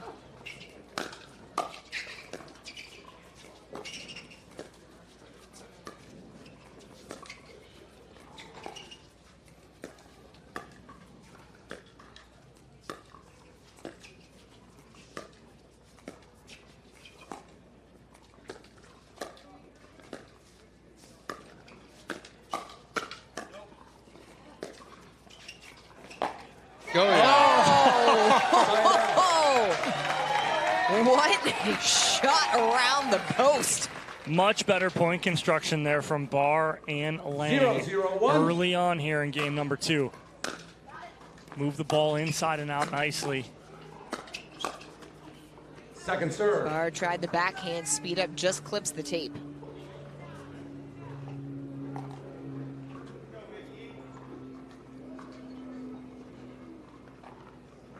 Zero, 0-2.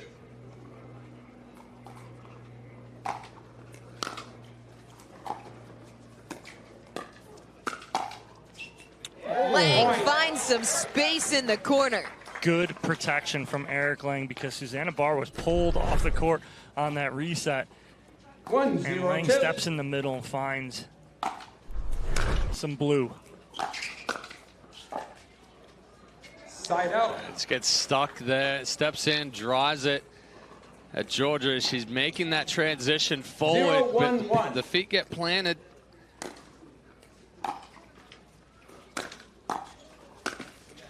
Georgia stepping through with the big forehand winner through the middle. Georgia's like, this is how you do it.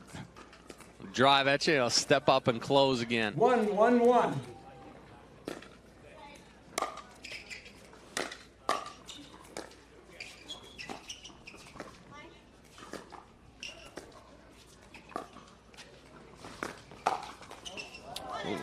Good ATP defense from Lang. Got it elevated a little bit. Yeah, I think if Georgia lets that ball go, it's going out. 1-1-2.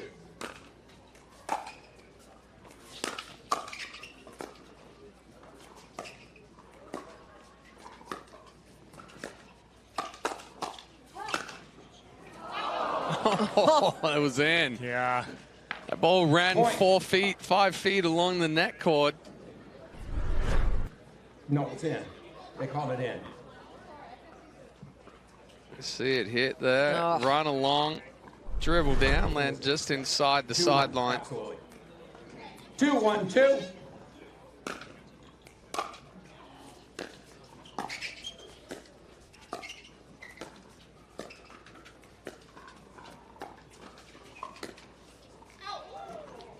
Side out. They may challenge this one. No. Chose not to. Georgia thought it was in. Elected not to challenge.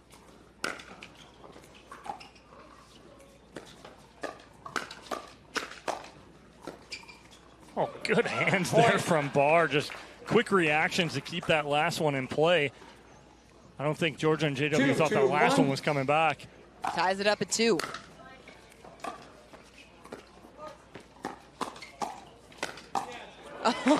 Georgia getting on top of the backhand overhead for the put away. Well, that's being young and being able to contort your body a little bit right there.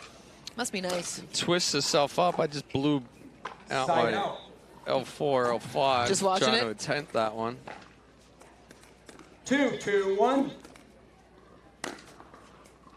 I thought that in the last match with Tardio in this court Second coverage serve. as Johnson comes up short on the forehand. 2-2-2.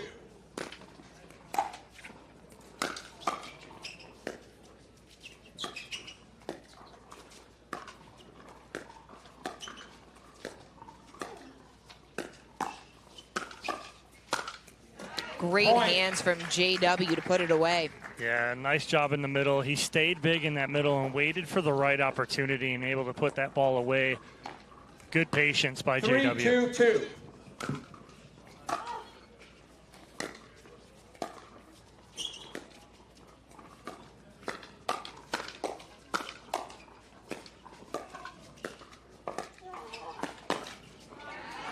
Lang is all over it. He read it right, but just can't get that down to the feet of JW in Georgia. Almost came off the edge guard of his paddle. 4-2-2. Just a little too far.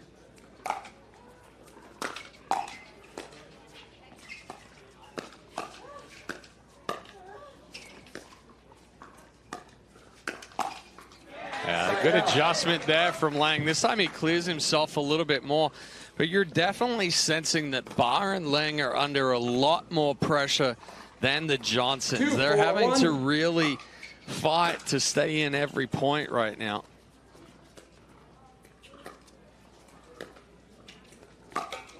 Second serve. Barr misses the ATP off of the post. You talk about battling for every point. That's not just physical, but how much does that take its toll mentally when you're trying to come back in a match like this? Oh, 100% when you're playing two of the best on the other side of the net, too. That aren't going to make many mistakes. They're going to keep balls in play, and then they're going to put pressure on you when they can. And that's exactly what they're doing. 4-2-1. 4-2-1 in favor of the Johnson siblings, up 1 game over Barr and Lang. Well, I think that's part of it too. Is when you're playing against a team that you feel like, hey, if I make a mistake, I'm in trouble. You start playing tighter. You don't go for as much. You try to be perfect. You end up making more mistakes or leaving more balls up because that's what your focus becomes of don't leave a ball up, don't leave a ball up. Side out. Good return right there from Barr. But again, when they get the ball back, they have to think they have to score every time they get the ball back on their serve. At least 1 point you have to continue to add. Hasn't been much room for error for Barr and Lang in this match, and Barr with a fist pump forehand winner through the middle. Well, look what they did right there. They put Barr on the left. So they like something here possibly with Georgia Johnson and Susanna Barr straight up instead of cross court for a minute. They're going to change things up.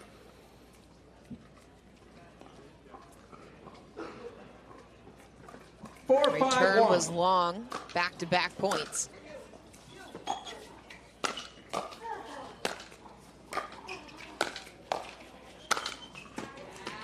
miscommunication in the middle right there. That's because Barr was on the left and Lang was on the right, and that's Lang's backhand. So he's thinking that Barr's going to take that on her forehand, drop that. And she should take that because she does have a very good third shot drop.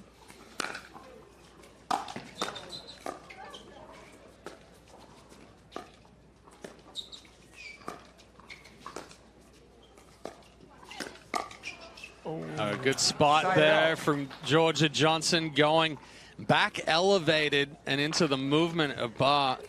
Johnson's earned a side out, but Barr and Lang get two back.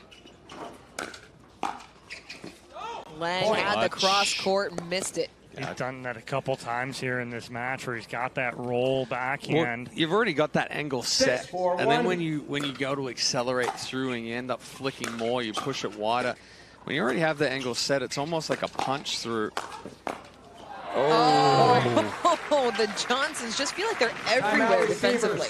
Well, but that's the understanding of court coverage and knowing when your partner is pulled out wide, this is the positioning that I need to be. You know, the ball that they hit and they go through, it's why we talk about, you know, so much as far as the familiarity with your partner. We're going to take a quick break here on Championship Court. Don't go anywhere. We'll be right back.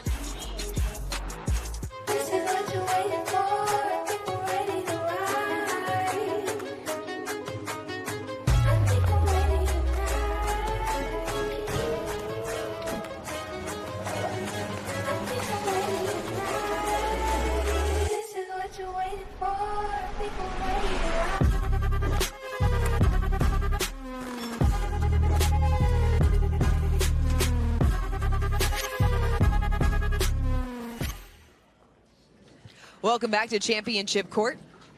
Barr and Lang taking a timeout, trailing by 3 here in game number 2. Already down a game after the Johnson siblings took game 1, 11-3.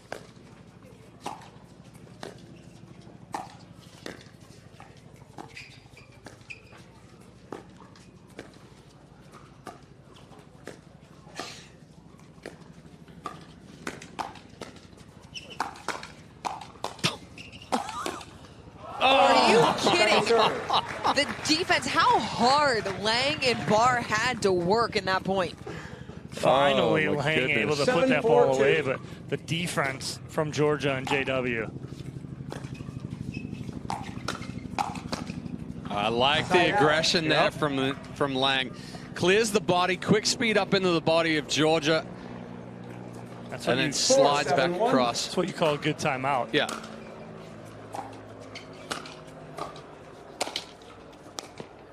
She tracked it down.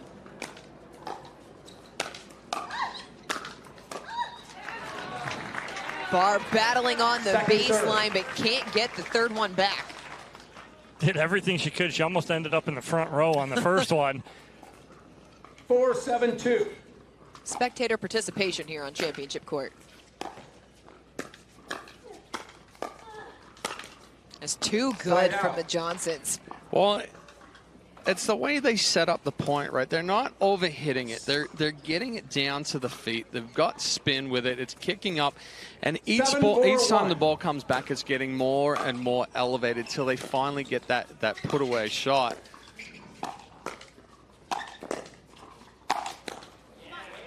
Second serve. Lots of power off the paddle of Lang. And what'd you see on that one? They put Susanna Barr on the left and Lang on the right. Again, changing it up. Veteran team, that being Lang and Barr, trying to make in-game adjustments.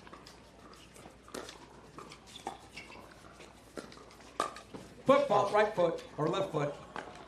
Point. Barr thought she had the roll. Winner gets called for the foot fault. She may have just gotten elevated a little bit when she went to hit that backhand. When she came down, the left foot slipped forward. 8-4-2. 8-4-2.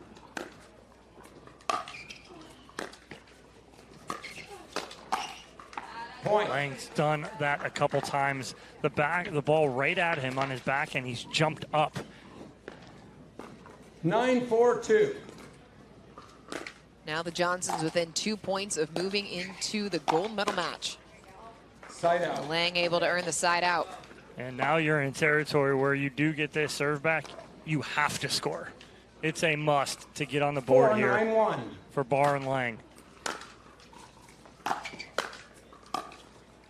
Second serve. Comes up short. It's a tough drive right there, falling back. That's what I was going to say. It's tough to gain rhythm and gain momentum when you're trying to hit your way out of trouble.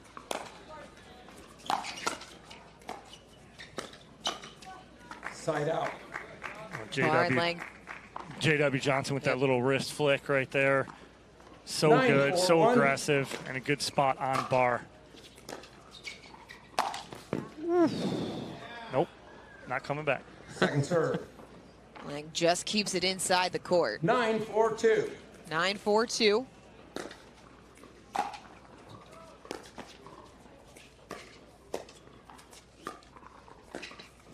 Side out. Johnson comes up short, so Barr and Lang able to hold.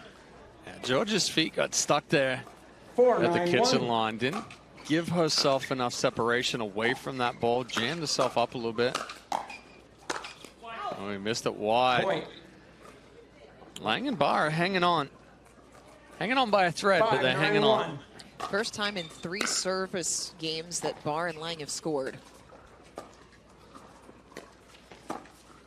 Oh, just inside the line, inside out forehand winner. Big smile from Lang. Yeah, that's exactly what I saw. The little smile from Lang as he liked that one. Caught it on the edge guard. 6-9-1.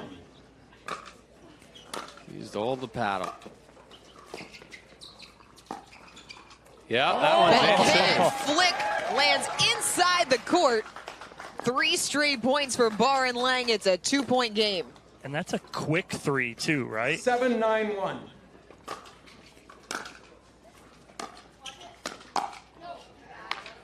Second serve. Yeah, Lang moving forward there, trying to put some pressure on. Ball set up a little too much from Barr. Good job from Georgia Johnson getting that ball down. Fault. And that ball looked in. Called the serve out. I mean, you got 2 challenges You got 2 left. challenges. Why don't you use it? I don't understand. Even though the referee said he saw it in, I don't understand why you don't challenge that. Yeah.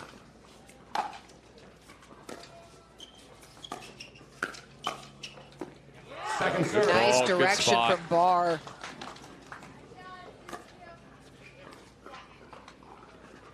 Nine, 7-2.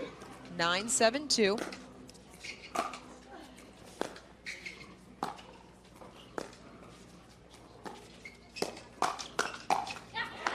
Point.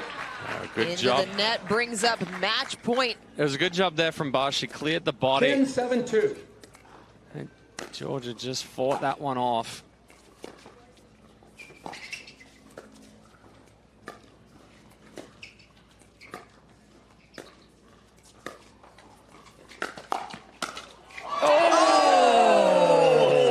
It was there for Johnson, and JW put it in the net. 2 inches away from finishing that one. Huge hold now. 7-10-1. Barr and Lang have life.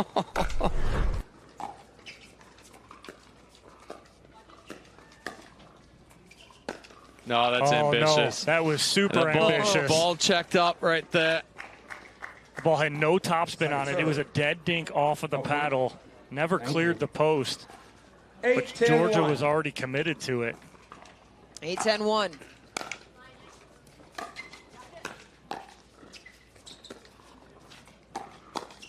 Oh, slides it down the line again. Lang's taking some risks, and they've been some good ones. And now Barr and Lang back within 1.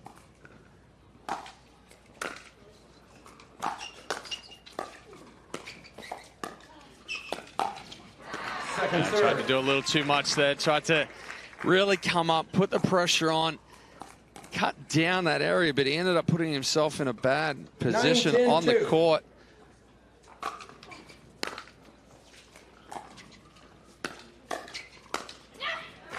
Forehand cross-court winner brings up match point number 2 for the Johnson siblings. 10-9-1.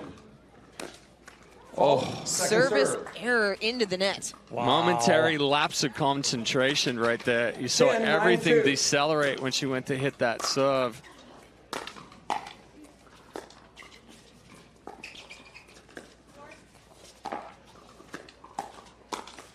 Off the edge guard, Lang and Barr battle, but it is the Johnson siblings moving into Championship Sunday. They take down Barr and Lang in straights, 11-3, 11-9. We will hear from Georgia and JW when we return here on Championship Court. It's the 2024 APP Sacramento Open. It's hard to find supplements that work.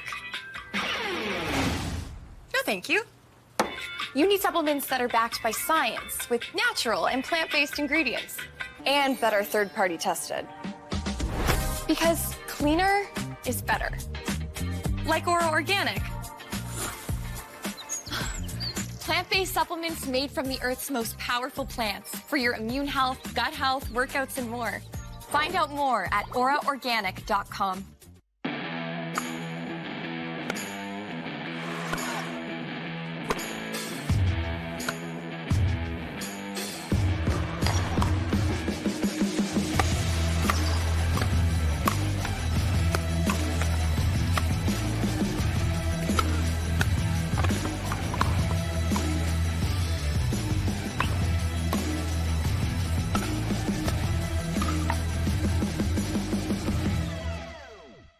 It was deep into the winter freeze when Ryan and Brenda Brinkham made a pact. We will no longer be prisoners to you, Wisconsin winter.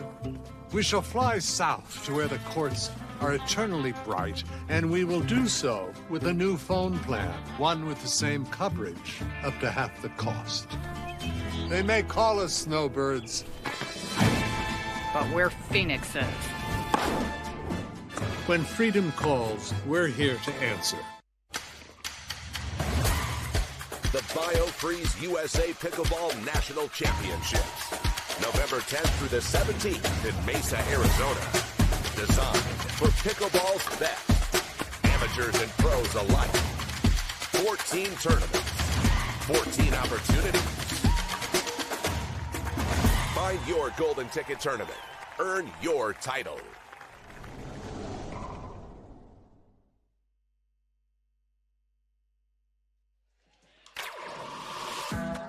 And we'll take another look at match point for Georgia and J.W. Johnson. They're moving on. Tough run for Barr and Lang. But we're looking forward to the matchup on Sunday. We're going to throw it courtside to Dominic Catalano for our Franklin post-match interview. All right, Georgia, good first game, in control the whole way. You had Susanna and Eric make a nice running game, too. What are you guys talking about when they first called that timeout and they made that run? We were just, trying to get back to our game plan. They switched sides a couple times, so we had to adjust, and they played a great match, and we just had to stay consistent and close it out. And JW, when they did switch that and they put Susanna straight up on Georgia, what's going through your mind? Are you trying to get a little bigger in the middle there?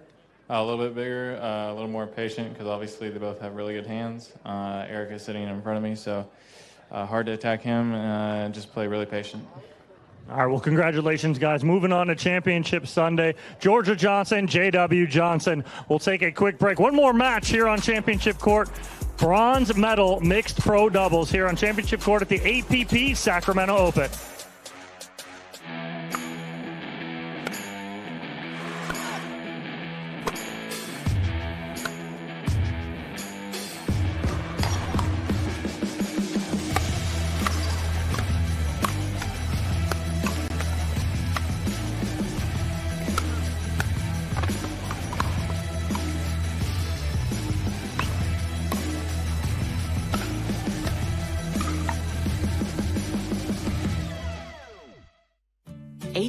From tonight, Grant Gill will become a legend when he totally kills it at his improv class's graduation performance.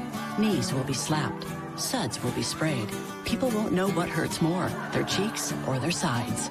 That's why he's already keeping himself in shape and razor sharp today with health tips and wellness tools from AARP to help make sure his health lives as long as he does. Because the younger you are, the more you need AARP.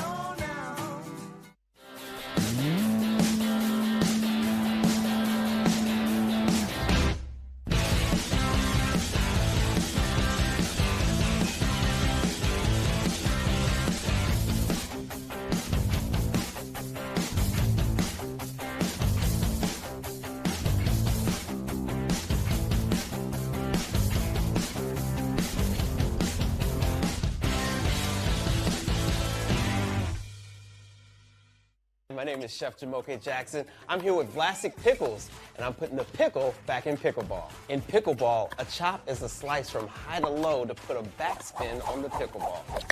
I'm chopping up Vlasic Pickles to make this sweet and savory chopped pickle salad.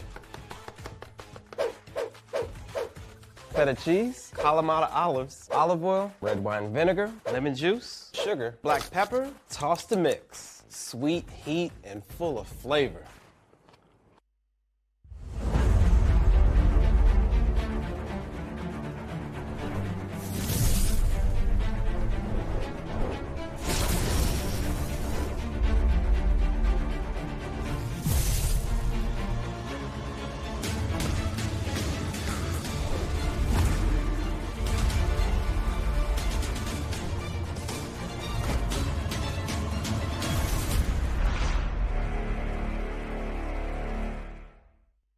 Introducing Skechers Pickleball, the official footwear of the APP Tour. They're ultra lightweight and responsive for incredible speed. They have Goodyear rubber outsoles with a specialized pickleball design for increased side-to-side stability and agility. Plus, they feature shock-absorbing foam and Skechers' famous relaxed fit design for incredible comfort game after game. Conquer the court in comfort. Skechers Pickleball, the official footwear of the APP Tour. At Typical Insurance, you're just another senior. That is the third health insurance commercial with seniors at a farmer's market. Right? Don't get me wrong, I love a fresh heirloom, but it's like those companies think we're all the same. That's why I chose Humana.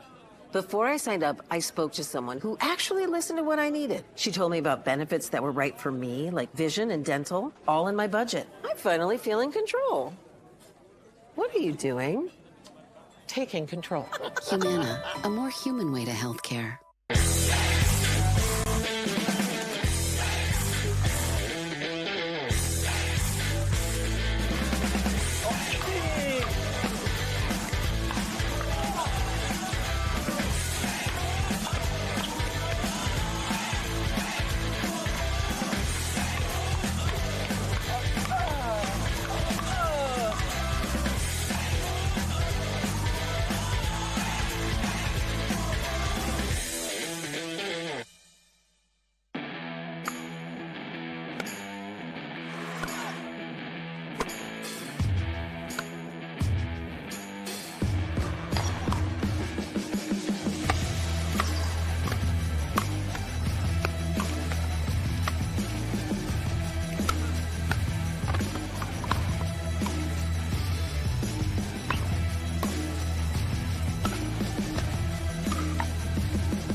Nothing brings us together like Eggland's best eggs. We love the taste, always so fresh and delicious, plus superior nutrition. For us, it's eggs any style, as long as they're the best. Eggland's best.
To be clear, Fulfill is a protein bar, not a candy bar. Don't let its creamy, chocolatey goodness confuse you, or the fact that you hide them from anyone with a sweet tooth. You saw nothing. I saw nothing. Fulfill. We swear it's a protein bar.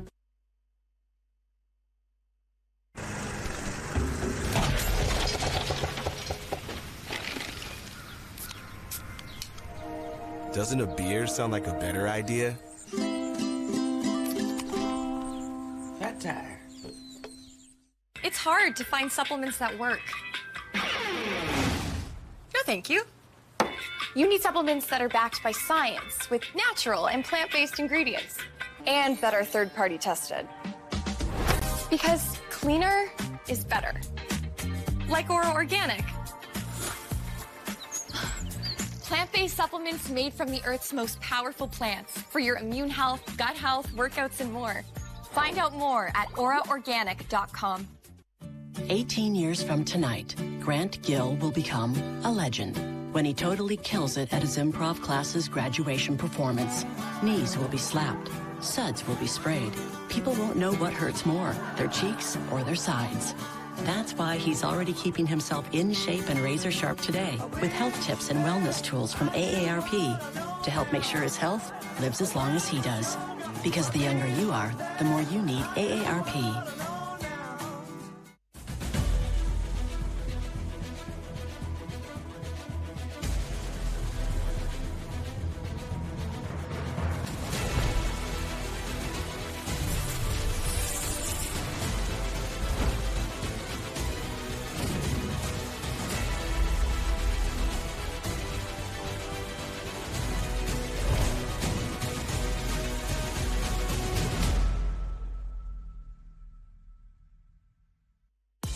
The APP is sponsored by Alas, official on-court apparel of the APP Tour.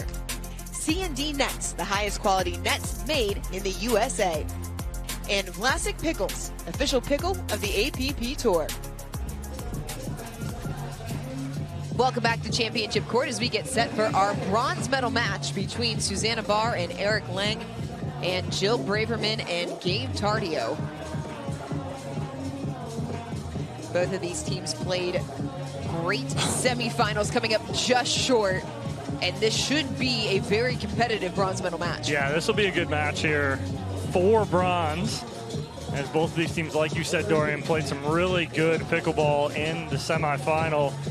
Barr and Lang coming off a match 5 minutes ago, literally. And so they're jumping right back in hot. Tardio and Braverman's match was before that, so they've been sitting a little bit.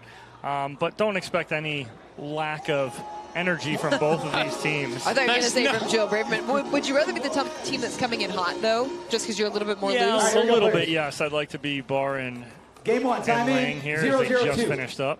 I was trying to figure out what was going on, but the DJ disappeared out of the booth and the music was still going. Chad, we know that you never know what's going on, No, so it's I don't. fine.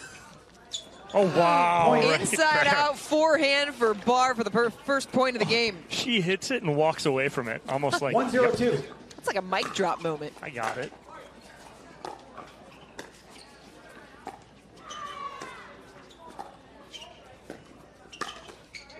Well, I think good spot. I think that's what you're going to see here. You're going to see some really good point construction, I think, from all four of these players here. They're going to wait for the right opportunity to speed up.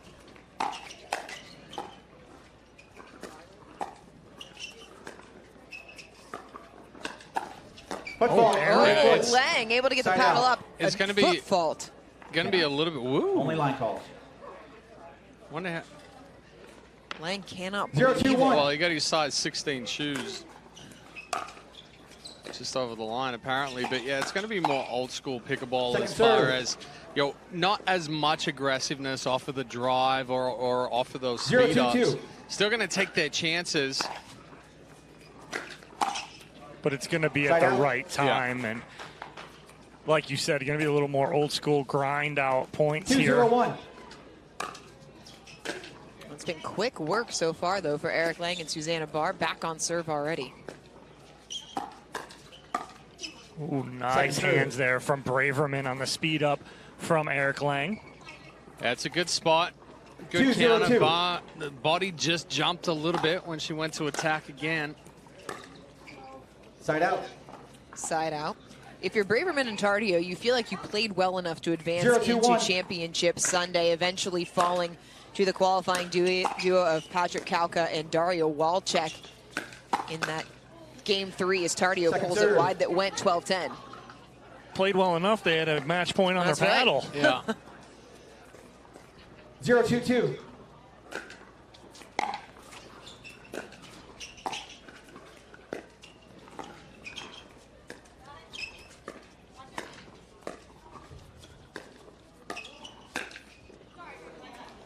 Lang going into the body as she and Tardio get on the board. Perfect spot from Braverman. Yeah, in the previous attack, she went right at Eric Lang, and he's so good defensively with that counter on the backhand side. Changed the spot for that one. Point. Now Tardio into the hip of Lang, 2-2. 2-2-2.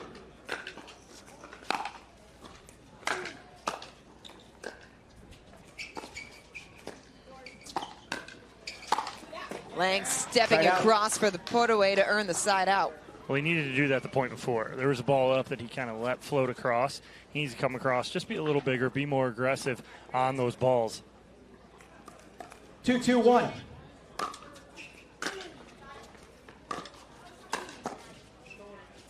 Smart decision there from Braverman. Braverman tried to hit it. She tried to bring it back down. You know, one thing that I think that Braverman and Tardio have to be careful of is not getting too loose.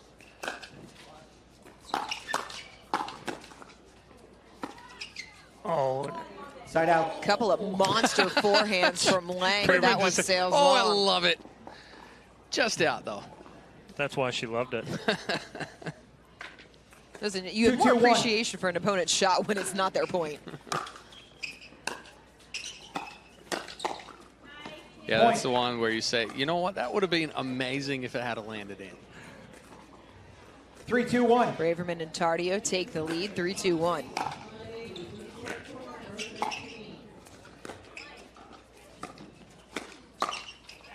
Nice hands from Barr on the backhand. Well, and that's part of the looseness that I'm talking about right there, where it's not really committing to a speed up, going cross court with it. Again, Lang gets away with that, though. He jumped on that backhand block, Chad, and we saw that in the last match. He made a couple mistakes on that jumping. He's already tall enough. Doesn't need to jump and try and get so much on top of it. He's already on top of the ball with his height. Second serve. Service error off the paddle of Barr. Second serve coming.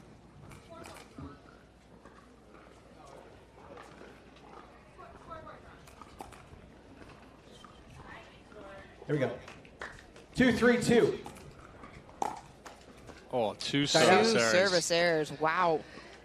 Yikes. You don't see that often. No, and you can't have that right now. 3-2-1. Gives the serve back over to Tardio at 3-2-1.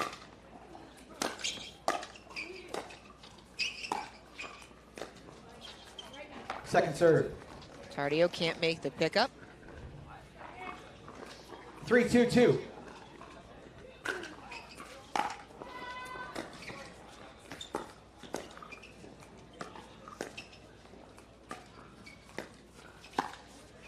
Nice step in from Lang. He's had some early success with that shot. Yeah, nice step in right there. Like you said, Dorian, it's a aggressive move there from Lang stepping in. He gets the tape, a little love right there. He'll take 2-3-1.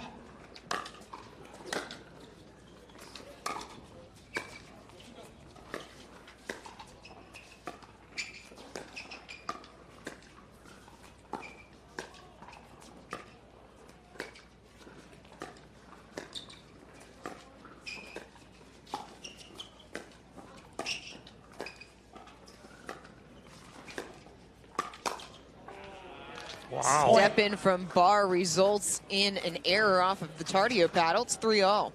That's a nice little inside out right at the body of Tardio. 3-3-1.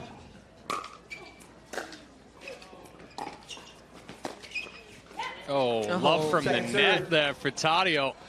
Take it and run with it. 3-3-2.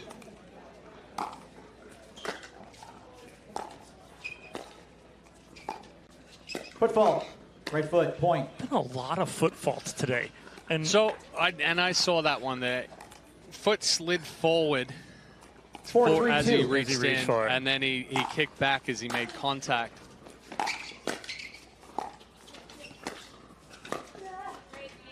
Side out. Yes, we are seeing more foot faults than typically what we have. 3-4-1. Is that 4 or 5 today? Mm-hmm. Oh, get backhand roll winner from Tardio. So smooth. And it almost sounded like a mishit off his paddle, too. But well, I tell you what, that's what we're starting to notice more and more, right? Especially the two-hand backhand rolls, the ones that are caught right near the edge guard have the sharper break.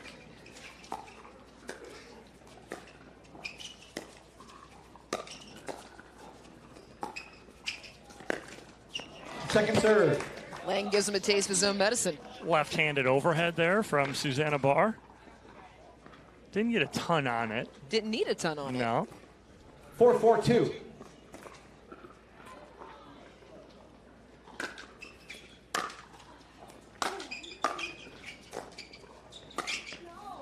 Point. Got too big.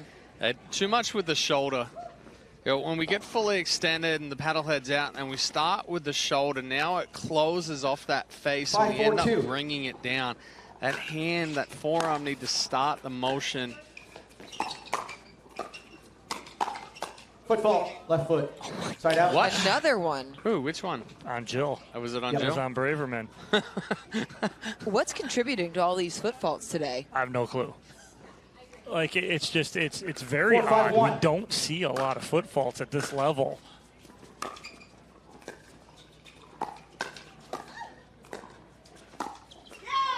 Lang finding some space along the sideline.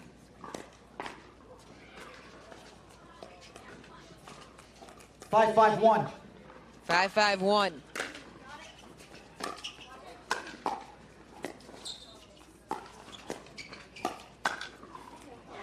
Second serve. Yeah, if Bar's going to speed that one up, she has to be ready for the counter. Take that as a 1-2, 5-5-2. forehand, backhand. Just a little late getting that. Point.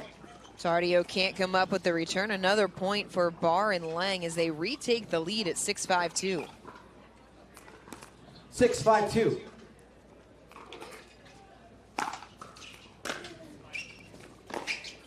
Oh, man, that Side ball out. just... Didn't come up much, Yeah. but also tried to really crank on it. You saw the body get very rotational. 5-6-1.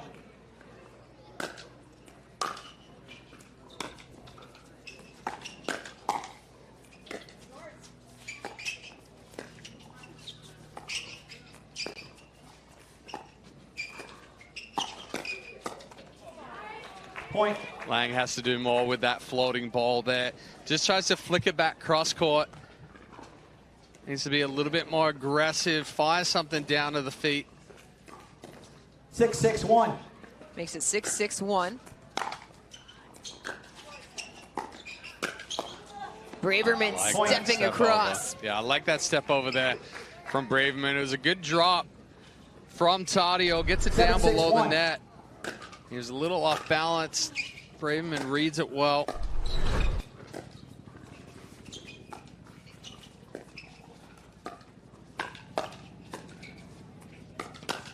Oh. Point. Tardio there and waiting. Yeah, you can't speed that up Swat right at the him. fly. He's going to get that every time. Just got to go cross-court hard again with that. Stay in that point. 8-6-1. Those 18-year-old reflexes.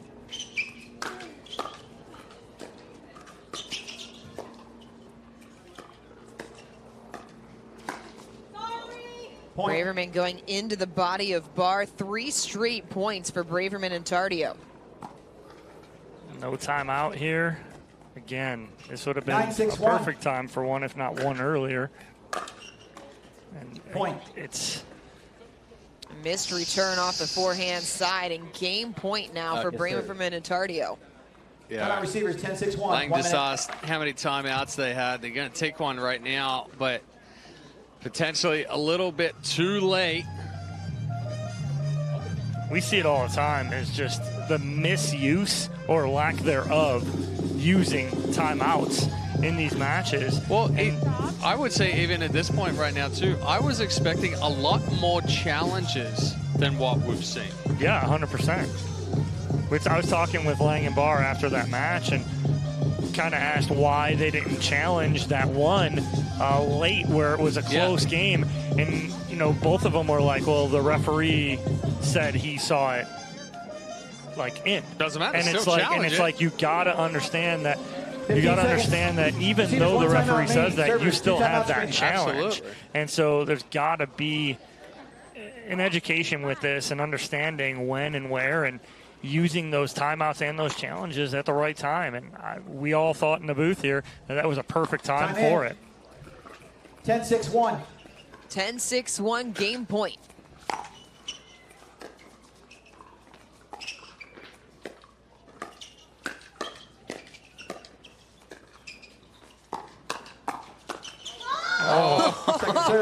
Braverman went full scorpion right there. Got hers, but Tardio couldn't get his. Still on serve, game point number 2. Barr comes up short in the net as game 1 goes the way of Jill Braverman, and Gabe Tardio will have game number 2 in our bronze medal match coming up next here on Championship Court at the 2024 APP Sacramento Open. This is what you're waiting for. People ready to ride. I think I'm ready tonight.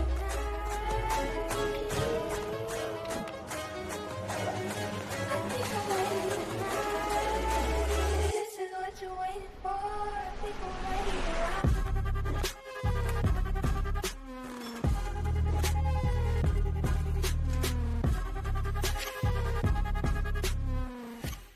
To be clear, Fulfill is a protein bar, not a candy bar. Don't let its creamy, chocolatey goodness confuse you, or the fact that you hide them from anyone with a sweet tooth. You saw nothing. I saw nothing. Fulfill. We swear it's a protein bar. Welcome back to Championship Court. Game 2 set to get underway here in our bronze medal match. Jill Braverman and Gabe Tardio taking game number 1, 11-6 over the 3 seed Susanna Barr and Eric Lang. Yeah, Barr and Lang got caught just a little bit going down the stretch of that first game. Braverman had some good speed ups cross court into the body of Barr. And Braverman and Tardio started to put a little bit more pressure on than what they started it with. Game 2 time so in. I look for them to come out and be a little bit more aggressive here in game 2. 0-0-2. Try to keep this momentum going. It was a 5-0 run for Braverman and Tardio to end the first game, being tied at 6-all.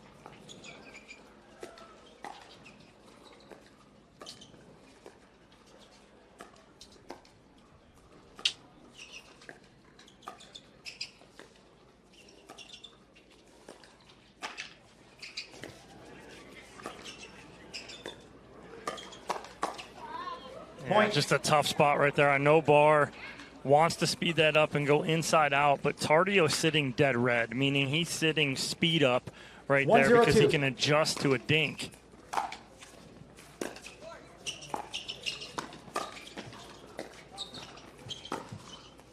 Nice speed up there from Lang. If Braverman's going to come over there and she's going to come all the way across the court, she has to do more of a swing there or get that ball down so it pops up. Ends up taking Tardio out of place, and a good speed up by Lang down the line. Second serve. Deep ball from Tardio. Second serve coming. 0-1-2.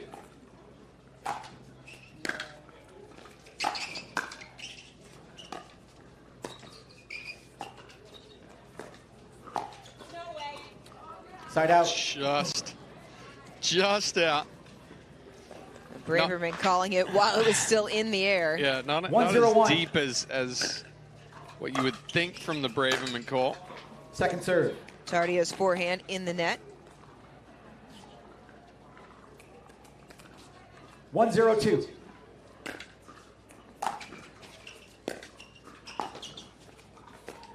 Nice cross court there from Lang. On a pretty good drop there from Tardio, too. But he deadened that off of his drop, and Tardio just a little late. Second serve. Service error from Barr. That's her second of the match. 0-1-2. That critical juncture midway through game number 1, both Lang and Barr committed back-to-back service errors.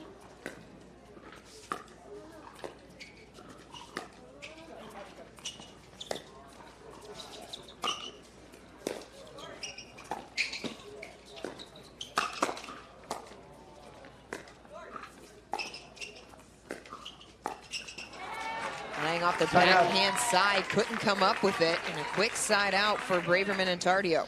Well, there's in the middle of that. Braverman reset a ball. She stayed back. Lang took it out of the air. It was really low. I'd have liked to see him bounce that and attack. Point. You think Barr and Lang are playing a little too passive here to start game 2? No, it was just on that one right there for me, is that Lang had Braverman staying back. He took it out of the air and brought her up.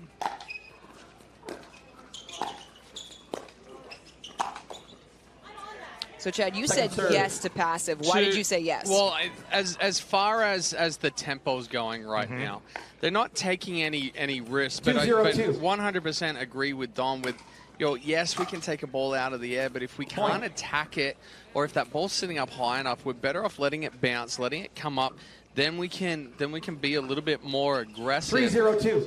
But right now, Braverman and Tardio are controlling the tempo. They're playing to their strength. They're playing to their pace.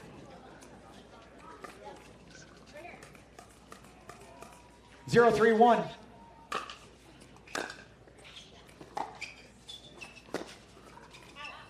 Just outside the line. Braverman asking to confirm. Referee says he saw it out. So they're going to challenge. And that's what we talked about. So referee said it was out, said that he saw it was out. The out call puts us but we're still going to challenge it. 1-3-1. We'll now proceed with video review.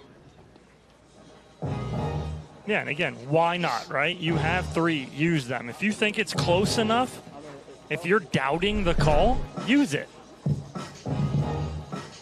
Look at it right here. The ball looks just long.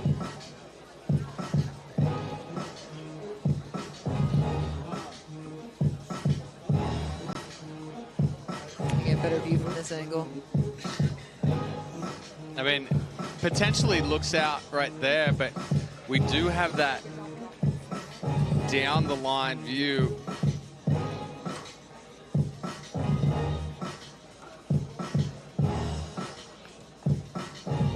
That's the one right there. And even though it's early on in this second game, it feels like a critical juncture because points have been really hard to come by for Barr and Lang.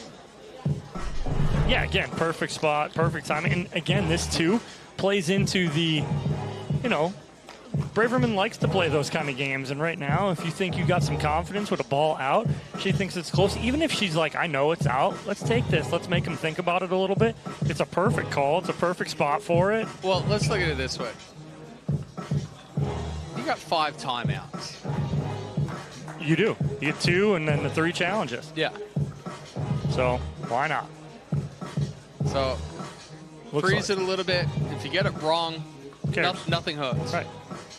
If this is your 3rd challenge, maybe you might consider it a little bit more, maybe. But if it's late in the game and it's your 3rd challenge, and you're like, I'm gonna. But no. Because what's the worst that happens? You get a technical warning. Yeah. Nothing happens with that. It's just a warning.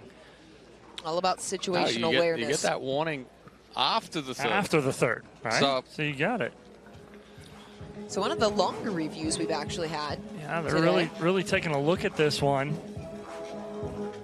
So the call on the court was out. The referee agreed and said it was out, but Braverman and Tardio do challenge it.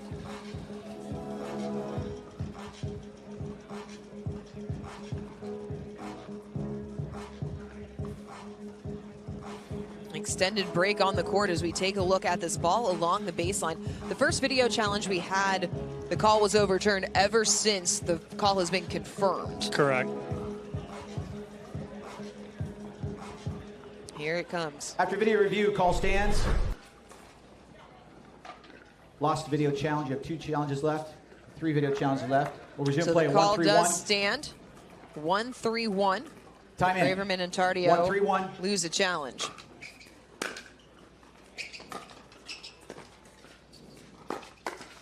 Oh, good speed up, good spot. She goes to the Scorpion and then in the end just ends up throwing her paddle at it too. So good position, but a good spot like you said, Chad. It was low enough where it's hard to Scorpion that.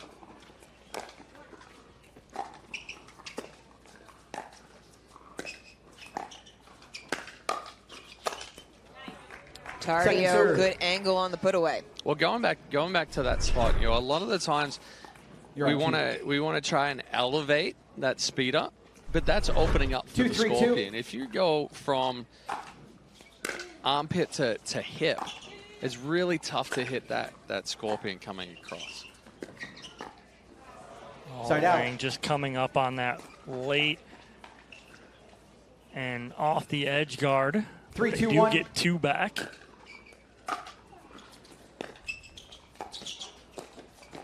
Tardio comes across with the Ernie for the point. And it's not even a hard Ernie. He just finesses it cross court nicely.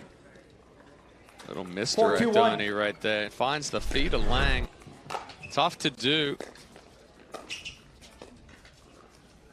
It's the most casual Ernie I've ever seen.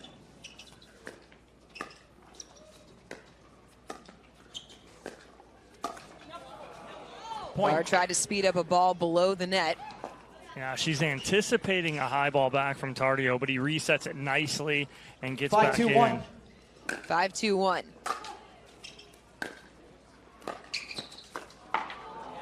Braverman coming across the court, off the net court, was behind her second serve. Yeah, it's a case of just rushing up to that kitchen line, running all the way through it. It's hard enough to adjust when that ball comes off the net court, let alone still be moving. And another spot again, just in between the hip and the armpit on that left side. And Braverman told Lang, nice spot. As he and Barr earn the side out, trailing by 3, down a game.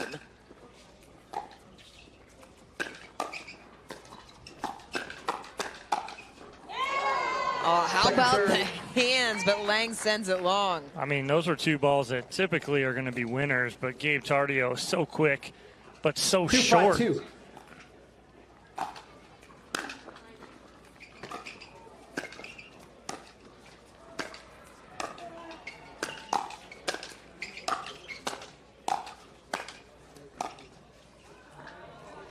Side out. Driving Barr deep in the court, side out. Couldn't get off of the defensive position. Or Barr and 5-2-1. Lang.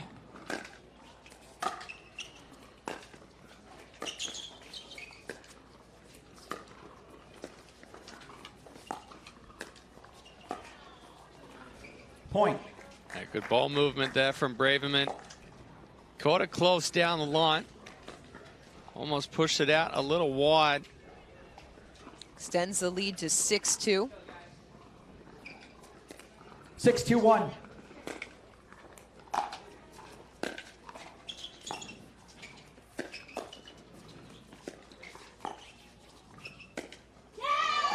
Point. Winner back through the middle. Well, and this is the issue right now, is when Gabe Tardio gets loose, he starts to get tricky. And if he keeps all these loose and tricky shots in, it's trouble.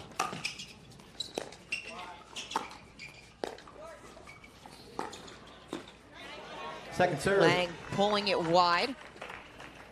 Yeah, good spot right there from Lang as Tardio's coming up the tee in the middle. He goes outside foot.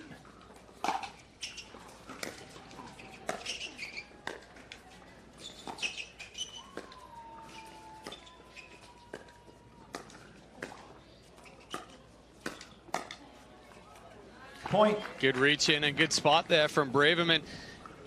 You got Barr a couple of times in the body in game 1. This time, Barr hesitated a little bit, was late catching up to that middle ball. 8-2-2. Braverman and Tardio inching closer to taking the bronze medal.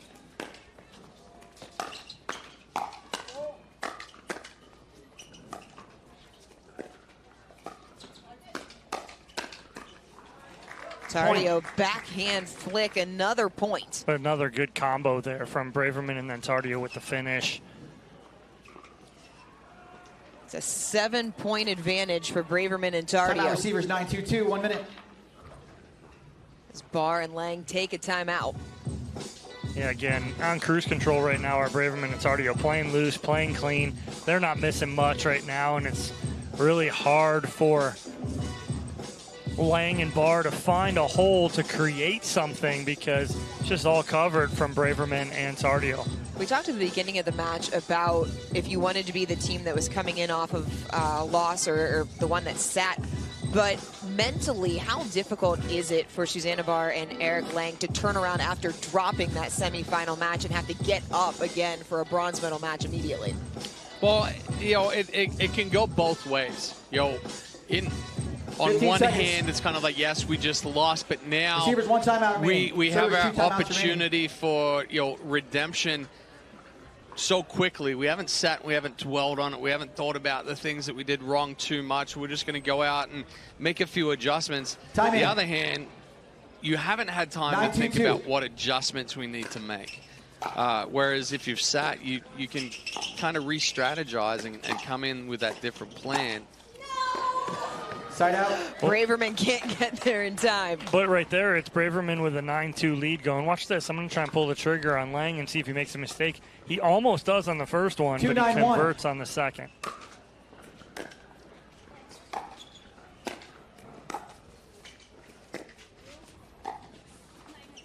Defensive position for Barr and Lang all the way back at the baseline. This is about where they made that run against JW and Georgia in the semifinal. That being Lang and Barr. Yeah, went for the big forehand and missed it. Lang started to go for a little bit more around that point and got a little bit risky, a little bit trickier. That one he tries to do a lot with. So overhits it, pushes it wide. Second serve. 9-2-2. Tardio into the net, 2-9-2.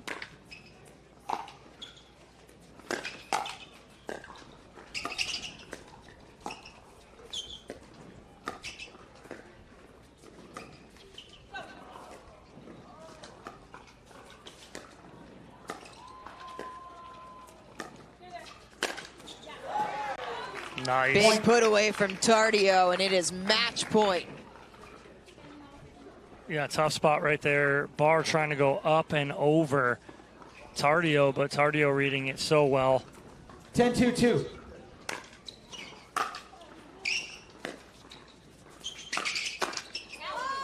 Side out.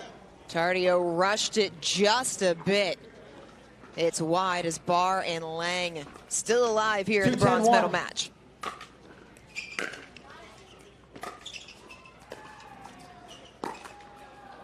Lang tried the backhand speed up, catches the tape instead. 2-10-2.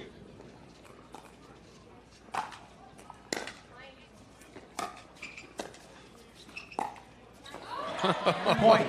Nice little backhand roll there from Eric Lang. You hate saying you got to score in bunches, but it's exactly what Barr and Lang need to do here. 3-10-2. Just sliding a little too far on that one. Protecting too much of the line. Oh. I'm not sure why.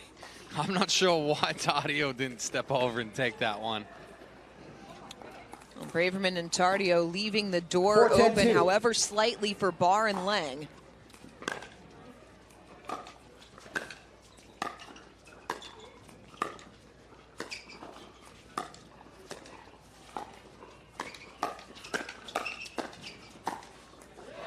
Forehand winner through the middle.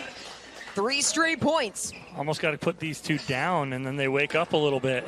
That being Lang and Barr. 5-10-2. Barr and Lang down in that semifinal. They made it all the way to 10-9 before falling to the Johnsons. Point. Tardio comes up short. And all of a sudden, it's a 4-point deficit. And again, you got plenty of timeouts. 6-10-2. These are good teams. Last thing I want is a team to get some momentum on me. They are on second server.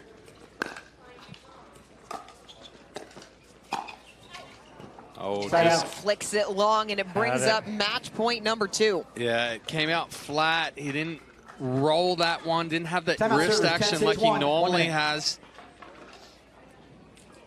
Take another timeout. Barr and Lang going to talk it over, trying to stave off match point from Braverman and Tardio to try and make another run. What's the conversation when you are taking a timeout in a situation like this where it's 1 point and you have to stay in it? I mean, honestly, at this point right here, it's more of the mental freeze than it is coming out and talking about strategy. But you don't want to miss the return. You don't want to play tight. You have to come out and it's like, you know what? Let's make our shots. Let's go out and we'll execute and we get this back and then we have seconds. the momentum that's still running. One timeout But if remaining. you're coming into this one, you're like, oh my gosh, I really need to win this point right here. You're going to play tight. You're going to miss that ball into the net more often than not.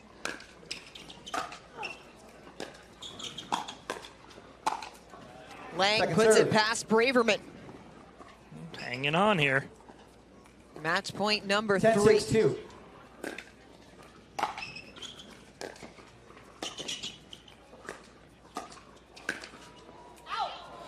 Just bounces wide off of the net cord. You could almost see Lang and Barr's eyes from here going, please go out. It's time to blow that ball. Because neither one of them were getting it.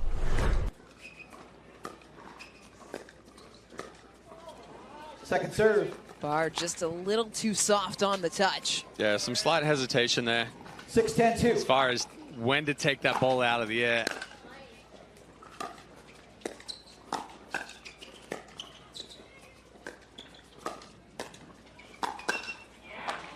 Better spot from Barr in the middle. She doesn't go full out. She goes down at the left foot of Braverman there and gets the pop up.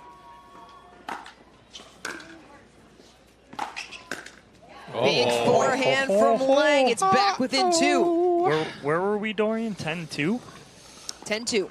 8-10-2. To run a 6 straight points.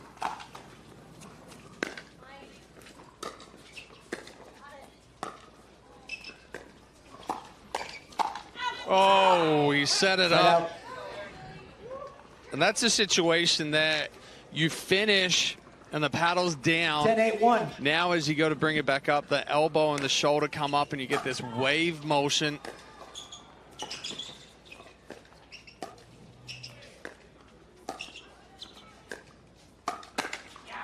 Tardio got big at the kitchen line. A 5th attempt at match point coming. 10-8-2. Even Barr was laughing on it.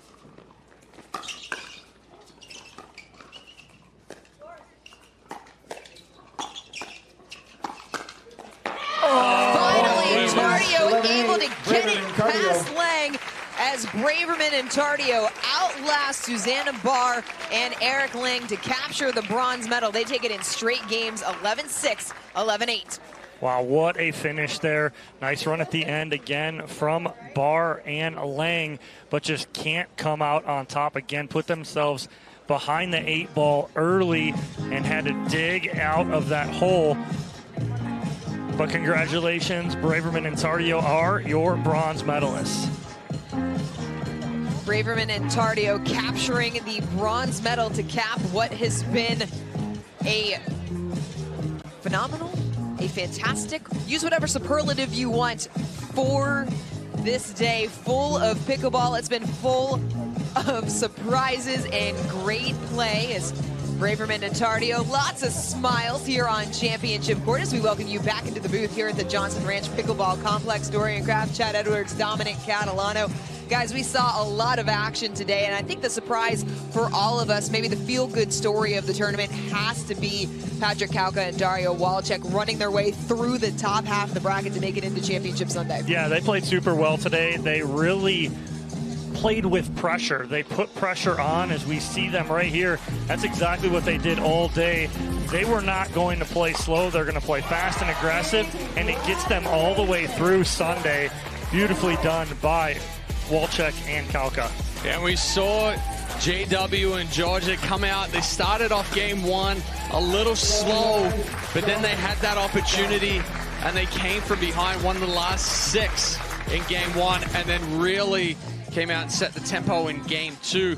So it's going to be interesting on Sunday with that matchup between Kalka and Wolchek against the Johnsons. If the Johnsons can control that tempo and move the ball around, like what we saw from Tadio and Braverman in that semifinal, where they were really controlling those first couple of games and took Daria and Patrick out of their rhythm, it's going to be an uphill battle for them. But if they can come out and really put pressure on and play aggressive, like we saw them all through today, they're gonna test the Johnson siblings. I think it's going to be trouble for them. Yeah. They're going to be in trouble, are the Johnsons, with that pressure.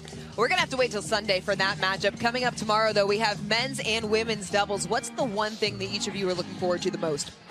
You know what? We have new pairings out there, and we have some players that are coming back, and we're testing it. But it's so hard to predict these draws, and we already saw it today as far as, no draw is easy anymore.